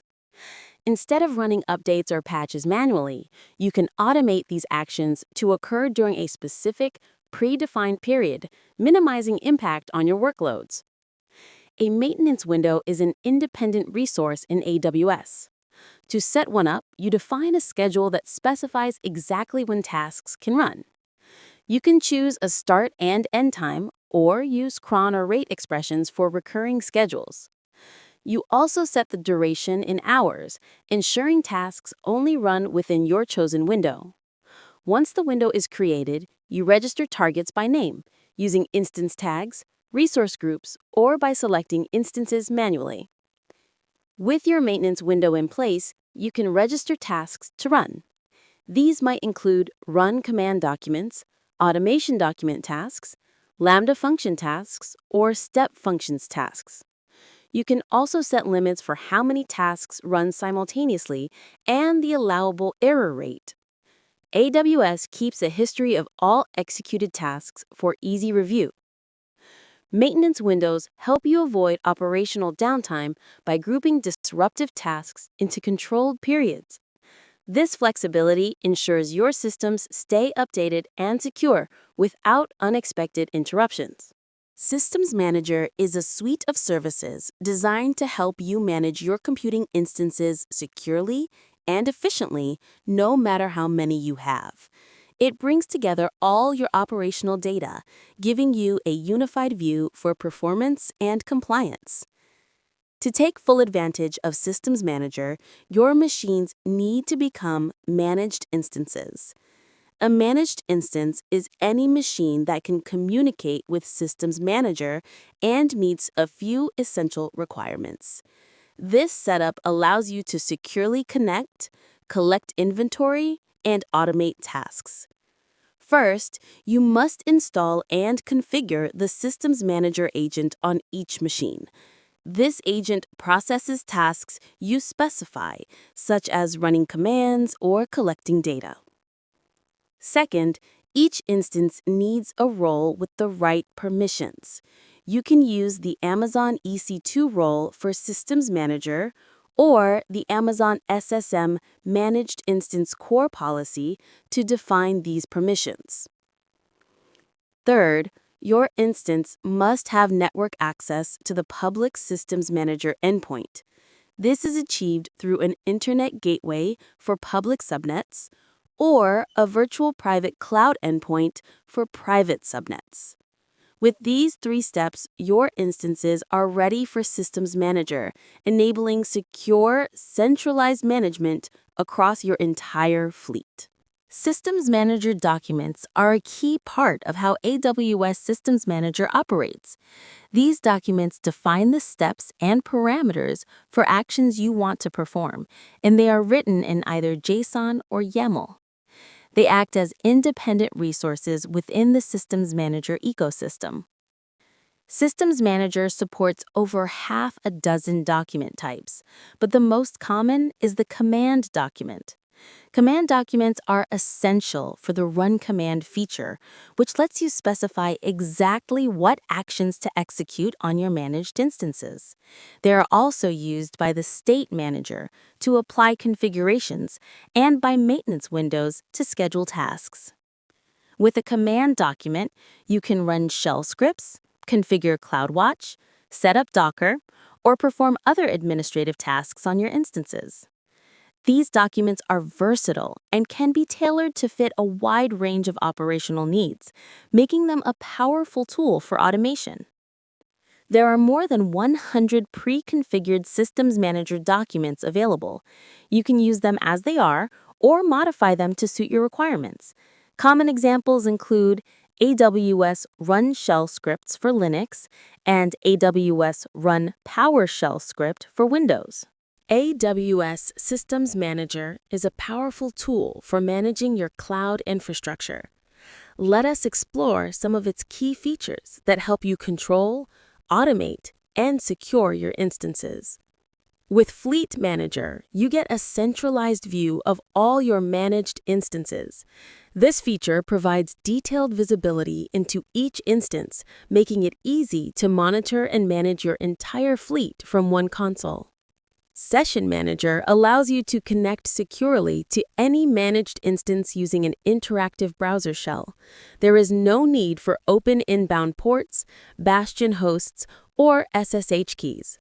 All sessions are tracked for auditing and compliance, ensuring secure and accountable access. Run command lets you execute commands on one or multiple instances at once. You define the actions using command documents, control how many instances are updated simultaneously, and set error thresholds to pause execution if issues arise. Parameter store separates configuration data from code. It securely stores plain text data and secrets, integrates with the AWS Key Management Service, and supports versioning, notifications, and validation routines using AWS Lambda functions. Maintenance windows let you schedule tasks like patching or software updates during predefined periods, minimizing downtime and ensuring your applications remain available while critical maintenance is performed. Managing patches across your servers can be complex, but Patch Manager, a feature of AWS Systems Manager, streamlines the process. It automates patching for both security and reliability, keeping your managed instances up to date and secure. Patch Manager supports a range of operating systems, including Amazon Linux, Ubuntu Server, and Windows Server. You can scan your managed instances to identify missing patches or let Patch Manager automatically install them. It also generates patch compliance reports, so you always know where your systems stand. Patches are defined using patch baselines.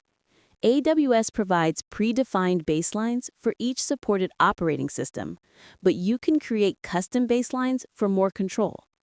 Organize your patching strategy with patch groups using a case-sensitive tag key, patch group. Assign values like web servers or app servers to target specific environments or application tiers. Patch Manager integrates with AWS CloudTrail, Amazon EventBridge, Amazon S3, AWS Config, and AWS Identity and Access Management. This allows you to gather patch data and send it to other AWS services, supporting compliance and audit requirements. Schedule patches during maintenance windows to minimize disruption. Use Systems Manager documents like AWS Run Patch Baseline and AWS Configure Windows Update for flexible, automated patching across your fleet. State Manager is a secure and scalable configuration management feature within Systems Manager. It gives you control over how configurations are applied across your managed instances, whether you are adjusting firewall settings, shutting down unused ports, or disabling unnecessary services. With State Manager, you define policies using automation documents, including several predefined options for common scenarios. These policies are assigned through an association, which specifies what needs to be done, the target instances, and a schedule for when changes occur. For example, you can configure network settings or automatically install software modules at startup, ensuring your desired state is always maintained. State Manager supports configuration scripts in Shell, Ruby, and Python, and works seamlessly with existing tools like Ansible, Salt, or PowerShell. It can identify and repair compliant and non-compliant machines across multiple accounts. Integration with Amazon EventBridge enables event-driven automation, while outputs can be sent to CloudWatch logs or Amazon S3 for monitoring. All API interactions are logged in CloudTrail, providing a complete audit trail. Native integration with identity and access management lets you control who can access State Manager and run configuration tasks, ensuring enterprise-wide compliance and security. AWS X-Ray is a service that helps developers analyze and debug distributed applications, especially those built with microservices. With X-Ray, you can see how your application and its underlying services are performing, making it easier to identify and troubleshoot performance issues and errors. X-Ray provides an end-to-end view of requests as they travel through your application, mapping out all the underlying components. You can use it to review request behavior, discover application issues, and improve performance. X-Ray works seamlessly with other AWS services like Amazon EC2, AWS Lambda, and AWS Elastic Beanstalk, and supports popular programming languages such as Java, Node.js, and .NET. X-Ray traces user requests, aggregates data from different services, and lets you visualize relationships and latency between components. You can even tag and filter trace data to diagnose issues faster. To get started, simply launch a sample application from the X-Ray console using a provided CloudFormation template. Within minutes, you'll see real-time request data and performance insights. Amazon Athena is now included in the AWS Certified Developer Associate exam. So let's take a quick look at what this powerful service offers and how it can help you analyze your data. Amazon Athena is a fully managed serverless service that lets you interactively query data stored in Amazon S3 data lakes, as well as other sources like data warehouses and big data repositories. You use standard structured query language, or SQL, so there's no need to learn a new language. Athena is designed to handle datasets up to petabytes in size, and you only pay for the queries you run.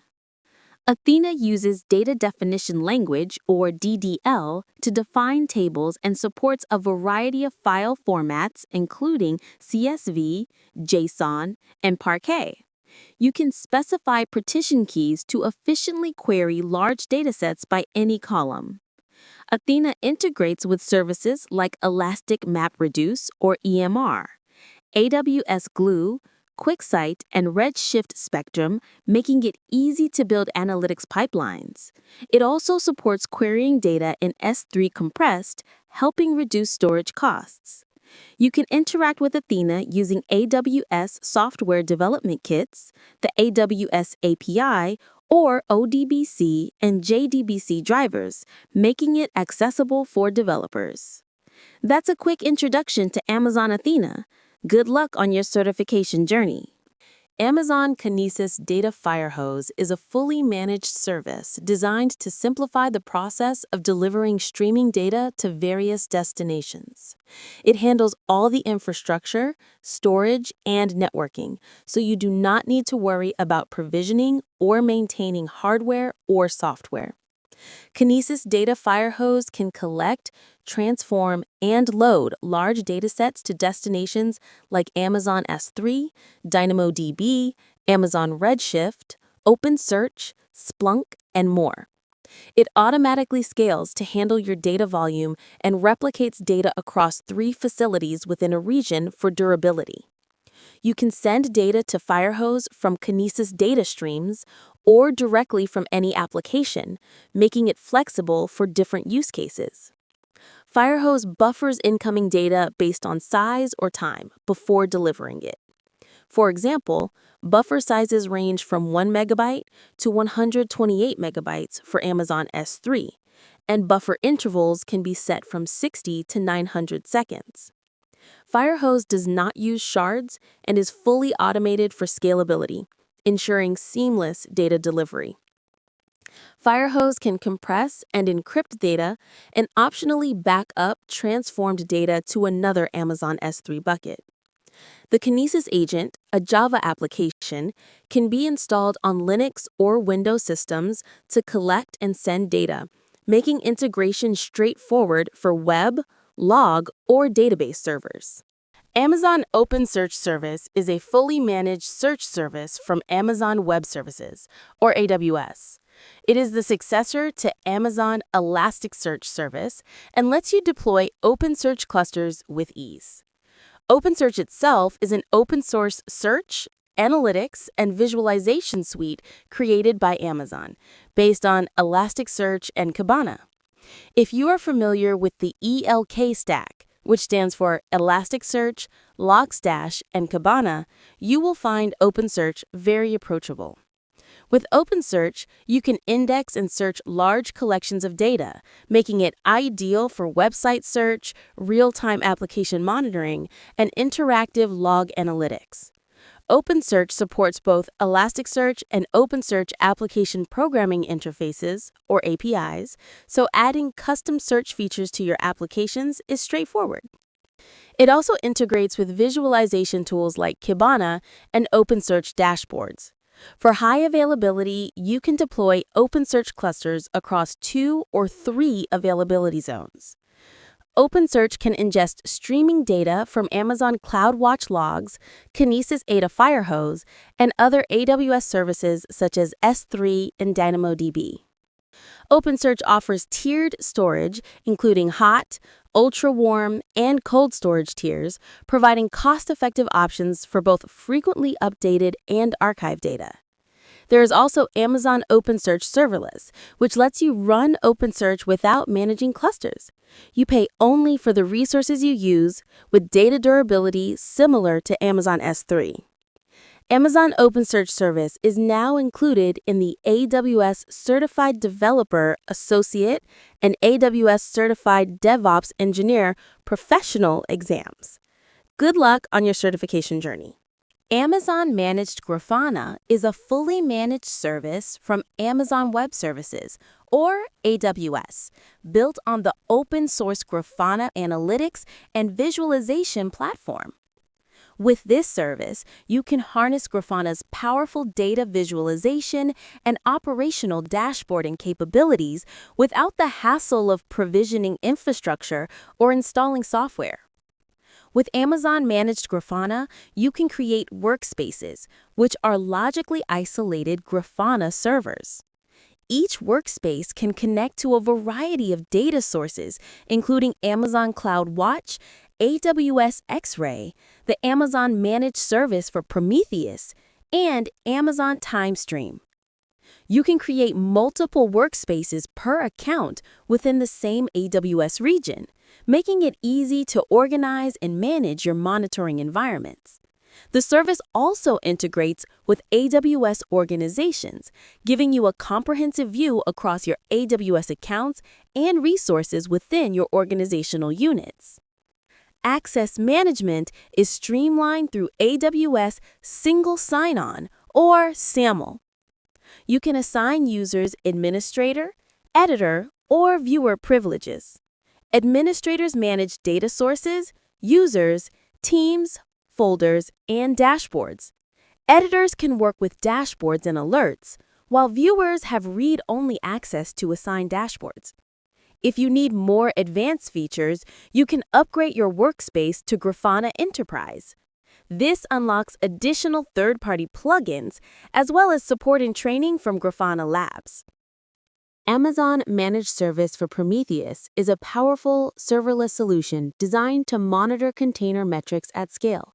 It is now included in the AWS Certified DevOps Engineer Professional exam, making it essential knowledge for candidates. This service is fully compatible with Prometheus, the popular open-source systems monitoring and alerting toolkit. With Amazon Managed Service for Prometheus, you do not need to provision or manage any infrastructure.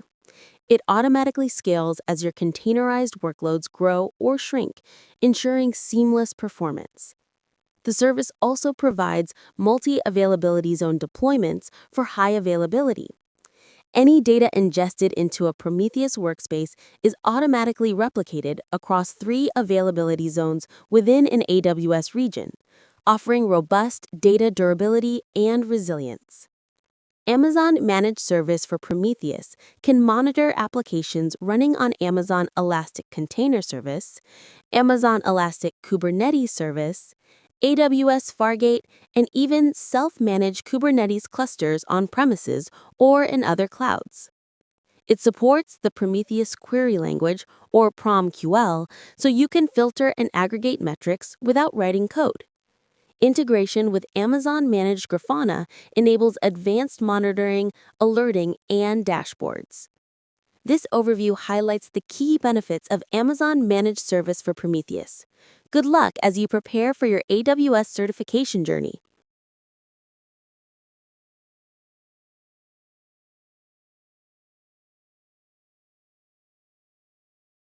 security, and compliance.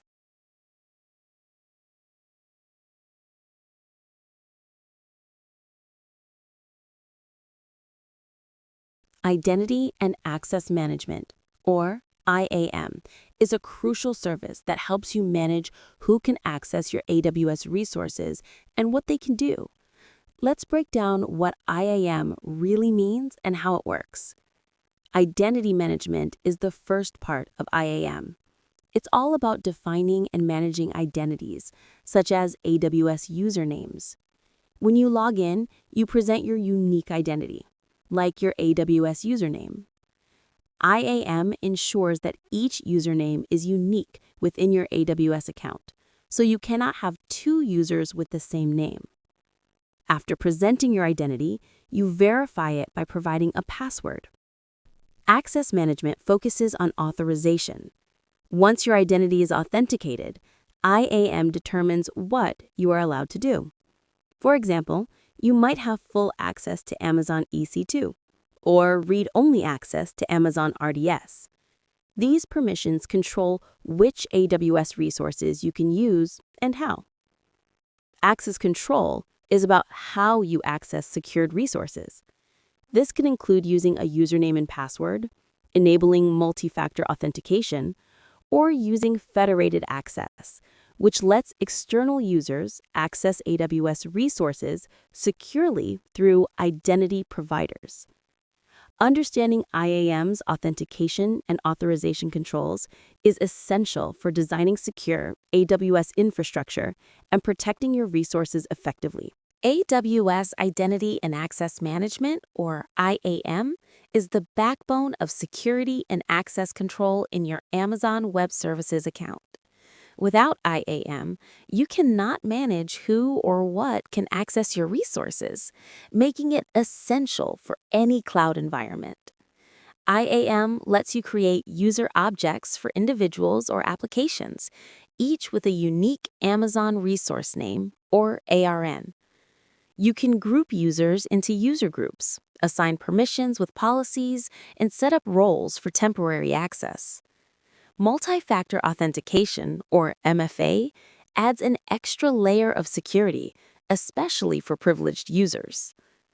Federated access allows external identities, like those from Active Directory or Google, to authenticate without creating separate IAM users. Policies written in JSON define what users, groups, or roles can access. Use AWS managed policies for common needs, or create customer-managed and inline policies for custom requirements. Always enforce a strong password policy and adopt AWS's recommended security best practices to protect your environment. Access Analyzer highlights risky external access, while Credential Reports help you audit user credentials. Service Control Policies, or SCPs, set permission boundaries across AWS accounts in AWS organizations. AIM security is only as strong as your configuration. Take ownership and architect your access controls carefully. When you create a new Amazon Web Services account, it automatically generates an AWS account root user. This root user is the original account and has complete, unrestricted access to every resource and feature in your AWS environment. Think of it as the ultimate administrator. The root user's power comes with significant responsibility. Any resource you create is accessible by this user, making it essential to use the root account with extreme caution. Security restrictions and careful management are critical to protect your AWS environment from accidental or malicious changes. While an Identity and Access Management, or IAM, user can handle most administrative tasks, some actions are exclusive to the root user. These include changing account settings, enabling the AWS IAM Identity Center, registering as a seller in the reserved instance marketplace, activating IAM access for billing, closing your account, joining AWS GovCloud, restoring lost permissions, and activating multi-factor authentication delete on S3 buckets. To protect your AWS account, only use the root user for these specific tasks. Always secure it with a strong password and enable multi-factor authentication. For all other administrative actions, use an IAM user with administrator privileges to minimize risk. Creating a new user in AWS Identity and Access Management, or IAM, is a straightforward process using the AWS Management Console. Let's walk through the essential steps to get your user up and running. First, navigate to the IAM dashboard under Security, Identity, and Compliance. Click on Users, then select Add Users. Enter a username, which can be up to 64 characters. Next, choose the access type: programmatic access for tools like the AWS command line interface, or AWS Management Console access for web login. You can select one or both. For console access, set a password, either auto-generated or custom. You can require the user to change their password at first login for added security. Assign permissions by adding the user to groups, copying permissions from another user, or attaching policies directly. For example, you might add the user to groups like Cloud Academy or RDS Full Access. Optionally, add tags for organization. Review all settings, then create the user. Download the CSV file containing the username, access key ID, secret access key, and console login link. Remember, you only get one chance to save these credentials. That's it. Your new IAM user is ready with the right access and permissions securely set up in just a few minutes. Managing IAM users in the Identity and Access Management dashboard lets you fine-tune security and access for each user. Let's walk through the key features you can adjust after creating a user. Start by selecting a user to view their summary. Here, you'll see details like their Amazon resource name and creation time. Under the Permissions tab, you can review which policies are attached, such as Amazon S3 Full Access or Amazon Relational Database Service Full Access. You can also set a permissions boundary to limit the user's maximum permissions or generate a custom policy based on their activity using CloudTrail events. In the Security Credentials section, you can manage passwords, enable or disable console access, and set up multi-factor authentication, or MFA. Options include a virtual MFA device, a universal second-factor security key, or a hardware device. For example, you can use the Google Authenticator app to quickly assign a virtual MFA device for added security. You can view, deactivate, or create new access keys for programmatic access. Tags can also be added, like specifying a location to help organize users. Finally, the Access Advisor shows which services the user can access and when they last used them, helping you keep permissions up to date. IAM user groups in Amazon Web Services, or AWS, are a powerful way to manage permissions from multiple users at once. Rather than assigning policies to each user individually, you can group users by job role or requirement and attach policies directly to the group. To create a user group, simply log in to your AWS Management Console and navigate to the IAM dashboard. Click on User Groups, then select Create Group. Give your group a meaningful name like Developers or My S3 and EC2 Group. Next, add existing IAM users to the group. And finally, attach the necessary permissions using AWS Managed, customer-managed, or inline policies. Once your group is created, you can easily add or remove users at any time. To update permissions, just attach or remove policies from the group. For example, if your developers need access to Amazon S3 and EC2, attach the Amazon S3 and EC2 full access policy. If they later need RDS access, simply add the RDS full access policy. Remember, each AWS account supports up to 300 groups, and each user can belong to up to 10 groups. For efficient management and security, always assign permissions to groups rather than individual users. In Amazon Web Services, or AWS, an IAM role is a special identity that lets trusted users, services, or applications temporarily access your AWS resources. Unlike a user, which is tied to a single person, a role can be assumed by different entities as needed. When a role is assumed, AWS generates a unique set of temporary credentials for that session. This means there are no long-term passwords or access keys associated with the role.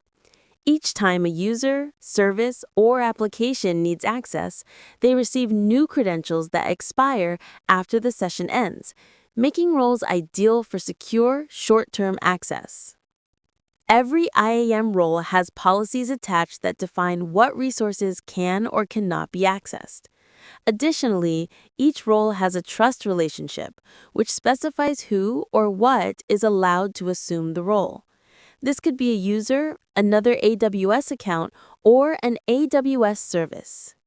IAM roles are commonly used to grant temporary access to users, allow cross-account access, let AWS services act on your behalf, or enable applications to access resources without embedding credentials.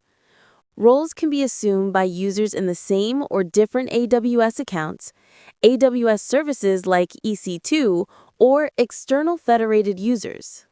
AWS service roles are a powerful way to let AWS services access other resources in your account, securely and efficiently. Instead of managing credentials manually, you can assign roles to services like Amazon EC2 for seamless access. Imagine you have an EC2 instance running an application that needs to interact with Amazon's Simple Storage Service, or S3. Rather than embedding credentials in your code, you assign an Identity and Access Management, or IAM role, to the instance. This role contains permissions for the actions your application needs, like putting or getting objects from S3. Assigning roles means you do not have to rotate or manage credentials on every instance, reducing administrative overhead and security risks. If you need to change permissions, simply update the role, and all associated instances are updated instantly.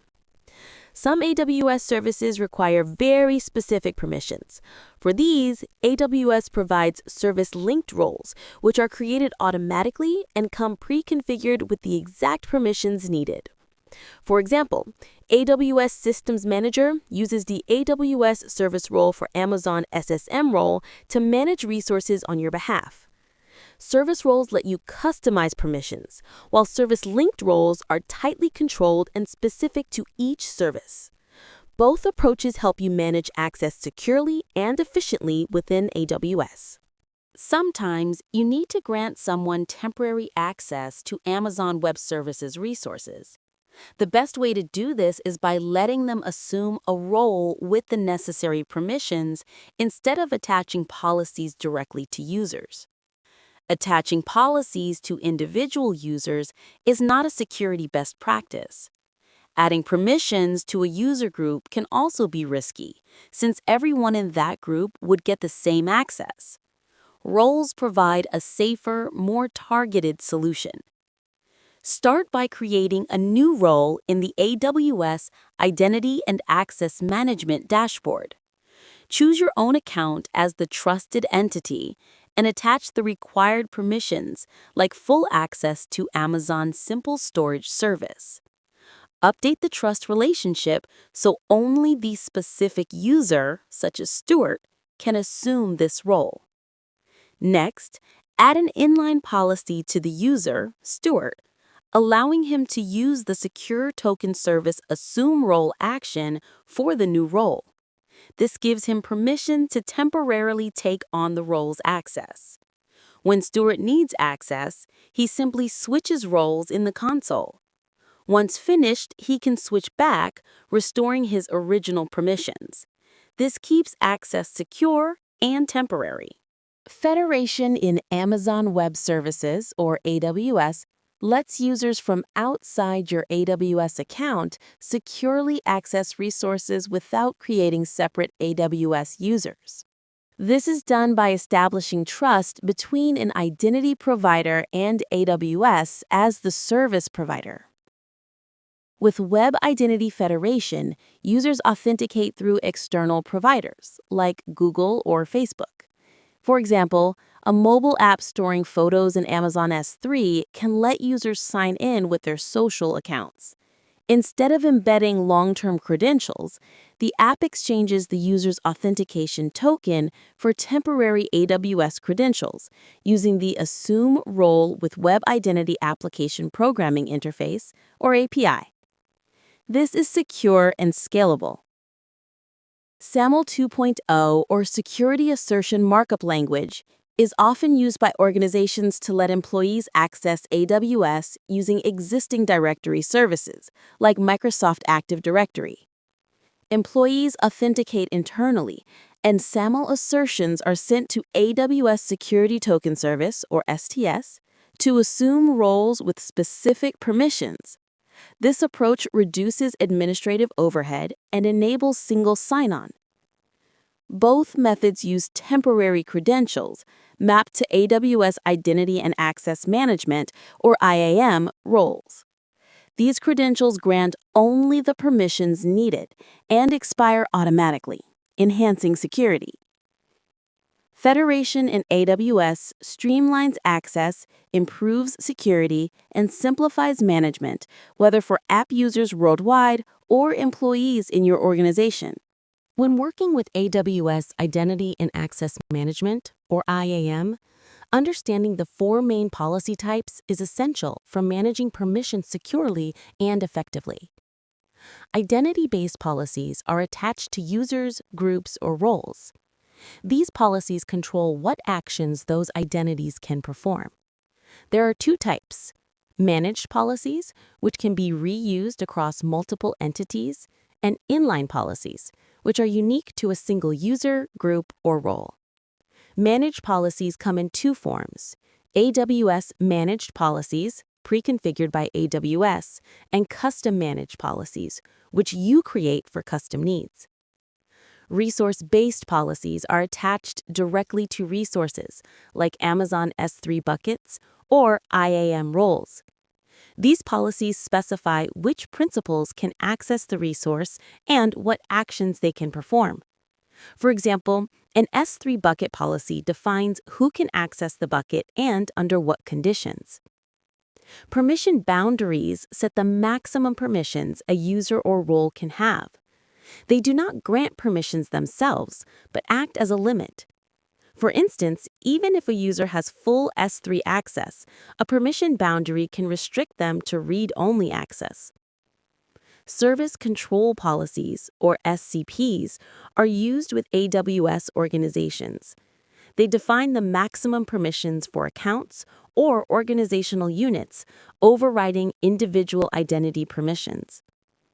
Understanding these policy types helps you manage AWS IAM permissions with clarity and control.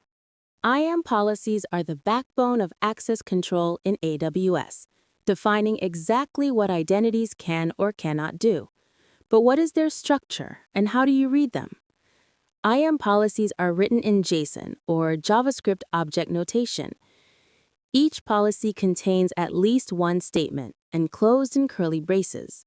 If there are multiple statements, they are grouped in square brackets. The policy always includes a version, which specifies the language syntax, with the current version being 2012-1017.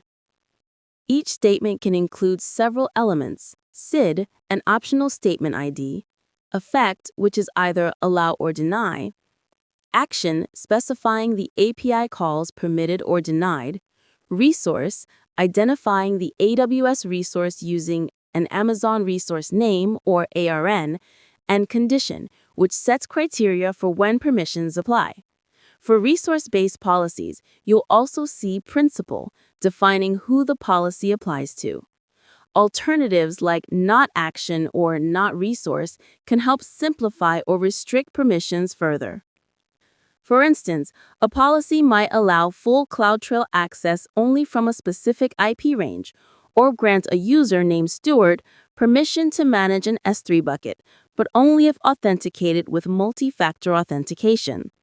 Creating IAM policies in Amazon Web Services, or AWS, is essential for managing permissions securely. Let us quickly explore 3 straightforward ways to create your own custom-managed IAM policies using the AWS Management Console. First, you can copy an existing AWS managed policy. In the IAM dashboard, select Create Policy, then Import Managed Policy. For example, import Amazon S3 Full Access. Switch to the JSON tab and update the resource to your specific Amazon resource name, or ARN. After reviewing, name your policy and create it. This method is efficient for tweaking existing policies to fit your needs. Second, try the AWS Policy Generator. Visit the Policy Generator website, select IAM Policy, and use drop-downs to choose services, actions, and resources. Add statements as needed, then generate the policy in JSON format. Copy this into the IAM Console's JSON tab, review, name, and create your policy. This tool simplifies policy creation without needing to write JSON manually. Finally, you can build a policy from scratch. Use the visual editor or write JSON directly in the IAM console. Select services, actions, resources, and conditions, then review and create your custom policy. Recap. These 3 methods make creating IAM policies in AWS flexible, efficient, and accessible for all skill levels. Every time someone tries to access a resource in Amazon Web Services, or AWS, the process begins with authentication. AWS first checks that the person or application making the request is a valid, authenticated user. Next, AWS determines the context of the request, such as which service or action is being requested. This step ensures that only relevant policies are considered for the specific request. Now comes the heart of the process: policy evaluation. By default, all access to AWS resources is denied. Access is only granted if a policy explicitly allows it. However, if any policy explicitly denies access to a resource, that deny will always override any allow for the same resource and action. AWS evaluates policies in a specific order. First, organizational service control policies, then resource-based policies, followed by IAM permission boundaries, and finally, identity-based policies. Each step checks for explicit deny or allow statements that affect the request. For example, if a user named Stewart requests to upload an object to an S3 bucket, AWS checks each policy type in order. If no deny is found and an allow exists, Stewart's request is permitted. Remember, explicit deny always wins over allow, and the evaluation order matters. Understanding this process helps ensure secure and effective access control in AWS. Cross-account access in Amazon Web Services, or AWS, lets identity and access management users from one account access resources in another account using roles. This approach is essential for organizations that separate environments, like development and production, into different AWS accounts for better management and security. The process relies on two terms: the trusted account, which requests access, and the trusting account, which grants it. Instead of creating extra user accounts in sensitive environments, you grant temporary permissions through roles, following the principle of least privilege. To set up cross-account access, first, create a role in the trusting account, such as production. Define the trusted account as an entity allowed to assume this role and assign the necessary permissions like EC2 full access. Then, in the trusted account, grant users permission to assume the role. Finally, test by switching roles to confirm access. For example, a developer in the development account can assume a role in the production account to launch an EC2 instance, but only with permissions specified by the role. This keeps environments isolated and secure. Adding multi-factor authentication strengthens security. Cross-account access streamlines management while protecting critical resources. AWS IAM Identity Center is a service designed to simplify how organizations manage user access across multiple Amazon Web Services accounts and cloud applications. It acts as a central hub, making it easier to control authentication and permissions for your workforce. With IAM Identity Center, you can manage workforce identities, which are your employees or users, from a single location. These identities can be created directly in the service or synchronized from existing sources like Microsoft Active Directory or Okta. This centralization streamlines security, especially for organizations using several Amazon Web Services accounts. Application assignments allow you to grant single sign-on access to cloud-based applications such as Microsoft Office 365 and Salesforce, as well as custom SAML 2.0 enabled apps. Multi-account permissions let you centrally control access across all your Amazon Web Services accounts, eliminating the need to duplicate permissions in each account. To use IAM Identity Center, you must connect it to your Amazon Web Services Organization Management account. This integration enables centralized management of users, groups, and permissions, providing a customizable access portal for your workforce. In short, IAM Identity Center offers a seamless, secure, and efficient way to manage access for your workforce across multiple Amazon Web Services accounts and cloud applications, all from one place. To implement IAM Identity Center across your AWS infrastructure, start by reviewing your current identity sources, like Active Directory or other external providers. Syncing existing users saves time and avoids duplicating identity management. Also, ensure AWS Organizations is enabled, as IAM Identity Center requires it. If AWS Organizations is not already set up, enable it during the initial configuration. For environments using web filtering or secure gateways, add required AWS Identity Center URLs and DNS domains to your allow lists to ensure seamless operation. Next, log in to your AWS management account as the root user. Open IAM Identity Center and enable the service. Define your identity store. Choose between the default Identity Center, Active Directory, or supported external providers like Azure Active Directory, CyberArk, or Okta. Configure permission sets for your AWS accounts. Start with the predefined Administrator Access Permission set, which grants full access to AWS services. Permission sets act as templates, simplifying role-based access control across multiple accounts. Assign permission sets to users or groups from your chosen identity store. If using the default store, create users directly in IAM Identity Center.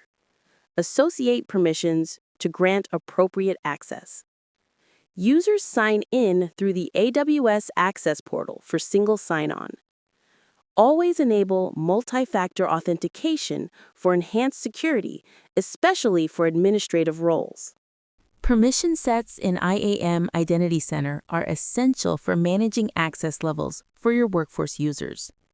They define what resources users can access, ensuring everyone has the right permissions for their job roles. When creating a permission set, you can choose from predefined templates like Database Administrator, Network Administrator, or Read-Only Access. These templates are tailored to common job roles. Alternatively, you can create a custom permission set for more flexibility, allowing you to specify exactly what permissions are needed. Predefined permission sets require only a name, optional description, session duration, relay state, and tags. Custom permission sets let you add up to 10 managed policies and 1 inline policy, with the option to set a permissions boundary for even finer control. Once created, permission sets appear in the console showing their name, description, unique Amazon resource name, and provisioned status. Provisioned means the set is in use, while not provisioned means it is not yet assigned. Assign permission sets to groups rather than individual users. This streamlines access management, making it easier to update permissions from multiple users at once and maintain security best practices. Application assignments in AWS IAM Identity Center make accessing cloud-enabled applications seamless. By using the Access Portal, users can enjoy single sign-on, meaning they only need to sign in once to access all assigned applications securely and efficiently. To get started, add your cloud applications to AWS IAM Identity Center. You can choose from a library of pre-integrated cloud applications or add a custom Security Assertion Markup Language 2.0 or SAML 2.0 application. Each option provides specific instructions to help you establish a secure trust between your application and IAM Identity Center. For example, if you select a pre-integrated application like Slack, you'll follow step-by-step instructions to configure it. You can customize the application's name and description, download the IAM Identity Center SAML metadata file and certificate, and adjust optional properties like the application's start URL or session duration. Once configuration is complete, assigning permissions is straightforward. Simply select the application, choose Assign Users, pick the groups or users who need access, and confirm. The application will now be available to those users in the Access Portal. With everything set up, users can access their assigned applications directly from the IAM Identity Center Access Portal, streamlining authentication and improving productivity.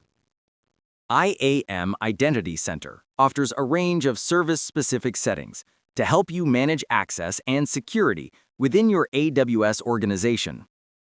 Let's break down the key options you'll find under the Settings section of the IAM Identity Center console. On the Settings page, you'll see details like the Amazon resource name, or ARN, of your IAM Identity Center instance, the region it's deployed in, and whether Identity Center applications are enabled in member accounts. These details help you understand where your Identity Center is running and how it's configured. You can also check if a delegated administrator account has been set, which is important for managing permissions. A delegated administrator account allows users in member accounts to manage IAM Identity Center, reducing the number of people who need access to your AWS management account. This helps minimize security risks by limiting high-level access. You can choose your identity source, such as the built-in Identity Center directory, Active Directory, or an external provider. Authentication settings let you enable one-time passwords and multi-factor authentication, adding extra layers of security for your users. Finally, the Management section lets you assign a delegated administrator or delete your IAM Identity Center instance. Be cautious. Deleting removes all users, groups, and permissions if you use the built-in identity store. User authentication is one of the most frustrating parts of building any application, whether it is for mobile or web. Deciding who can access certain features is crucial, but setting up a secure system for this can be tedious and time-consuming. Traditionally, user information was stored in a standard user database. This could be hosted on-site or in the cloud, often as a relational database with tables for usernames and permissions. In the Amazon Web Services or AWS ecosystem, this meant using the Relational Database Service, known as RDS, or running your own database on EC2 instances. Managing these databases requires significant effort to set up and maintain. In corporate environments, employees' details are usually stored in directory services, like Microsoft Active Directory. No one wants to create yet another username and password just to use a new application. Amazon Cognito solves these pain points. It is a lightweight service that handles user authentication, allowing users to sign in with their existing corporate credentials. This means less hassle for users and less work for developers, making authentication much simpler and more secure. Amazon Cognito is an authentication and user management service designed to simplify secure access for your applications. It integrates seamlessly with third-party identity providers like Apple, Facebook, Google, and Amazon, and even supports federation with your own Active Directory services. Amazon Cognito user pools are used to manage and authenticate users directly. They provide sign-up and sign-in functionality for your web and mobile apps, handling everything from user registration to password recovery, making it easy to manage users securely and efficiently. Amazon Cognito identity pools enable you to grant users access to AWS resources. By federating identities from various providers, including your own Active Directory, identity pools allow users to access external web and mobile applications securely and conveniently.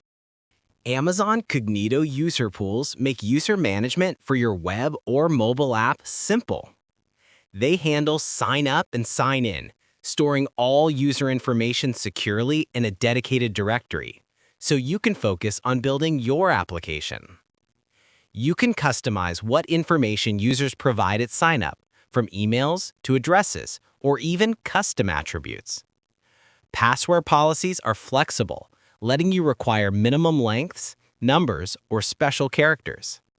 For added protection, Cognito supports multi-factor authentication, or MFA, which is highly recommended for apps handling sensitive data like financial or medical information. Cognito user pools allow users to sign in with social accounts, like Google or Facebook, after you set up developer accounts with those providers.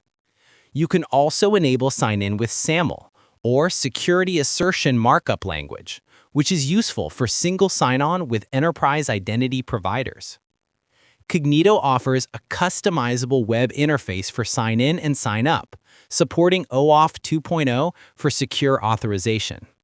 You can also integrate AWS Lambda functions to trigger custom actions during user flows, such as sending welcome emails or preparing user environments.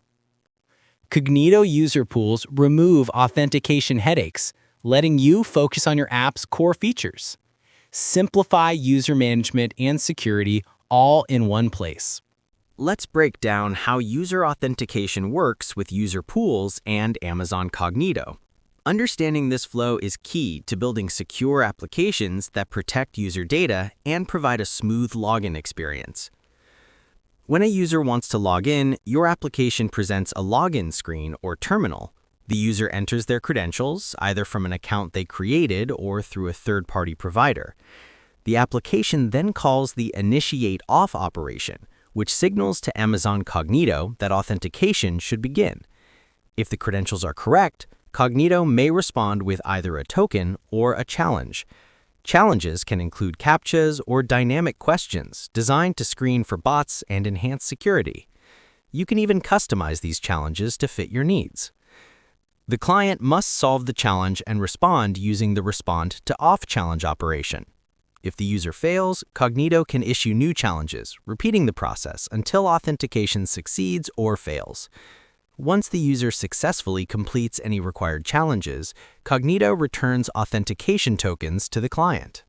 These tokens allow the user to access protected resources within your application, marking the end of a secure and efficient authentication flow. Amazon Cognito identity pools, also called federated identities, are a powerful way to provide temporary access to Amazon Web Services credentials for your users or guests who need to interact with AWS services. Identity pools can be used alongside Amazon Cognito user pools, letting users access specific AWS features as needed. They also support federation with public identity providers like Amazon, Facebook, and Google, making it easy to integrate with popular platforms. Identity pools define two types of identities: authenticated and unauthenticated. Authenticated identities are users who have signed in using a public login provider, such as Amazon Cognito user pools, Apple, Facebook, Google, SAML, or OpenID Connect. Unauthenticated identities, on the other hand, are useful for scenarios like letting users preview AWS resources before logging in, or providing a guest pass to basic services, encouraging them to sign up later. Each identity type is assigned a role with specific policies that control what the user can see or modify within AWS. This ensures clear boundaries and secure access for both authenticated and unauthenticated users. Remember, identity pools manage authentication and access to AWS services, while user pools focus on sign-up and sign-in operations. Let's break down how authentication works when using identity pools in your application. Understanding this process is key to securely connecting your users to the resources they need, whether they sign in directly or through a federated provider. First, your app has users sign in using Amazon Cognito user pools. This can be through the user pool itself, a social sign-in, or a SAML-backed authentication service. The identity provider, or IDP, sends an identity token to Cognito. Cognito then standardizes this into a Cognito user pool token, or CUP token, regardless of how the user authenticated. While CUP tokens work for many backend services like API Gateway or Lambda, some AWS services, such as Amazon S3 or DynamoDB, require a different approach. In these cases, your app needs to use an identity pool to authenticate and authorize access on behalf of the user. Your app sends the CUP token to the identity pool. The identity pool exchanges it for a security token service, or STS token. This STS token provides temporary AWS credentials linked to a specific AWS role. With these credentials, your application can securely access AWS services like S3 or DynamoDB, ensuring users have the right permissions every time they interact with your app. AWS Identity Federation lets users access resources across different systems using a single set of credentials. This means you do not need separate logins for every service, making access simpler and more secure.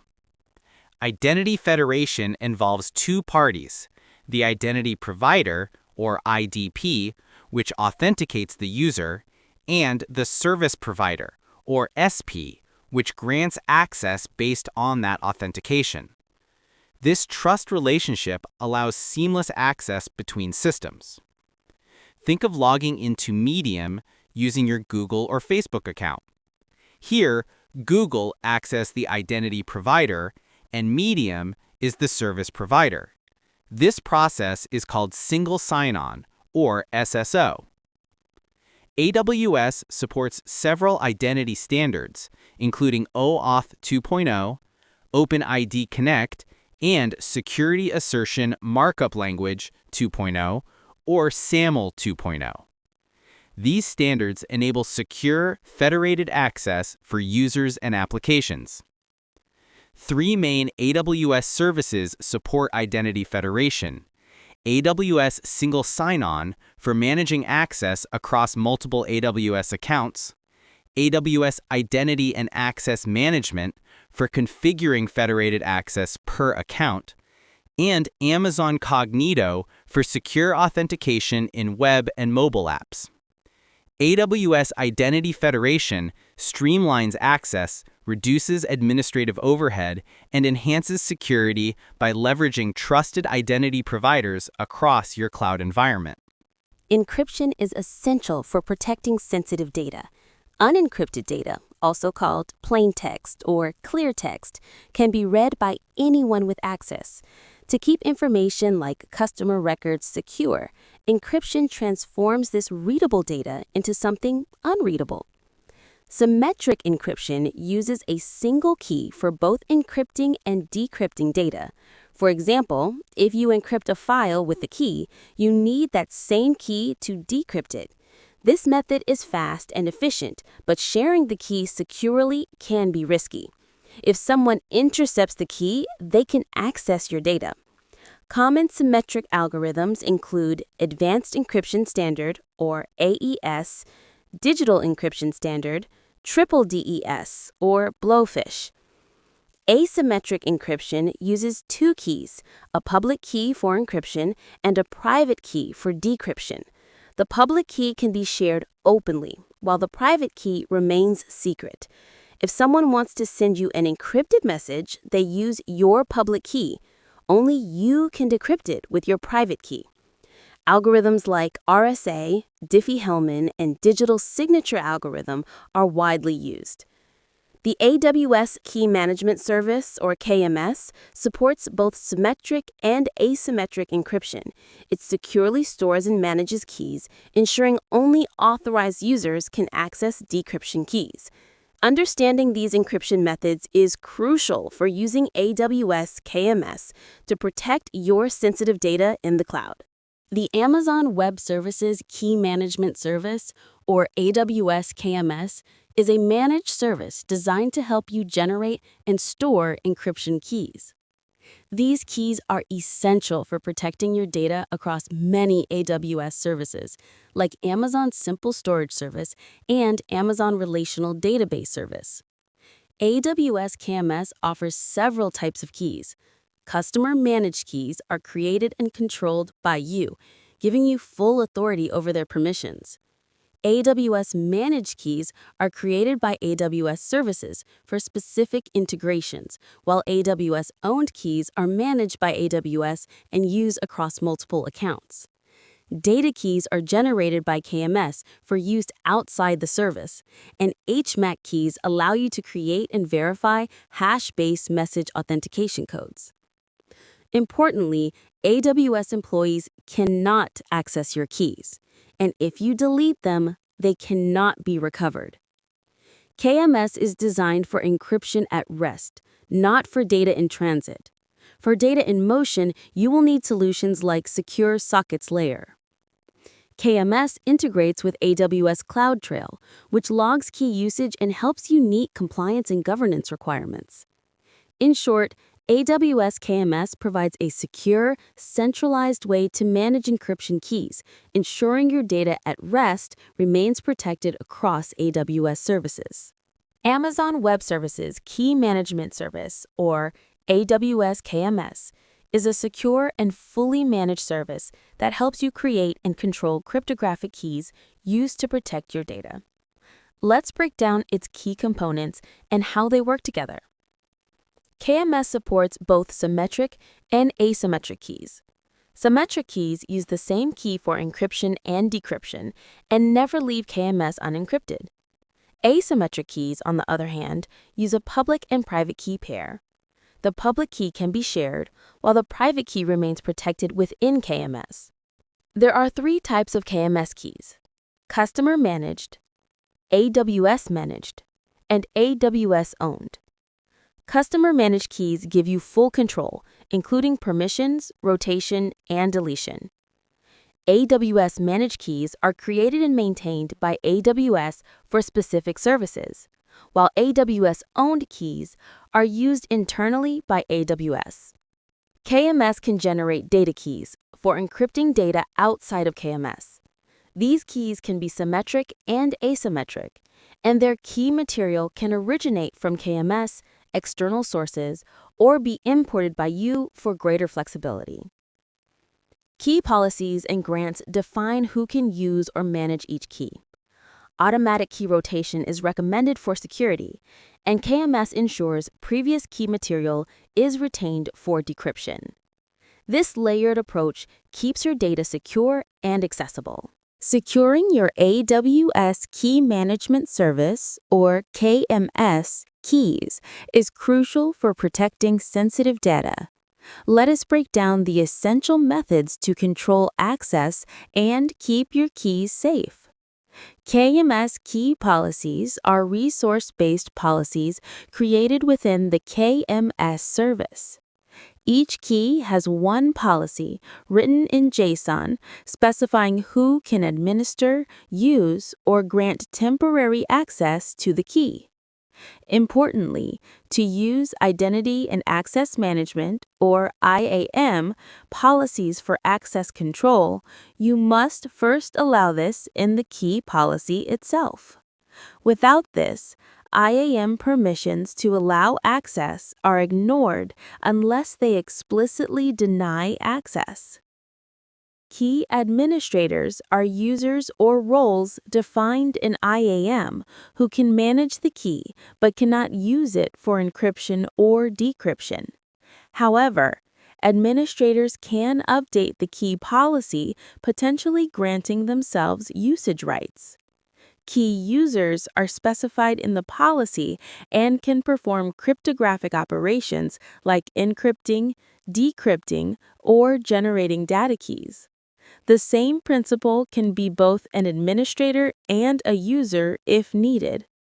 Grants allow temporary delegation of key permissions to other principals like users or roles without updating the key policy. Grants are created using KMS APIs and are often used by AWS services like Elastic Block Store or EBS. Always review your key policies, define administrators and users carefully, and use grants for temporary access to keep your KMS keys secure. Let's walk through creating a new customer-managed key management service key, or KMS key, using the AWS Management Console. This process helps you control encryption and access in your AWS environment. Start at the AWS Management Console dashboard. Head to the Key Management Service section. Here, you'll see both AWS-managed and customer-managed KMS keys. Click the orange Create Key button to begin. Choose your key type, symmetric or asymmetric. For most encryption and decryption needs, select symmetric. You can also decide if the key will be single region or multi-region, and set the key material origin.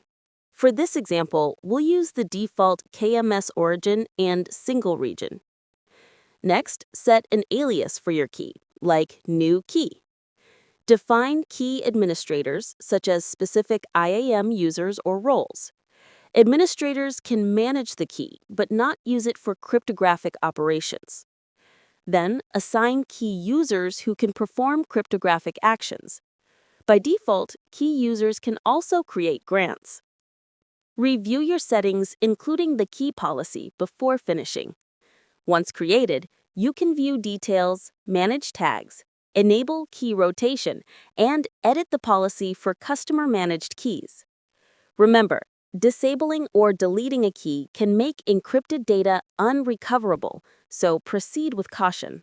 Understanding who can access an AWS Key Management Service key, or KMS key, can be tricky. Access is controlled through three main methods: key policies, identity and access management policies, or IAM policies, and grants. Let's break it down with a simple example. Imagine three KMS keys: Key A, Key B, and Key C. For users, Alana, Danny, Carlos, and Jorge each have different permissions set by key policies and IAM policies. Each key's policy and each user's permissions interact in unique ways. Alana can use Key A because her IAM policy allows all KMS actions, and Key A's policy permits IAM-based access. She cannot access Key B since its policy does not allow IAM permissions.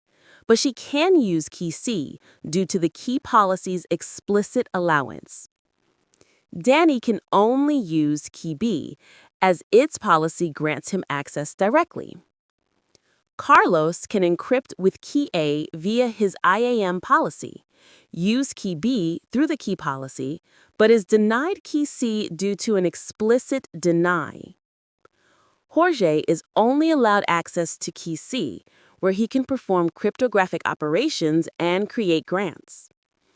Remember, explicit denies always override allows, and key policies determine whether IAM permissions are considered.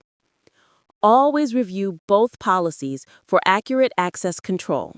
AWS Cloud HSM is a cloud-based hardware security module, or HSM service. An HSM is a physical, tamper-resistant device designed to protect cryptographic material and encryption keys, ensuring your sensitive data stays secure. Cloud HSM devices are validated to Federal Information Processing Standards, or FIPS, 140-2 Level 3. This level of security is often required for document signing or operating a public certificate authority for SSL certificates. Importantly, each Cloud HSM is a dedicated single-tenant appliance, meaning it is not shared with any other AWS customer. With Cloud HSM, you can create, store, and manage both symmetric and asymmetric cryptographic keys. It supports cryptographic hash functions, message authentication codes, data signing, signature verification, and secure random data generation. These features make Cloud HSM an enterprise-class solution for secure encryption key management and storage. Symmetric encryption uses one key for both encryption and decryption, while asymmetric encryption uses a public key to encrypt and a private key to decrypt. Common asymmetric algorithms include RSA and Diffie-Hellman. Symmetric algorithms include Advanced Encryption Standard, or AES. AWS also offers Key Management Service, or KMS, which uses managed HSMs but provides less direct control than Cloud HSM. Cloud HSM is Amazon's managed hardware security module service designed for secure key storage and cryptographic operations. At its core, Cloud HSM clusters group multiple hardware security modules, or HSMs, to act as a single, highly available unit across different availability zones within your virtual private cloud, or VPC. To deploy Cloud HSM, you start by creating a cluster and selecting subnets in various availability zones. Each HSM is linked to your VPC through an Elastic Network Interface, or ENI, which serves as a bridge between your network and the HSM residing in an AWS-owned VPC. This setup ensures both redundancy and seamless connectivity.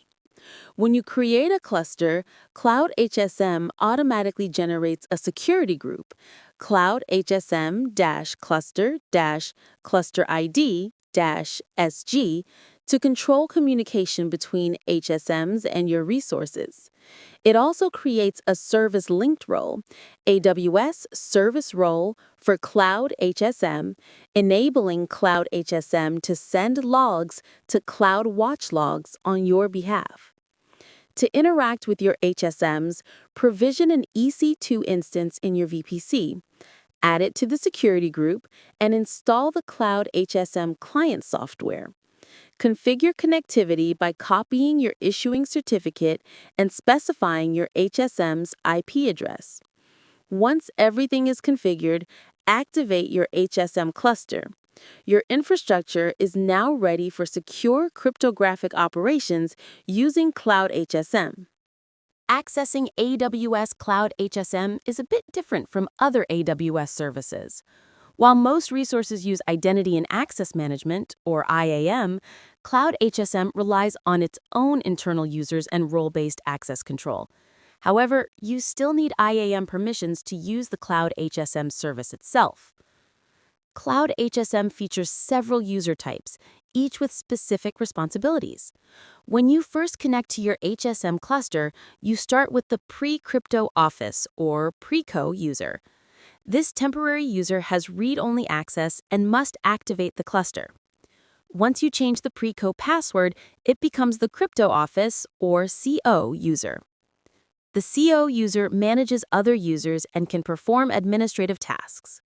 Crypto users, or CUs, handle cryptographic operations like creating and managing keys, as well as encryption and decryption. Finally, the appliance user, or AU, is responsible for cloning and synchronizing HSMs within the cluster. Cloud HSM's hardware security modules include physical tamper detection. If tampering is detected, the device will delete all keys. The system also protects against brute force login attempts by locking out users after repeated failed logins. To sum up, AWS Cloud HSM uses its own user management system, with each user type playing a unique role in security and operations. Understanding these roles is essential for secure and effective Cloud HSM access. Let us explore how AWS KMS, or KMS, interacts with AWS Cloud HSM to provide flexible and secure encryption key management for your data in the cloud.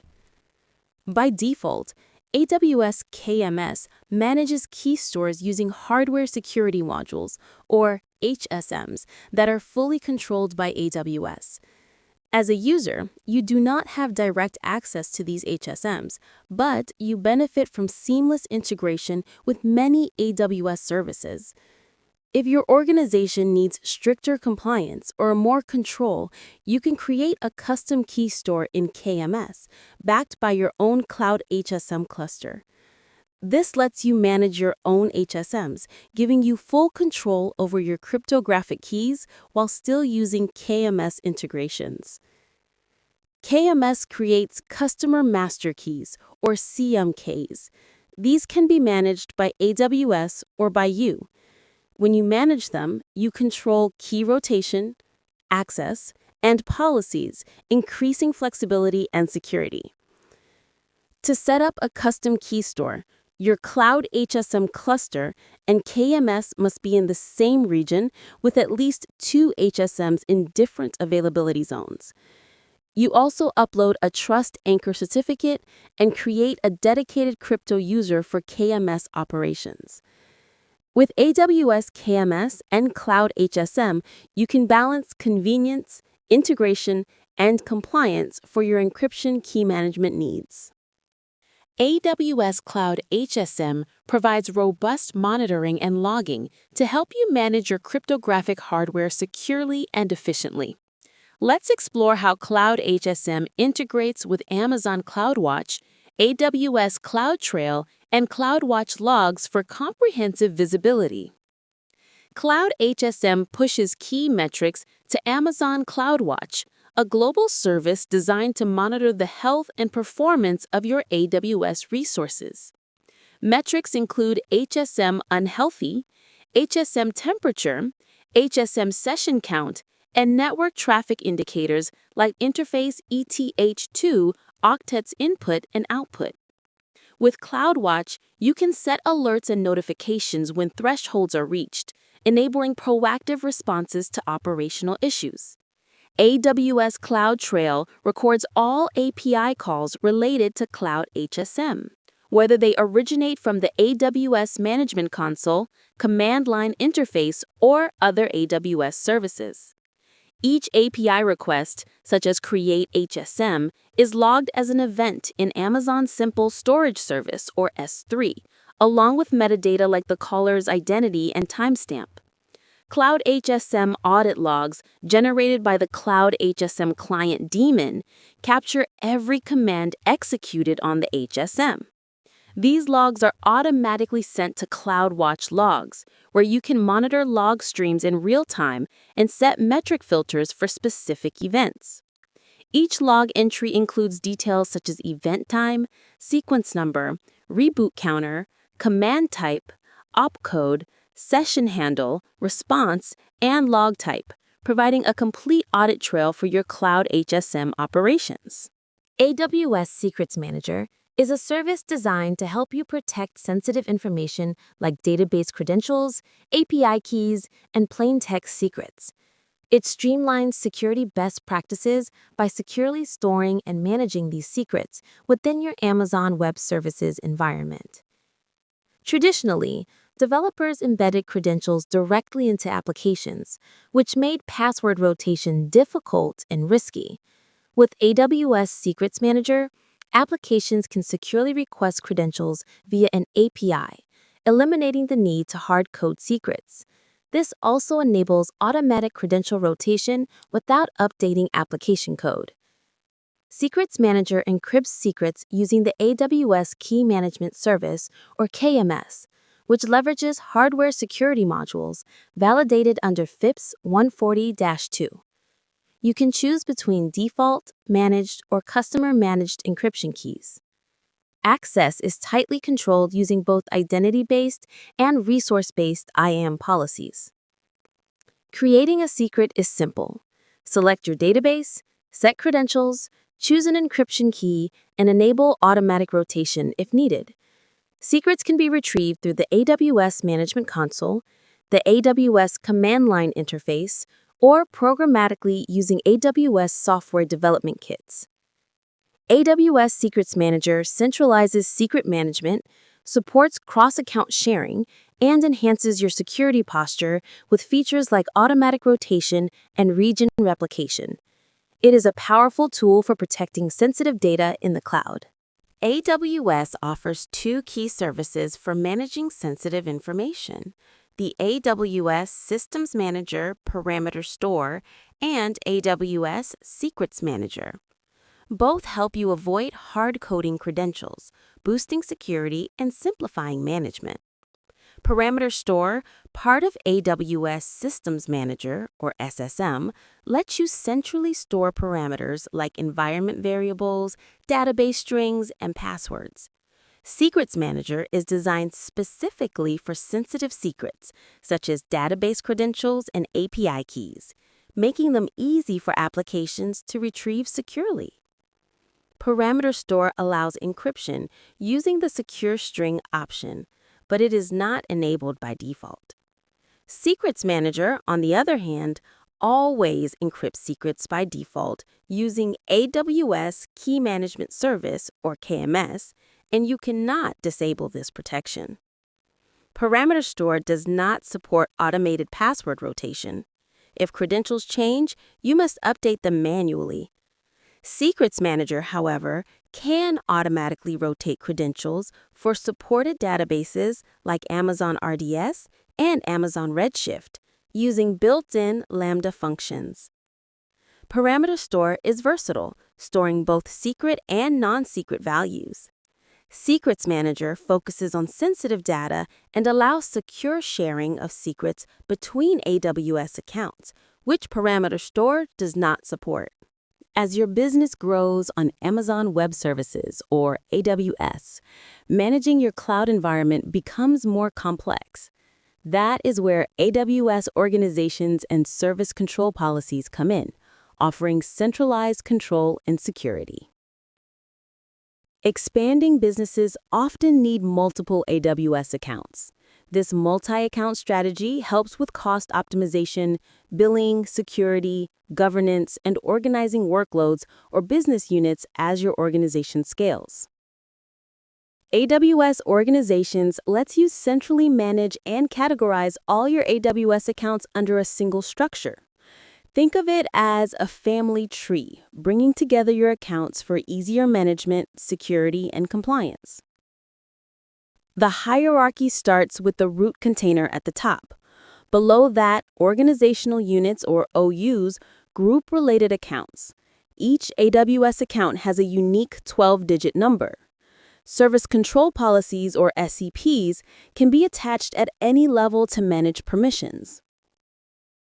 Setting up AWS Organizations is straightforward and helps you manage multiple AWS accounts efficiently. Let us walk through the essential steps to get your organization up and running smoothly. Start by choosing a master AWS account. This account should be dedicated solely to managing your organization, not for provisioning resources. Limiting access to the master account enhances security as it holds administrative capabilities. Once you have your master account, navigate to AWS Organizations in the AWS Management Console. Click Create Organization. You can enable all features for advanced controls or select Consolidated Billing for centralized cost management. To add accounts, select Add Account. You can invite an existing AWS account by entering its email or account ID. The invited account owner will receive an email invitation to join your organization. After acceptance, the account becomes a member. Organize your accounts by creating organizational units, or OUs. For example, create production and test OUs, then move accounts into them for better structure and policy management. AWS Organizations simplifies account management. Remember, keep your master account secure and use OUs to streamline administration and apply policies efficiently. Service Control Policies, or SCPs, are a powerful tool in AWS organizations for setting permission boundaries across your accounts. Unlike identity-based or resource-based policies, SCPs do not grant permissions themselves. Instead, they define what actions are allowed or denied. Think of SCPs as guardrails. Even if a user has full access to a service through an identity-based policy, an SCP can restrict that access.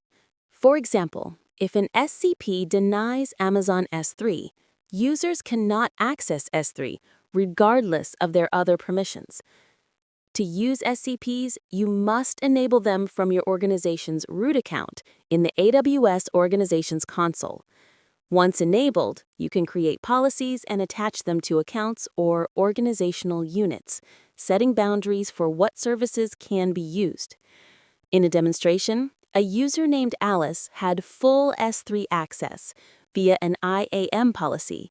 After attaching an SCP that denied S3 to her account, Alice was blocked from S3, receiving an access denied error, despite her previous permissions.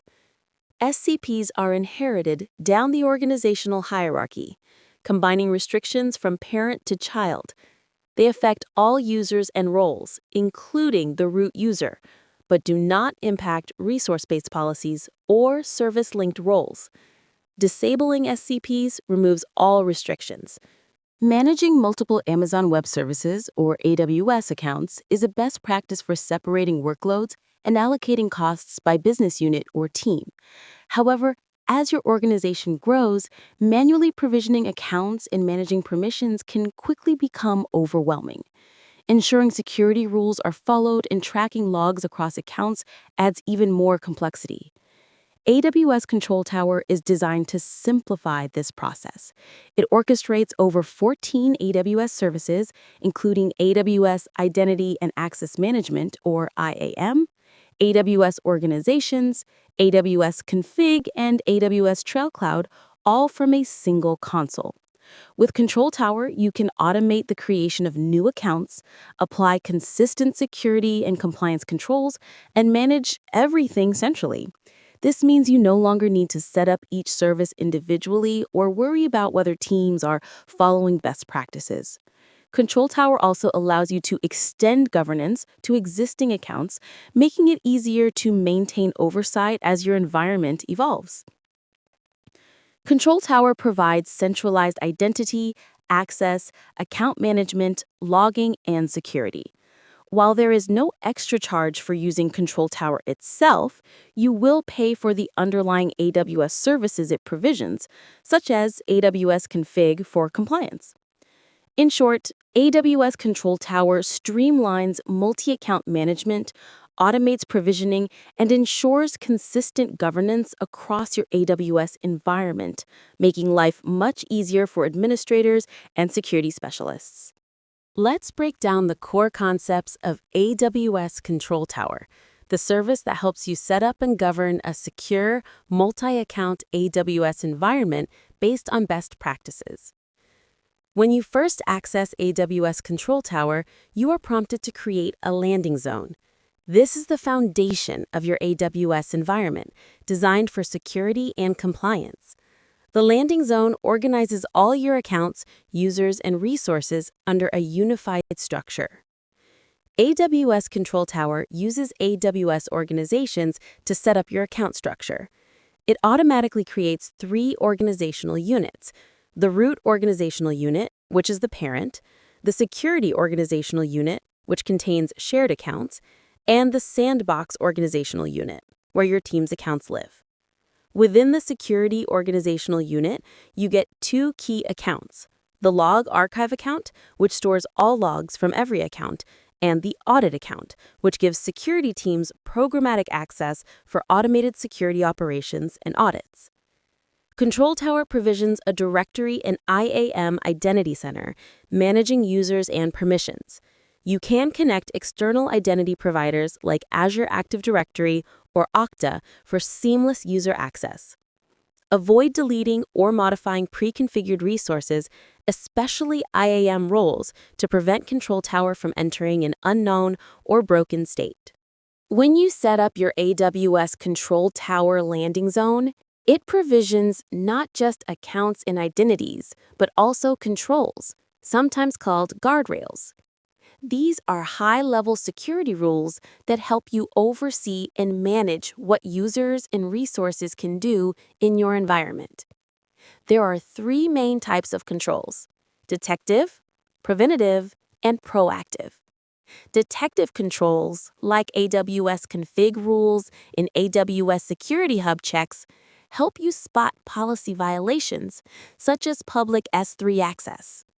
Preventative controls, enforced through service control policies, block actions that could break your rules, like stopping changes to S3 bucket policies.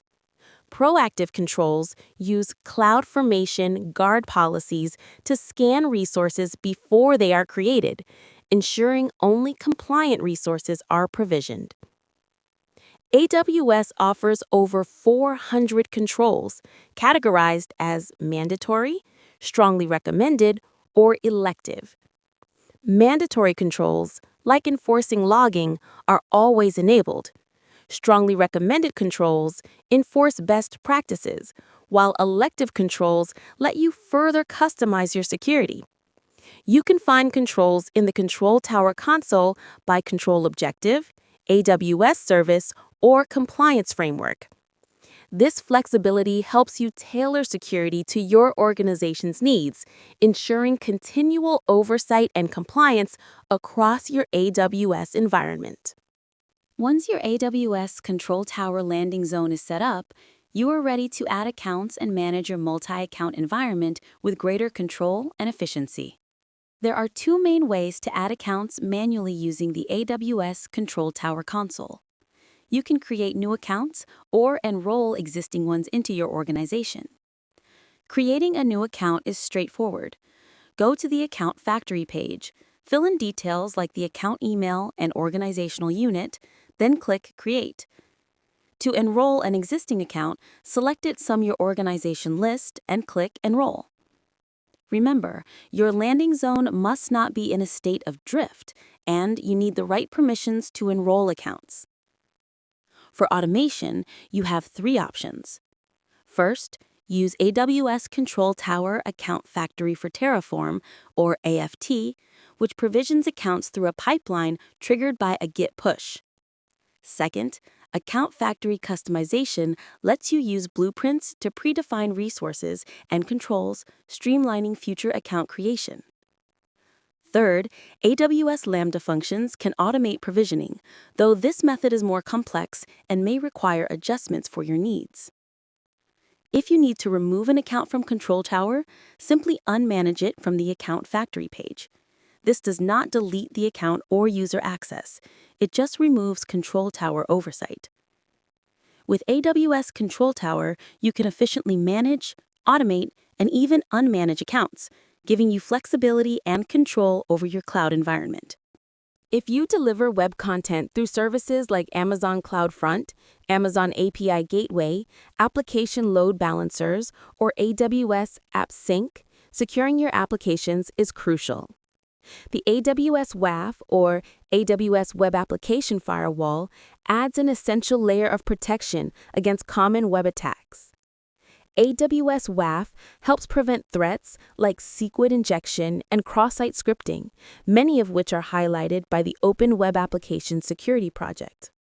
The main building block of AWS WAF is the Web Access Control List, or WebACL, which determines which web requests are safe. Web ACLs contain rules and rule groups. Rules inspect requests based on specific criteria, allowing, blocking, or counting them.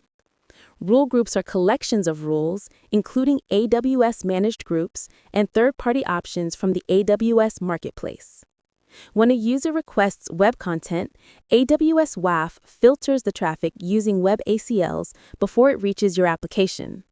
Harmful requests are blocked, and only safe traffic is allowed through, protecting your resources at the network edge. Implementing AWS WAF is faster and easier than traditional solutions, reducing risks and giving peace of mind to your security team. AWS Web Application Firewall, or AWS WAF, uses rules and rule groups within Web Access Control Lists, or Web ACLs, to inspect and control web traffic. These rules are essential for keeping your web applications secure and effective. You can add managed rule groups, which are sets of predefined rules created by AWS and third-party vendors like Fortinet and GeoGuard. For example, Fortinet's group protects against the Open Web Application Security Project Top 10 vulnerabilities, while GeoGuard helps detect IP fraud using geolocation. Each rule group has a capacity rating, measured in Web ACL capacity units, or WCUs, to manage resource usage. If you need more control, you can create your own rules. Options include IP sets, which filter traffic by IP address, and the Rule Builder, which lets you define logic using a visual editor or JSON. You can also create custom rule groups outside the Web ACL, set their maximum WCU capacity, and monitor them with CloudWatch metrics. Rules can allow, block, or count requests. Rule priority matters. Whitelisted IPs are allowed first, then blacklisted IPs are blocked, followed by rules for attack patterns like SQL injection. Rules execute in order, so plan carefully. AWS Firewall Manager is a security management service designed to simplify protection across multiple Amazon Web Services accounts. If you manage security for more than one account, this tool can help centralize and automate your efforts. With AWS Firewall Manager, you can create security policies that automatically apply protections to existing and newly created resources across your organization. It integrates with services like AWS Web Application Firewall, AWS Shield Advanced, AWS Network Firewall, Virtual Private Cloud Security Groups, and Amazon Route 53 Resolver Domain Name System Firewall. To use Firewall Manager, you must have AWS Organizations set up with all features enabled. AWS Organizations lets you centrally manage and categorize multiple accounts. You also need to enable AWS Config in every account and region where you want to manage resources. For certain protections, enabling sharing with AWS Organizations in AWS Resource Access Manager is required. First, designate a Firewall Manager administrator account within your AWS organization. Then, enable AWS Config, and if needed, sharing in Resource Access Manager. Finally, ensure all necessary regions are enabled in both your management and administrator accounts. Once configured, AWS Firewall Manager streamlines security management, making it easier to protect your entire AWS environment. AWS Firewall Manager is a security management service that lets you centrally configure and manage firewall rules across multiple AWS accounts. It uses policies to protect different resource types, each with its own configuration. you can create several policy types. AWS Web Application Firewall, or WAF policies, protect web applications from common attacks using Web Access Control Lists. Shield Advanced policies defend against distributed denial of service, or DDoS attacks. Network firewall policies secure virtual private clouds, or VPCs, with fine-grained rules. Security group policies manage instance-level traffic, and Route 53 resolver DNS firewall policies block malicious domain queries. Creating a policy generally involves 5 steps. First, choose the policy type and region. Second, describe the policy by naming it and defining rules. Third, set the policy scope to specify which accounts and resources are covered. Fourth, optionally add policy tags. Finally, review and create the policy. For a WAF policy, you configure rule groups at the start and end of your web access control list. Administrators can add custom rules in between, tailoring protection for each account. Denial of service, or DOS, and distributed denial of service, or DDoS, attacks are major threats to computer systems and networks. But what exactly are they, and how do they work? A DOS attack tries to overwhelm a system by flooding it with fake requests, making it unavailable to real users. DDoS attacks take this further, using many sources to send massive amounts of bogus traffic, making them even harder to stop. DDoS attacks often rely on botnets, which are networks of compromised computers controlled by a bot master. Tools like the high-orbit ion cannon and low-orbit ion cannon make launching attacks easy, even for those with little technical knowledge. Attackers use methods like ICMP, or ping floods, to overload networks, and SYN floods to exploit the TCP handshake process. These attacks can target individual computers, routers, or entire networks, causing widespread disruption. Defending against DOS and DDoS attacks requires careful network design, proper configuration of protection devices, and a solid business continuity plan to keep services running even during an attack. AWS Shields is a managed security service designed to protect your Amazon Web Services applications from distributed denial of service, or DDoS attacks. It automatically detects and mitigates threats that could impact your cloud environment, keeping your resources safe and available. DDoS attacks can target different layers of the Open System Interconnection, or OSI model. AWS Shield detects and defends against attacks at Layer 3, the network layer, Layer 4, the transport layer, and Layer 7, the application layer. This means it can stop bandwidth floods, protocol exploits, and HTTP request floods before they disrupt your services. AWS Shield comes in 2 versions. Shield Standard is free for all AWS customers and protects against common network and transport layer attacks. It integrates with services like CloudFront and Route 53.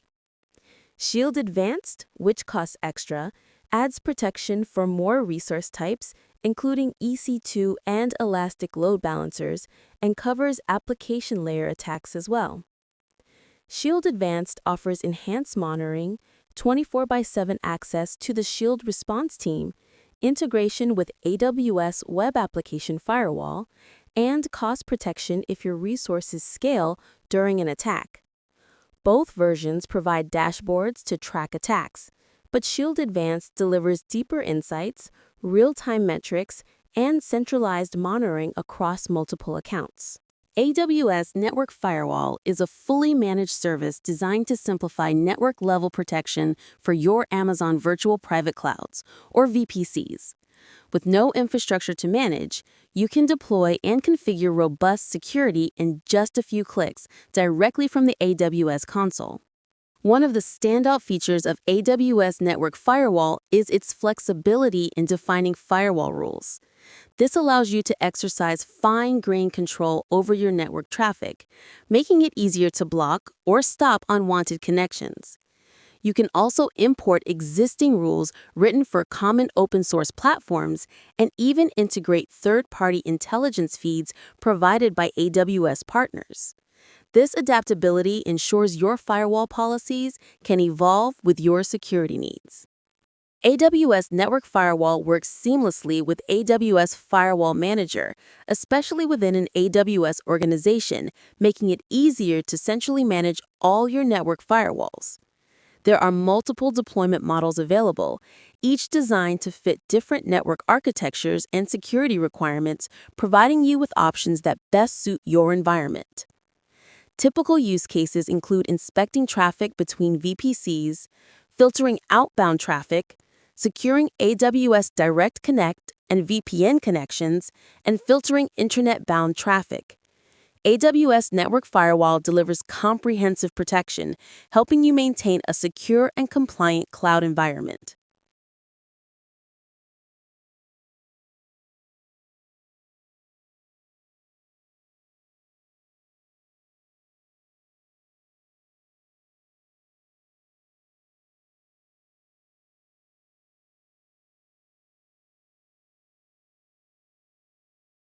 Every business faces security threats, from Bitcoin mining to rogue user behavior. As technology evolves, so do the risks.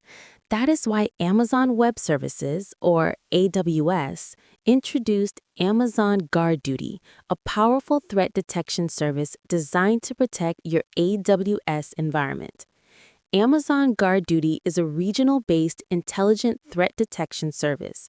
It monitors your AWS account for unusual activity by analyzing data from sources like virtual private cloud flow logs, domain name system logs, CloudTrail events, Elastic Kubernetes Service Control Plane events, Lambda network logs, and Amazon Relational Database Service login events.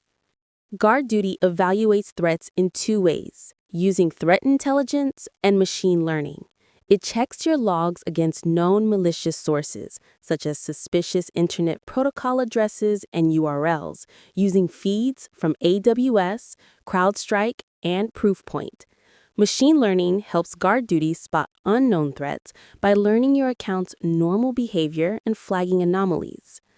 Guard Duty generates findings with severity levels, helping you investigate issues quickly. It integrates with AWS Security Hub, Amazon Detective, and Amazon CloudWatch Event Bridge, making it easy to aggregate, investigate, and respond to threats across your AWS accounts. Amazon Guard Duty delivers automatic, continuous security analysis, helping you safeguard your AWS environment against evolving cyber threats. Amazon Guard Duty is a threat detection service that analyzes activity across your AWS environment. Let's break down its key data sources and the optional protection plans that help keep your cloud secure. When you enable Guard Duty, it automatically analyzes logs from three core sources: VPC flow logs, AWS CloudTrail logs, and DNS query logs. VPC flow logs capture network traffic in and out of your virtual private cloud. CloudTrail logs track API calls and management events, while DNS query logs record domain requests made through Amazon Route 53. These sources provide foundational visibility into your AWS environment. Guard Duty also offers optional protection plans. S3 Protection analyzes object-level activity in Amazon S3 buckets. Lambda Protection monitors network activity for Lambda functions. EKS Protection covers Kubernetes clusters with audit logs enabled by default and runtime logs requiring manual setup. RDS protection tracks login activity to Amazon Aurora databases. Malware protection identifies compromised EC2 instances, EBS volumes, or containers. All plans except EKS runtime logs are enabled by default. You can disable any protection plan if needed. Remember, GuardDuty does not retain your logs. Manage retention through each AWS service directly. GuardDuty's flexible data sources and protection plans help you detect threats and secure your AWS environment. Amazon GuardDuty is a security service that detects potential threats in your AWS environment. When GuardDuty finds something suspicious, it creates a finding in its dashboard, giving you the details you need to investigate and respond. Each finding is broken into 5 main parts: the summary, the affected resource, the action, the actor, and additional information. The summary includes key data like the finding type, severity, region, account ID, resource ID, and timestamps. If you use malware protection, you might also see a malware scan ID. These details help you quickly understand what happened and where. The finding type follows a specific syntax: threat purpose, resource type affected / threat family name dot detection mechanism. For example, cryptocurrency / EC2 / Bitcoin tool dot B dot DNS means an EC2 instance is running Bitcoin software and communicating with a Bitcoin-related domain. Not every finding includes all elements, but this structure helps clarify the threat. Findings are scored as high, medium, or low severity. High means immediate action is needed. Medium suggests suspicious activity, and low indicates a blocked threat. Prioritize high-severity findings to protect your environment. You can upload trusted IP lists to whitelist addresses and threat lists to flag known malicious IPs. This customizes GuardDuty's detection for your needs. Amazon Detective is a powerful service designed to help security teams investigate and analyze security issues across your Amazon Web Services, or AWS, accounts. It streamlines the process of uncovering the root cause of threats and suspicious activities, making investigations more efficient. Detective automatically ingests log data from multiple sources, including CloudTrail management events, virtual private cloud network flow information, Amazon GuardDuty, Security Hub findings, and Elastic Kubernetes Service audit logs. There is no need to manually enable or configure these logs. Once Detective is enabled, it uses machine learning and statistical analysis to build a behavior graph, which visually maps interactions between users and resources over time. The behavior graph highlights entities such as accounts, users, roles, IP addresses, and EC2 instances, as well as the relationships between them.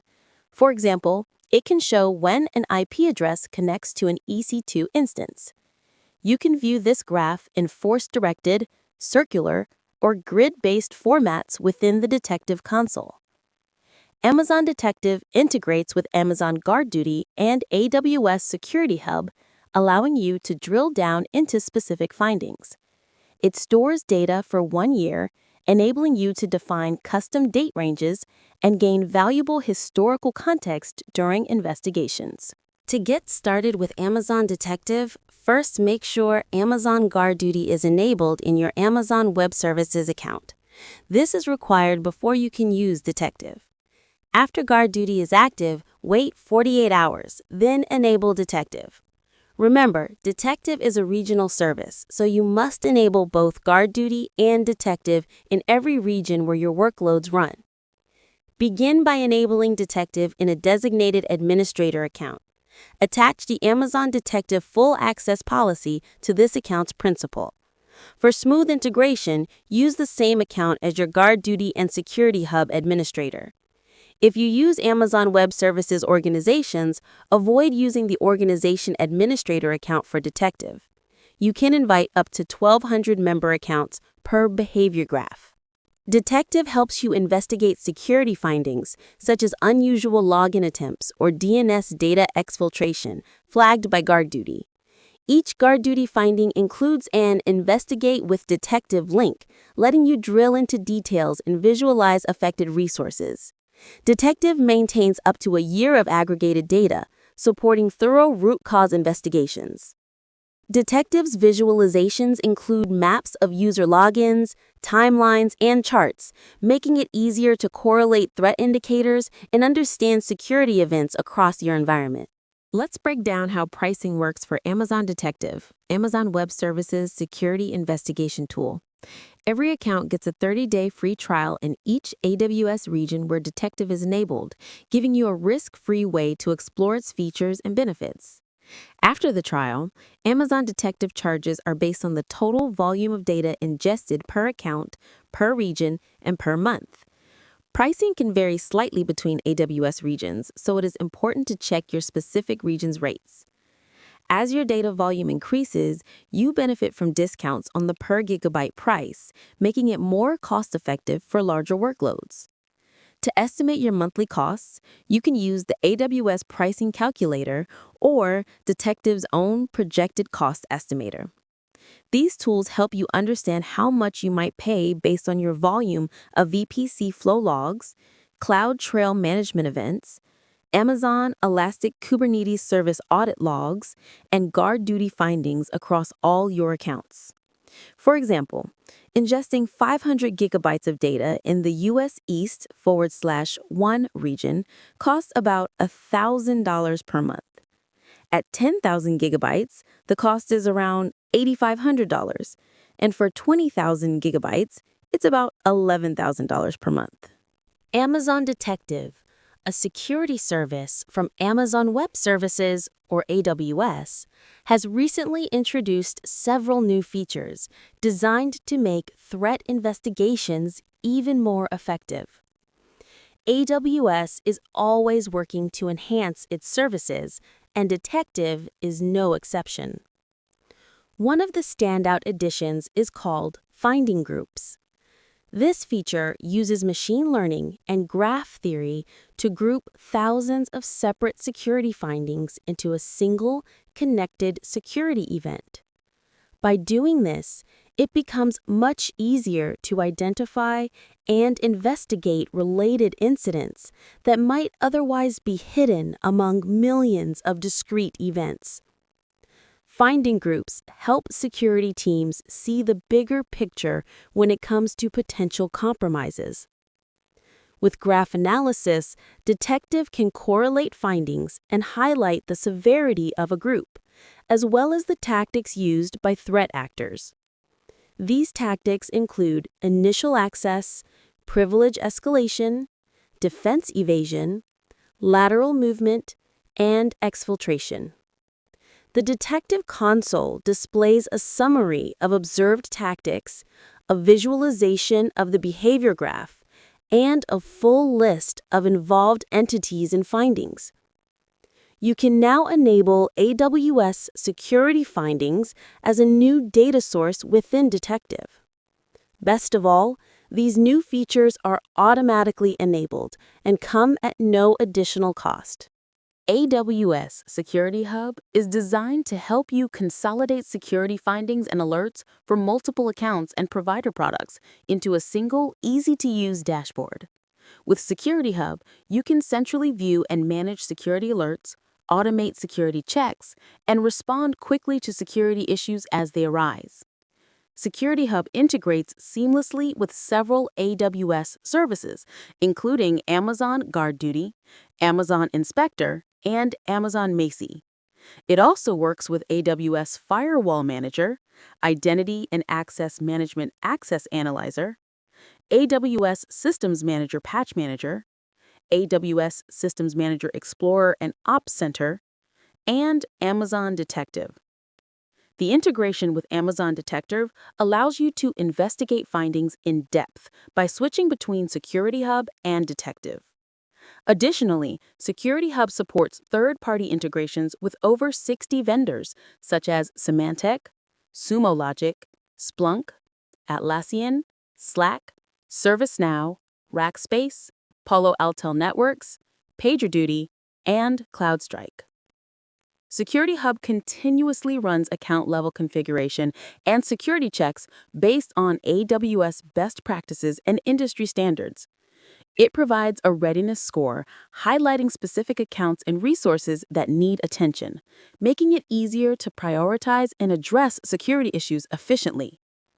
By consolidating findings and automating checks, Security Hub reduces the effort needed to collect, prioritize, and remediate security issues. Its broad integration with both AWS and partner solutions ensures comprehensive coverage and support for your organization's security needs. AWS Security Hub is designed to help organizations keep their cloud environments secure by automatically implementing 3 essential standards.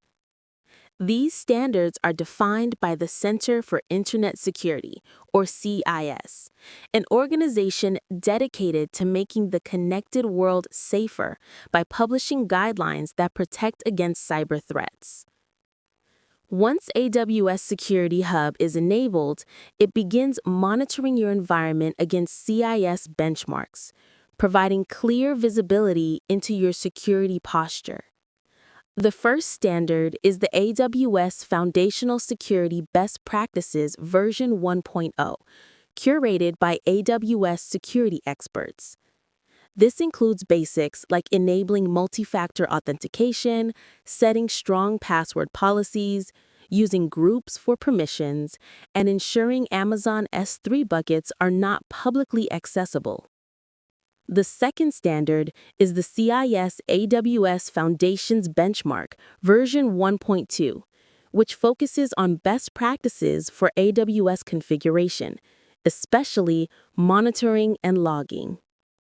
The third is the Payment Card Industry Data Security Standards, or PCI DSS, version 3.2.1, which is crucial for anyone storing or processing credit card information in AWS. Security in AWS is critical. AWS Security Hub simplifies the complex task of monitoring, collecting, and remediating security issues, helping organizations avoid costly mistakes and stay ahead in an ever-evolving threat landscape. Managing security in the cloud can be overwhelming, especially with the sheer volume of information generated by security services. AWS Security Hub simplifies this by providing a single point of access to your security findings and automatically checking your environment against AWS best practices. No matter your experience level with Amazon Web Services or AWS, you will need to use AWS Identity and Access Management, or IAM.